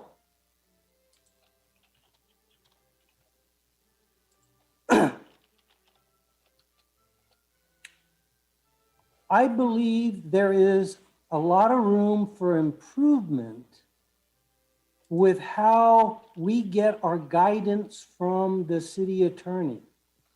We're all dancing together for the first time. We're new on the city council. Like I said, we're not attorneys. We hired a new attorney to the city. So she has not been functioning in that capacity for this city, such that you already have a partner that knows how to dance.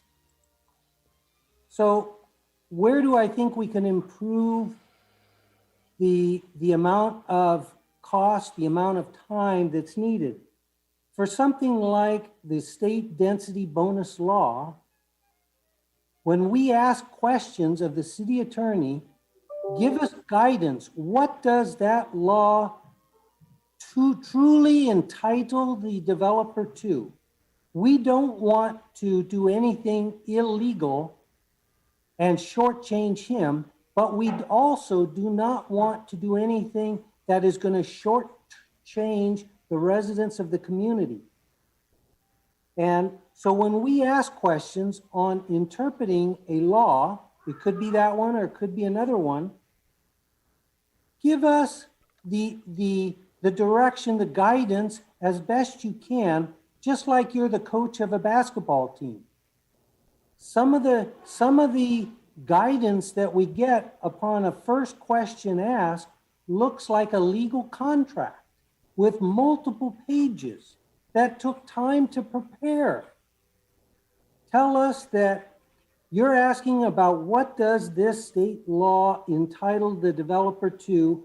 Okay, some of it has not been defined in a court case yet, so these are the possibilities. Then from there, if we need more guidance, we can ask it, but we didn't need a 17-page contractual looking document to tell us that, because then we go on to the next question. Since there's a vague definition in this law, and we look to San Francisco, who has created an interpretation of the state density bonus law. Does that apply to Cupertino, or is there something unique about San Francisco that if we were to use the same argument that they used, we would be wrong? Or is it correct regardless of which piece of land it was written for? So give us that guidance, and when there is confusion, call the council together and say, you know, this is a tough question that I can't give you good direct answer to. The developers are going to sue you if you don't give them what they want. That's not the question. The question, we have to stand up for the residents of this community. And if we have valid legal arguments that the law indicates this but does not indicate that, and there's the risk of a lawsuit, so be it. We, the council, will have and Councilmember Willie, I appreciate you keeping this vague, but just reminding that, you know, the details of what were in confidential memos should remain confidential and not be disclosed in a public meeting. I'm not giving any detail. Thank you. This is about improving the process. Like I try to use analogies that make things simple. A coach would not write a document and give it to his team. We are a team. We are a team. There is room for improvement. I'll leave it at that and say that in order to do my job on this council and represent the residents of Cupertino and know that when I render a decision that could be challenged by the developer and take the city to court, or it could lose rights for the community, I want to be sure I've got the best guidance that I can possibly get, and I'm going to ask for it. And I don't need it to be more complex. Keep it simple. And when in doubt, we can get together as a council. The Brown Act says I can't be going and calling other councilmen and saying, does this sound good to you? No, I can't do that. And so, yes. All right, thank you. All right, I didn't finish my Dr. comment. Chow. So I asked yesterday because I'd like to have data to see what problem we are trying to solve here. So I asked for a list of questions because I have no idea what other questions other council member asked. So Heather kindly prepared a list. I guess this count, I don't know how many minutes it took. So there were questions. So what we are seeing here really is not an overuse of attorney time. I have a list of questions in the past 6 months asked by everyone. And what we have seen potential overuse or mostly due to Westport project that was before April. So I have a list from April to September. I'm not even in there. So I'm so sorry, I was busy.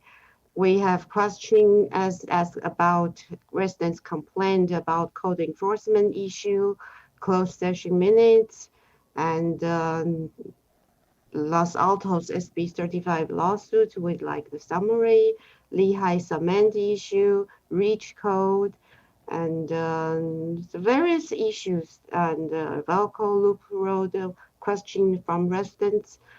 So, but total, it seems like most council members didn't use 7 or 8 hours in a 6-month period. So what we are seeing here is not really a problem. What we had earlier abnormally with Westport was because there were issues with the project that it created 5 extra units but asked for double the height. So we had a question, we had confusion on how to interpret the law. And I think the staff did not make it clear. They pushed back. They did tell them this is not right. And so all of these were due to things that's beyond any council member's control, but we need to understand. And this is related to a specific project. This is not a pattern. And this is a one-time thing.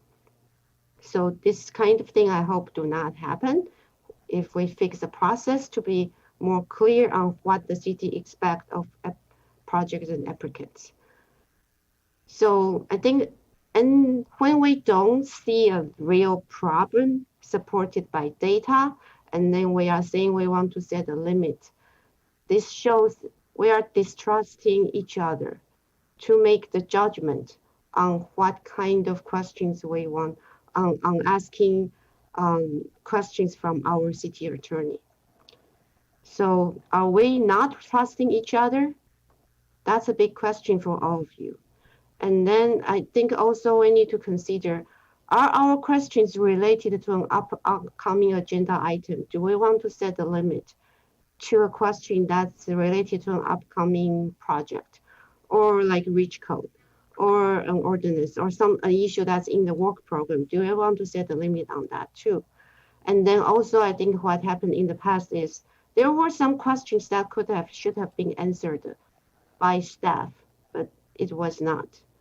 And so we had to ask an attorney.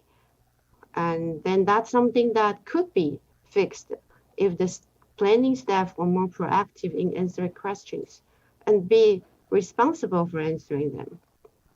And then also there are a lot of, I see that is issues raised by the community members and the council members follow up to, like code enforcement, like questions about easement. So maybe are we then not responding to community member questions, or do we want to put all of this on the agenda for all of us to approve? That's a process issue. But a lot of those are probably not a lot of time. Then the last one is a new issue that any council member is investigating for future agenda item. That one may be, in case anyone has something that they think is important for Cupertino, do we want to limit their time? So, but first of all, let's see if there is data to support. We do need to limit because there is a pattern of overuse of attorney time. If so, then let's find out whether we can better collaborate and be more effective. Can you finish up? Yeah, thank you. All right, thank you. All right, so it doesn't seem like there's any Completely agree with the sentiment. Yeah. And the thought that Leon said, look, we got no data. There's no data at all on this one-page staff report. How much time was being used? How much is being billed? How are we looking year over year? There's just no data whatsoever. I think the first step is to look at that set of numbers. How are we spending? Is this a problem? It's a really good point because again, I know I use almost no attorney time. Right. Yeah. So, and I'm not bragging about it. I'm just saying that, look, I think that there are a lot of other things that our council members are doing other than bothering our city attorney's office.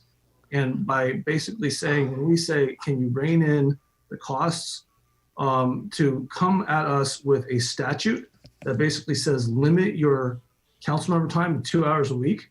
I mean, that's an insinuation of some sort. And if you're going to do that, give us some data. All right. And so I say let us. Okay. Let's Let's finish up here. If we need to examine legal spending on a monthly or even bi-monthly or quarterly basis, let's do that.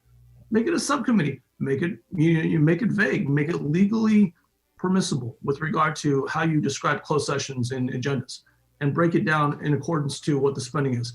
Include as part of that category amount of time spent on council member requests.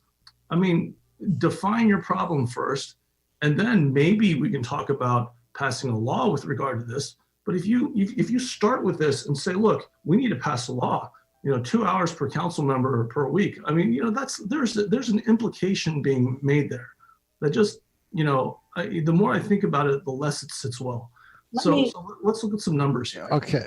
Can I also diffuse that a little bit in that we were asked to find a way to limit this a little bit? No one asked you to. I threw it out there, and if you don't like it, then that's fine. I mean, but let's figure out why it was put on there in the first place. We didn't just conjure it up.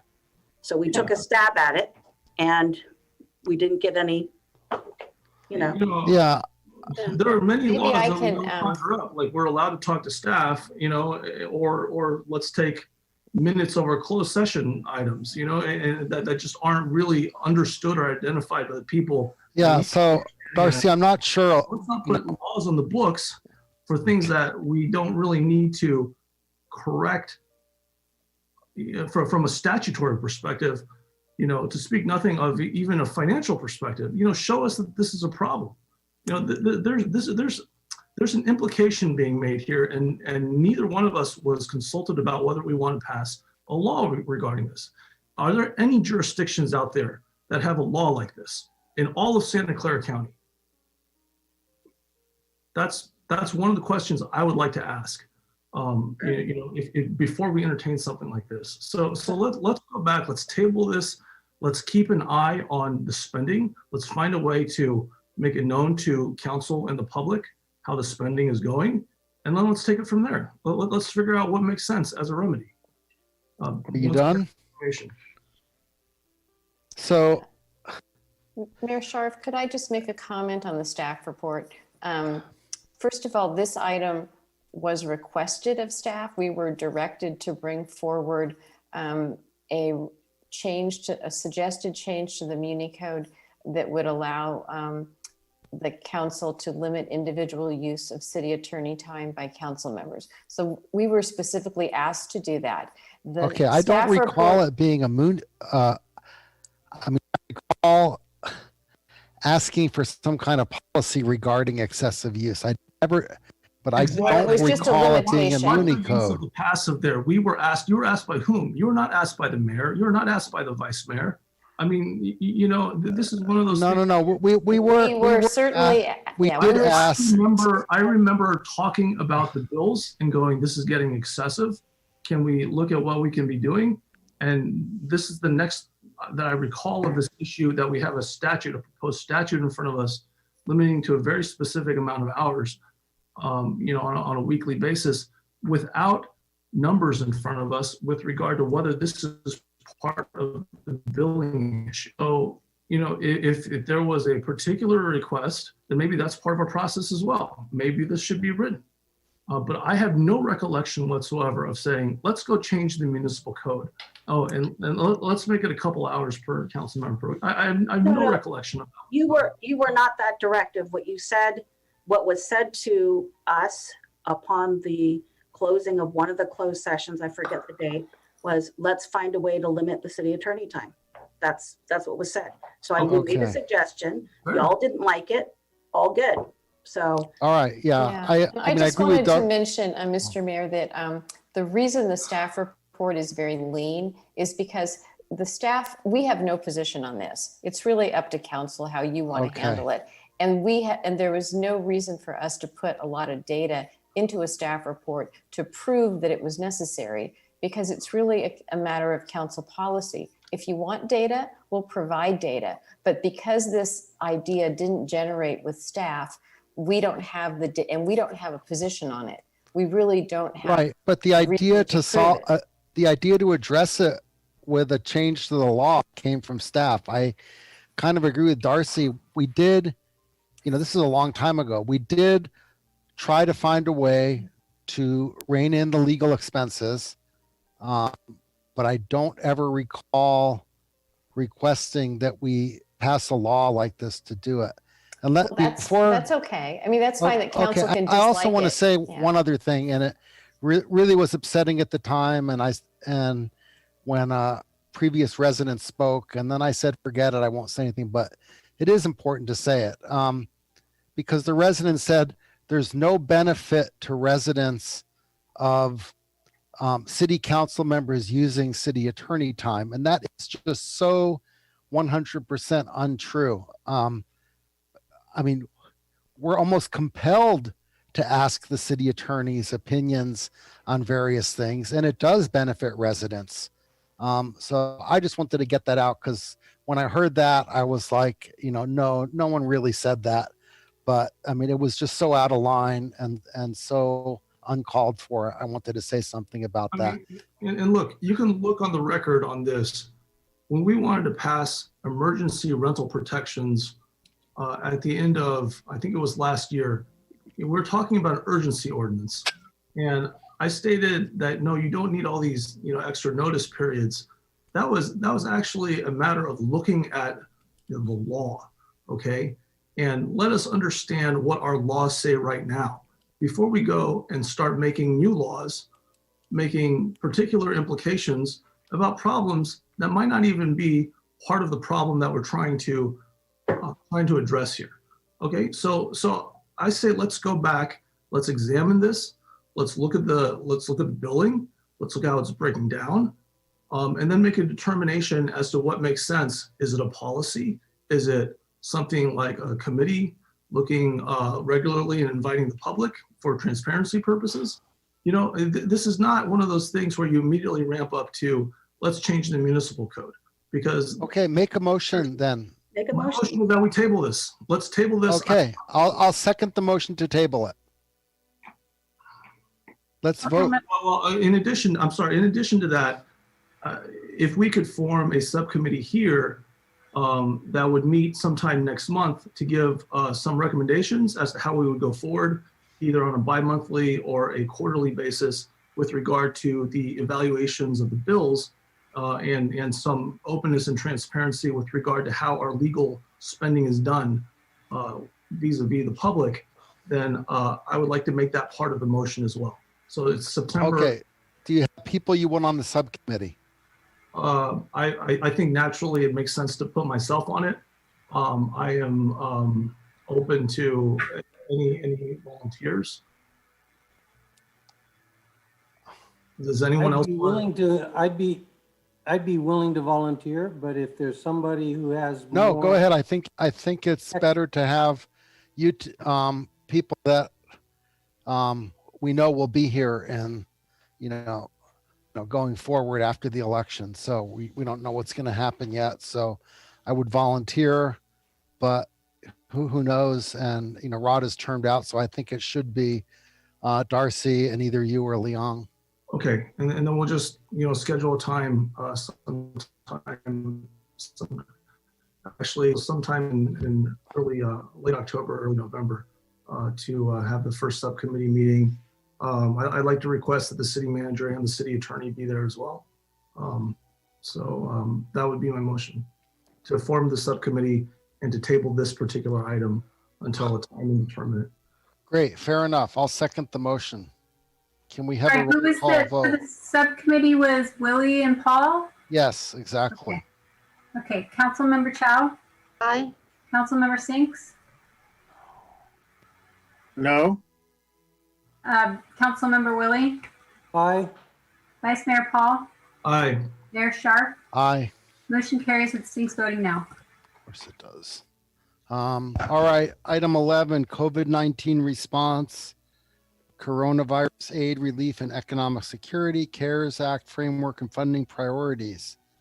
Okay, let's have the staff report.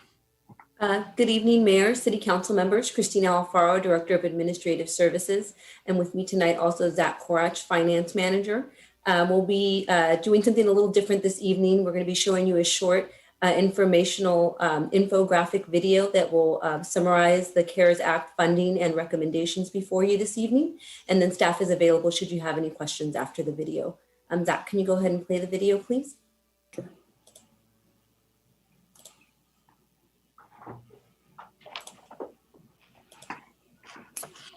Before I start the video, can I confirm that everybody sees the presentation screen? Yes. Great. Yeah. All right, here we go.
Okay. What was did it say 735,000 for law enforcement at the beginning?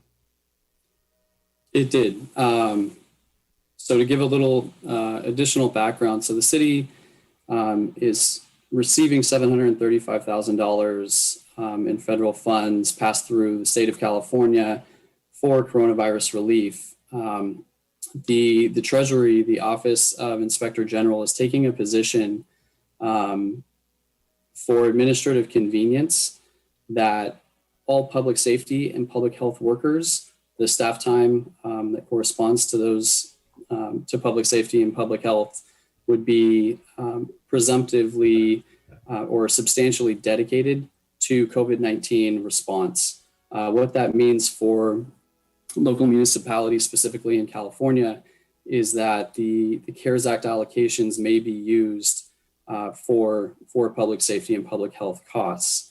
And as such, the city is recommending that the $735,000 be allocated for law enforcement for a number of reasons. Number one, there is an administrative convenience on behalf of city staff from a reporting standpoint, but more importantly, allocating the $735,000 to law enforcement provides general fund relief. This would free up additional dollars that can be used for additional eligible expenses that may be reimbursable from additional grant funding on the back end. Once the emergency period is declared over, then the period will be triggered for FEMA reimbursement.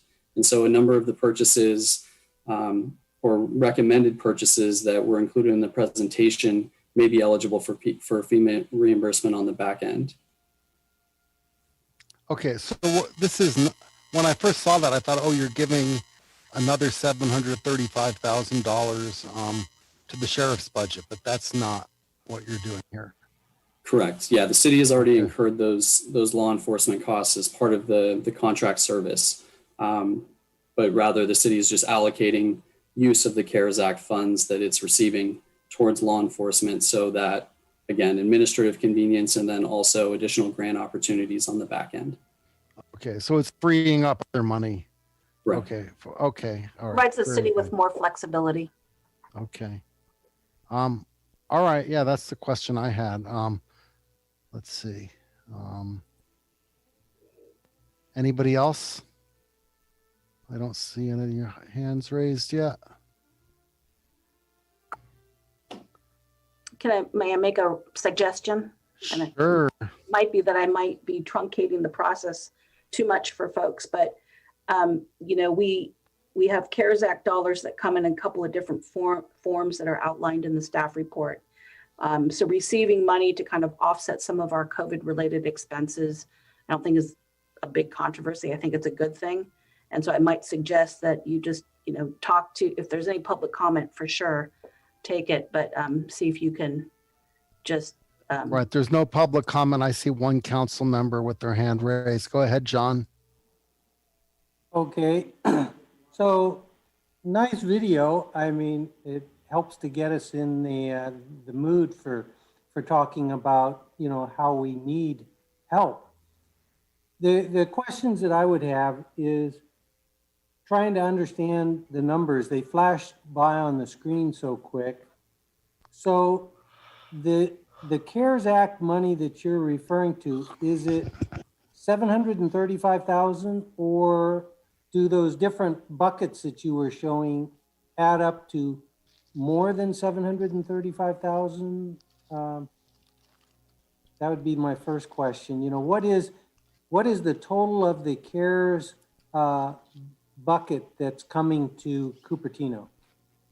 Sure. So there is $735,000. We're halfway towards receiving the full allotment, and that would be the primary CARES Act grant funding. And the numbers that were flashing on the screen or during the presentation, I would have to go back to them. There we go. So we have the $735,000. That's the allocation that the city is receiving. There is a second tranche of grant funding that's going to be administered through Community Development Block Grant. That's going to be used predominantly for small business assistance. That's $554,000. And then a portion of 50% of the unemployment insurance assistance expenses that the city has incurred is going to be reimbursable. So approximately $54,000 there. And if we go to, I believe there was a subsequent slide that showed the various funding. While you're on that slide, so we're slated then for 735 plus 554 plus half of the 107. That's correct. Okay, great. So, and you're saying of that, we've already gotten about half of that. So about half of that has already been received in the form of a check or a deposit into the city account so that the city is able to use that money, distribute that money? And that's correct.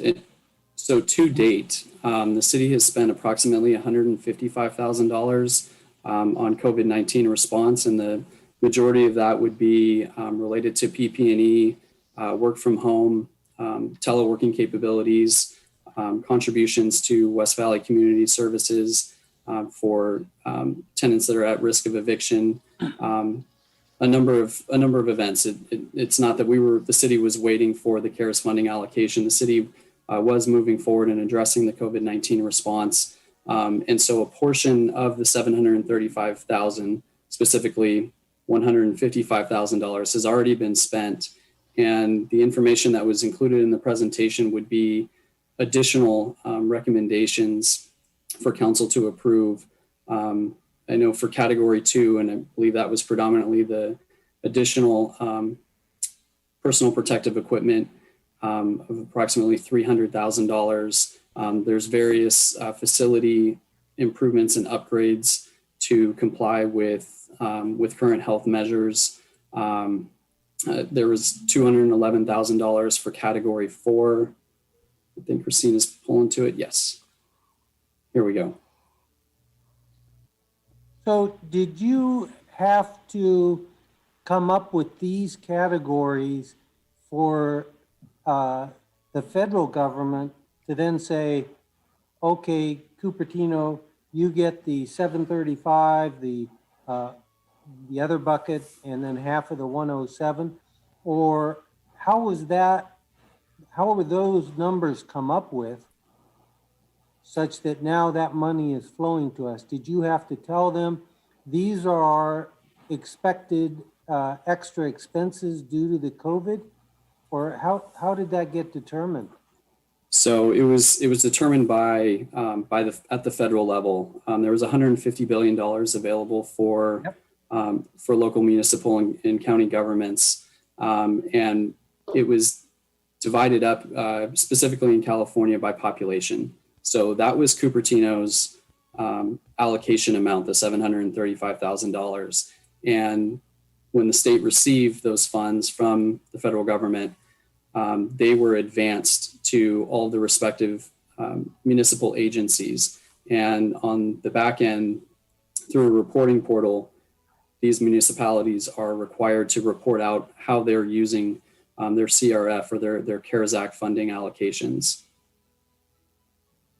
So now they're automatically giving you deposits that will total up to those amounts? Or do you have to keep submitting bills to them to keep getting that?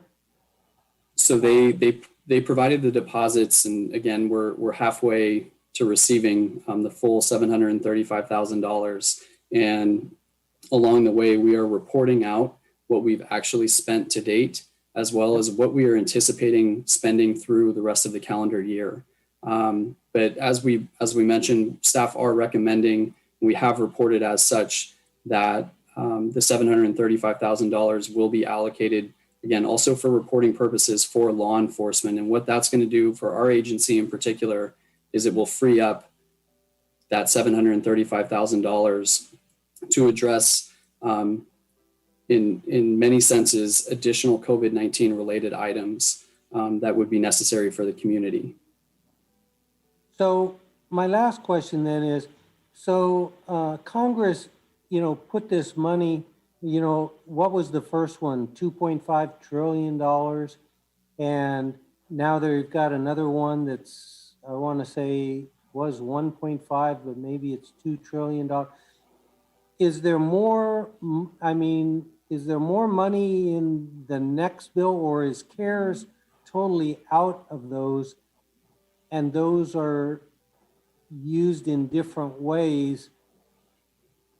I'm not gathering that from the news, so to speak. So I'm kind of asking for guidance on, if they did the first COVID relief and then now they're doing another one, and whether or not there's additional COVID funds depending on how long COVID goes. What if Congress does a third one and it goes to the middle of next year?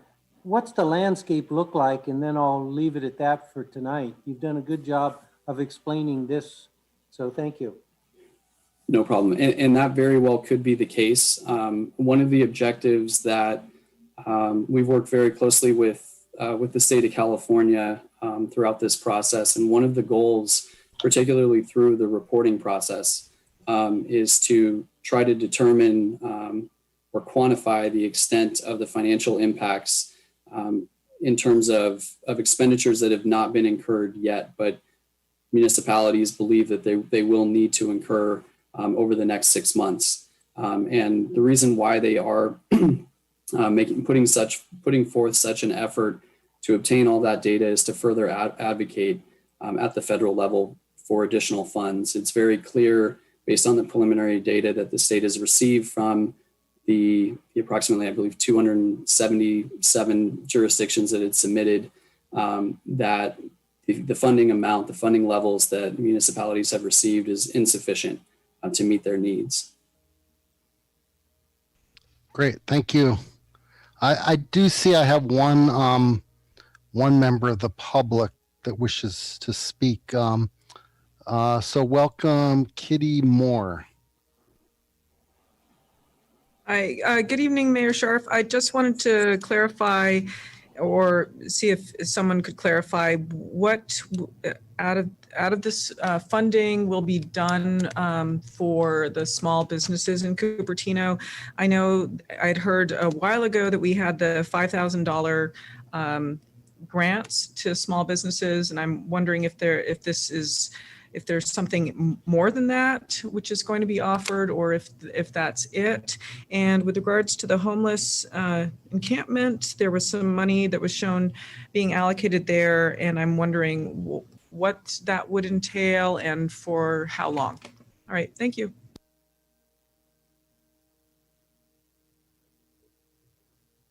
Okay, can the staff member answer that?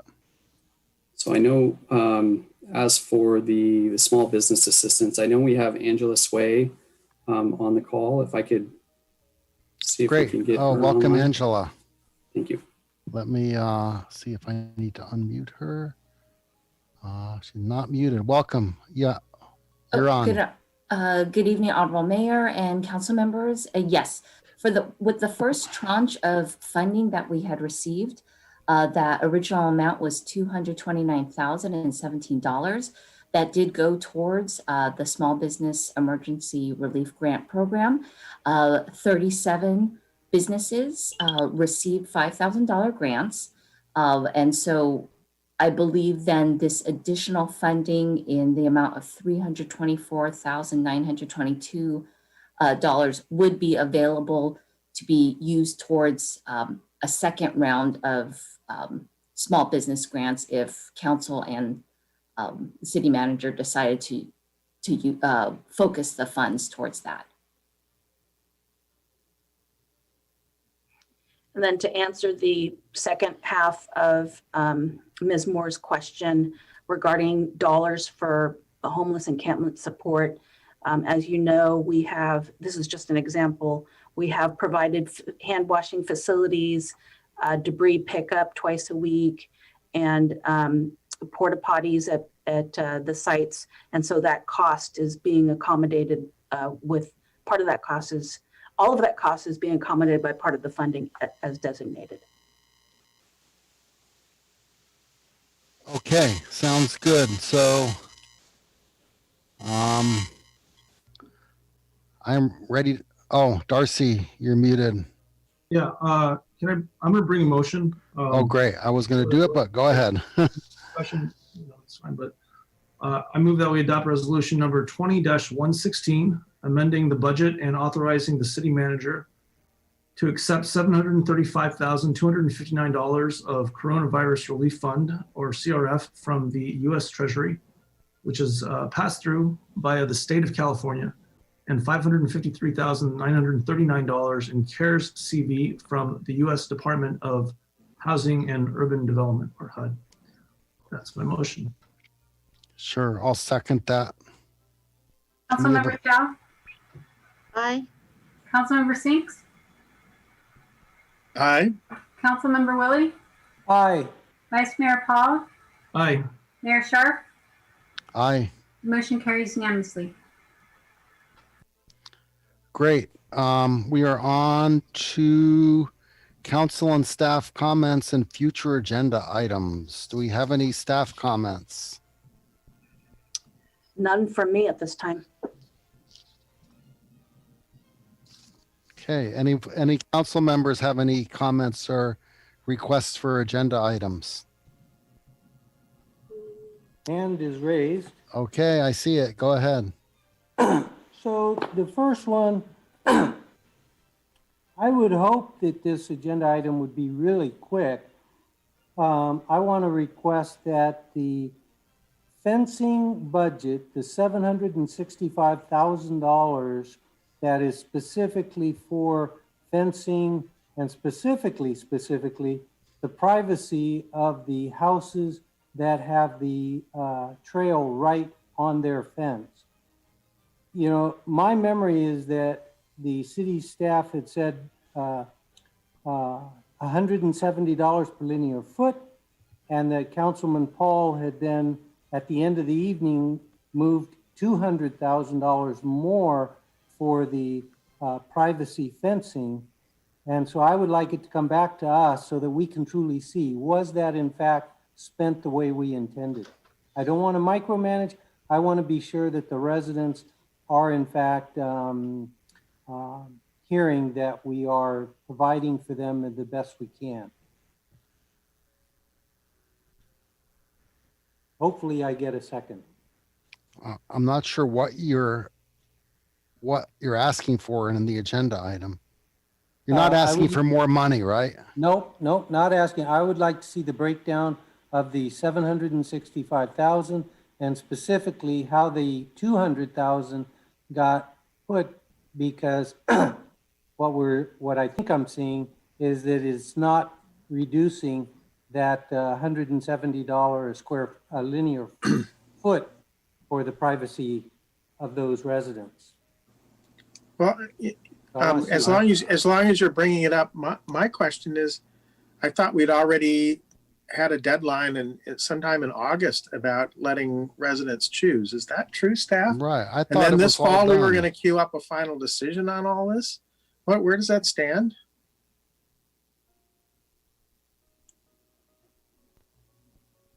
Is Roger here still? Yeah, he's getting on. Yeah, no. Good evening again.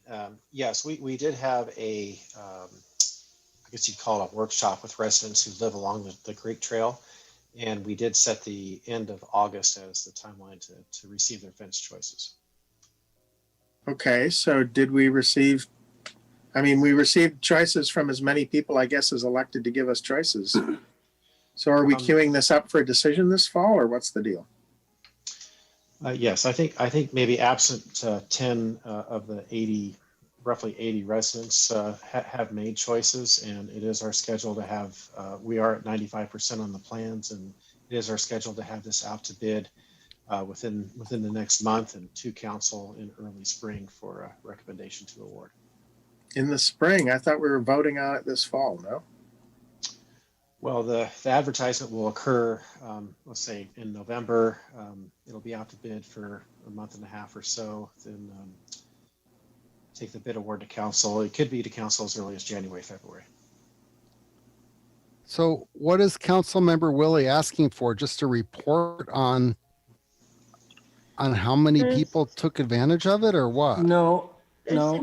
So there is a Let John answer. Okay. Why don't you? So the residents that I've seen emails from have said that it was not fair for them to have to give fencing choices without knowing what the cost to them was going to be. Councilman Paul put another $200,000 for privacy fencing along that creek trail for the houses that are the most impacted there. And yet, when I asked the city manager, what is the cost to the residents, because the residents are unhappy that they had to make choices without knowing what the true cost was. And it sounds like the cost never got reduced by the additional 200,000. It was $170 a linear foot. For residents, that was too much. We put $200,000 in. It should have been brought down accordingly. And then they would, make their choice or correct their choice based on that situation. It's not fair that later on they find out, oh, you guys have leftover funds at the city or whatever the case may be, when it would have changed what they picked for their fencing option. Yeah, So I would just like 15 minutes, show us precisely how the $200,000 extra was allotted, and then the residents were then allowed to make the choice for their fences based on the new maximum out-of-pocket amount. Well, and I can provide you the fence choices made to date and how that compares up to the dollars that have been allocated. I don't see how I don't see why that would need, future council consideration. I can provide that information. Well, I'll suggest that we actually queue this up for a vote this year. We allocate the money, we approve, right? Subject, yes, to contract review. We approve the project to move forward. And then if it takes more time to get the contracts, that we basically authorize staff to go ahead and do the work to consider alternative bids and proceed with this thing. I thought we were clear about the timeline for this project. So I'm right now, disappointed that we're stalling on it. I mean, this is not an get it. agendized item now. I don't think we can discuss it anymore. I'm just not understanding why it needs to be on the agenda at all. If we put more money to lower the cost to the residents of the fence, and Councilman Paul is the one who put the additional. Right. I recall that. Yes, and I want to just make sure that the residents did in fact get the benefit of that additional money. So I second that, because I think last time also there was some confusion on what the extra allocation covers or not cover. And there were people asking me after the meeting last time too. And maybe let's just schedule an update and get all the questions answered. So you're seconding it? Yeah, I second. All right, well, that's two people. So that's an agenda item then. And I'll try and keep it to 15 minutes. If any residents have questions, they can ask at that Right, time. as long as this is, right, it's just a report on, how many people chose each thing. We're not, right, we're not redistributing any money. Can't we handle that in council reports? If all you do is want a report, then let's just get a report written. We don't need to agendize it, do we? Well, I agree, but two people wanted to agendize it, so that's. To do what? To do what exactly? The residents need to know that we have put at least what we can toward their fencing choices for their out-of-pocket expense, so they can make the right choice for themselves. They're going to live with that for eternity, and they want to make the right decision. But I thought we already told them how much they're getting per linear foot. And we had a deadline, and the deadline's come and gone. We're a month past the deadline. I don't understand this.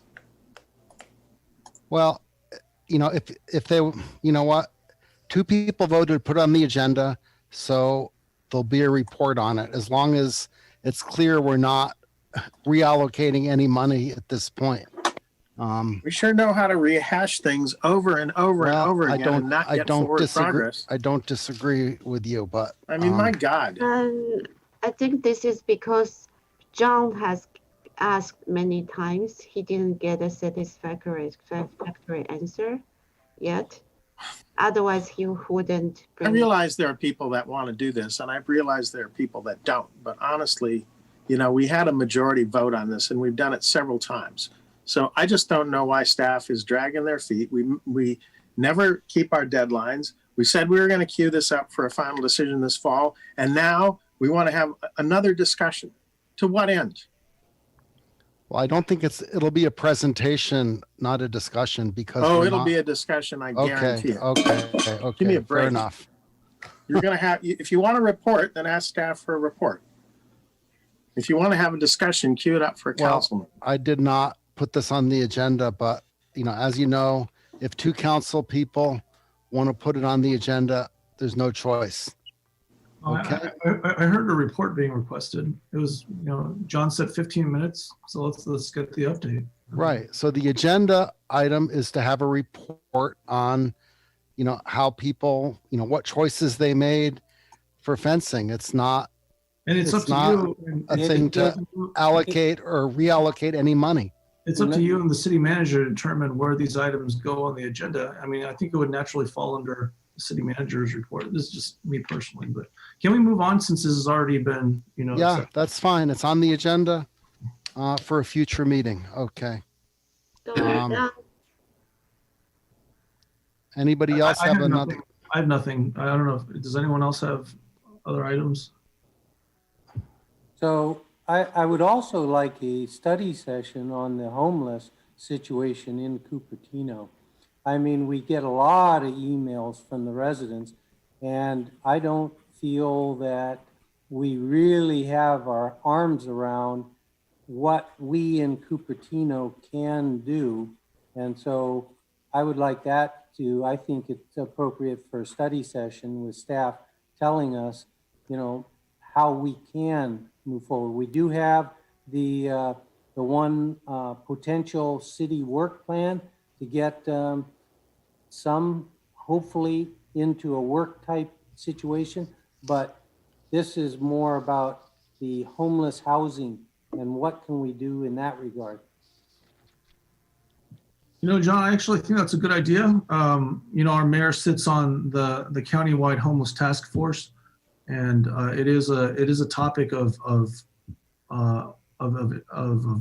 impending and serious interest and relevance in our city. So I'd be happy to. That's fine. And we, you know, I will point out, we already had the county come and give us a presentation on this, but yeah, we can do it again. Maybe that's the second. Maybe end of November. Just I don't know, but I mean, I know we have a lot teed up too, but you know, it's a consistently pressing issue. All right, very good. We had a prior session, but I think maybe it's more concrete for people given the homeless encampment, right? So I'm supportive too, and maybe we can get beyond what the general facts of the last meeting and talk about what, you know, express ourselves on what we think Cupertino's response should be with regard to permanent supportive housing or something. Well said. Thank you. Okay. Yeah. Anybody else have anything before we adjourn and move to the next meeting? I'd like to move that we adjourn. Oh, second, adjourned. Okay. Now we are on to our next meeting. Oh, yeah, that's right. This is the special meeting of the Cupertino Public Facilities Corporation. Can we have a roll call, please? Board Member Chow? Aye. Board Member Sinks? Yes. Board Member Willie? Yes. Vice Chair Paul? Yes, here. Chair Scharf? Here. Well, I never even realized I was going to be a director when I got elected to this job. Okay, so there's only one item. It's the consent calendar. I'll move the consent calendar unless there's public input. Let me check for public input. No, there is none. All right, I'll second. Can we have a roll call? Board Member Chow? Aye.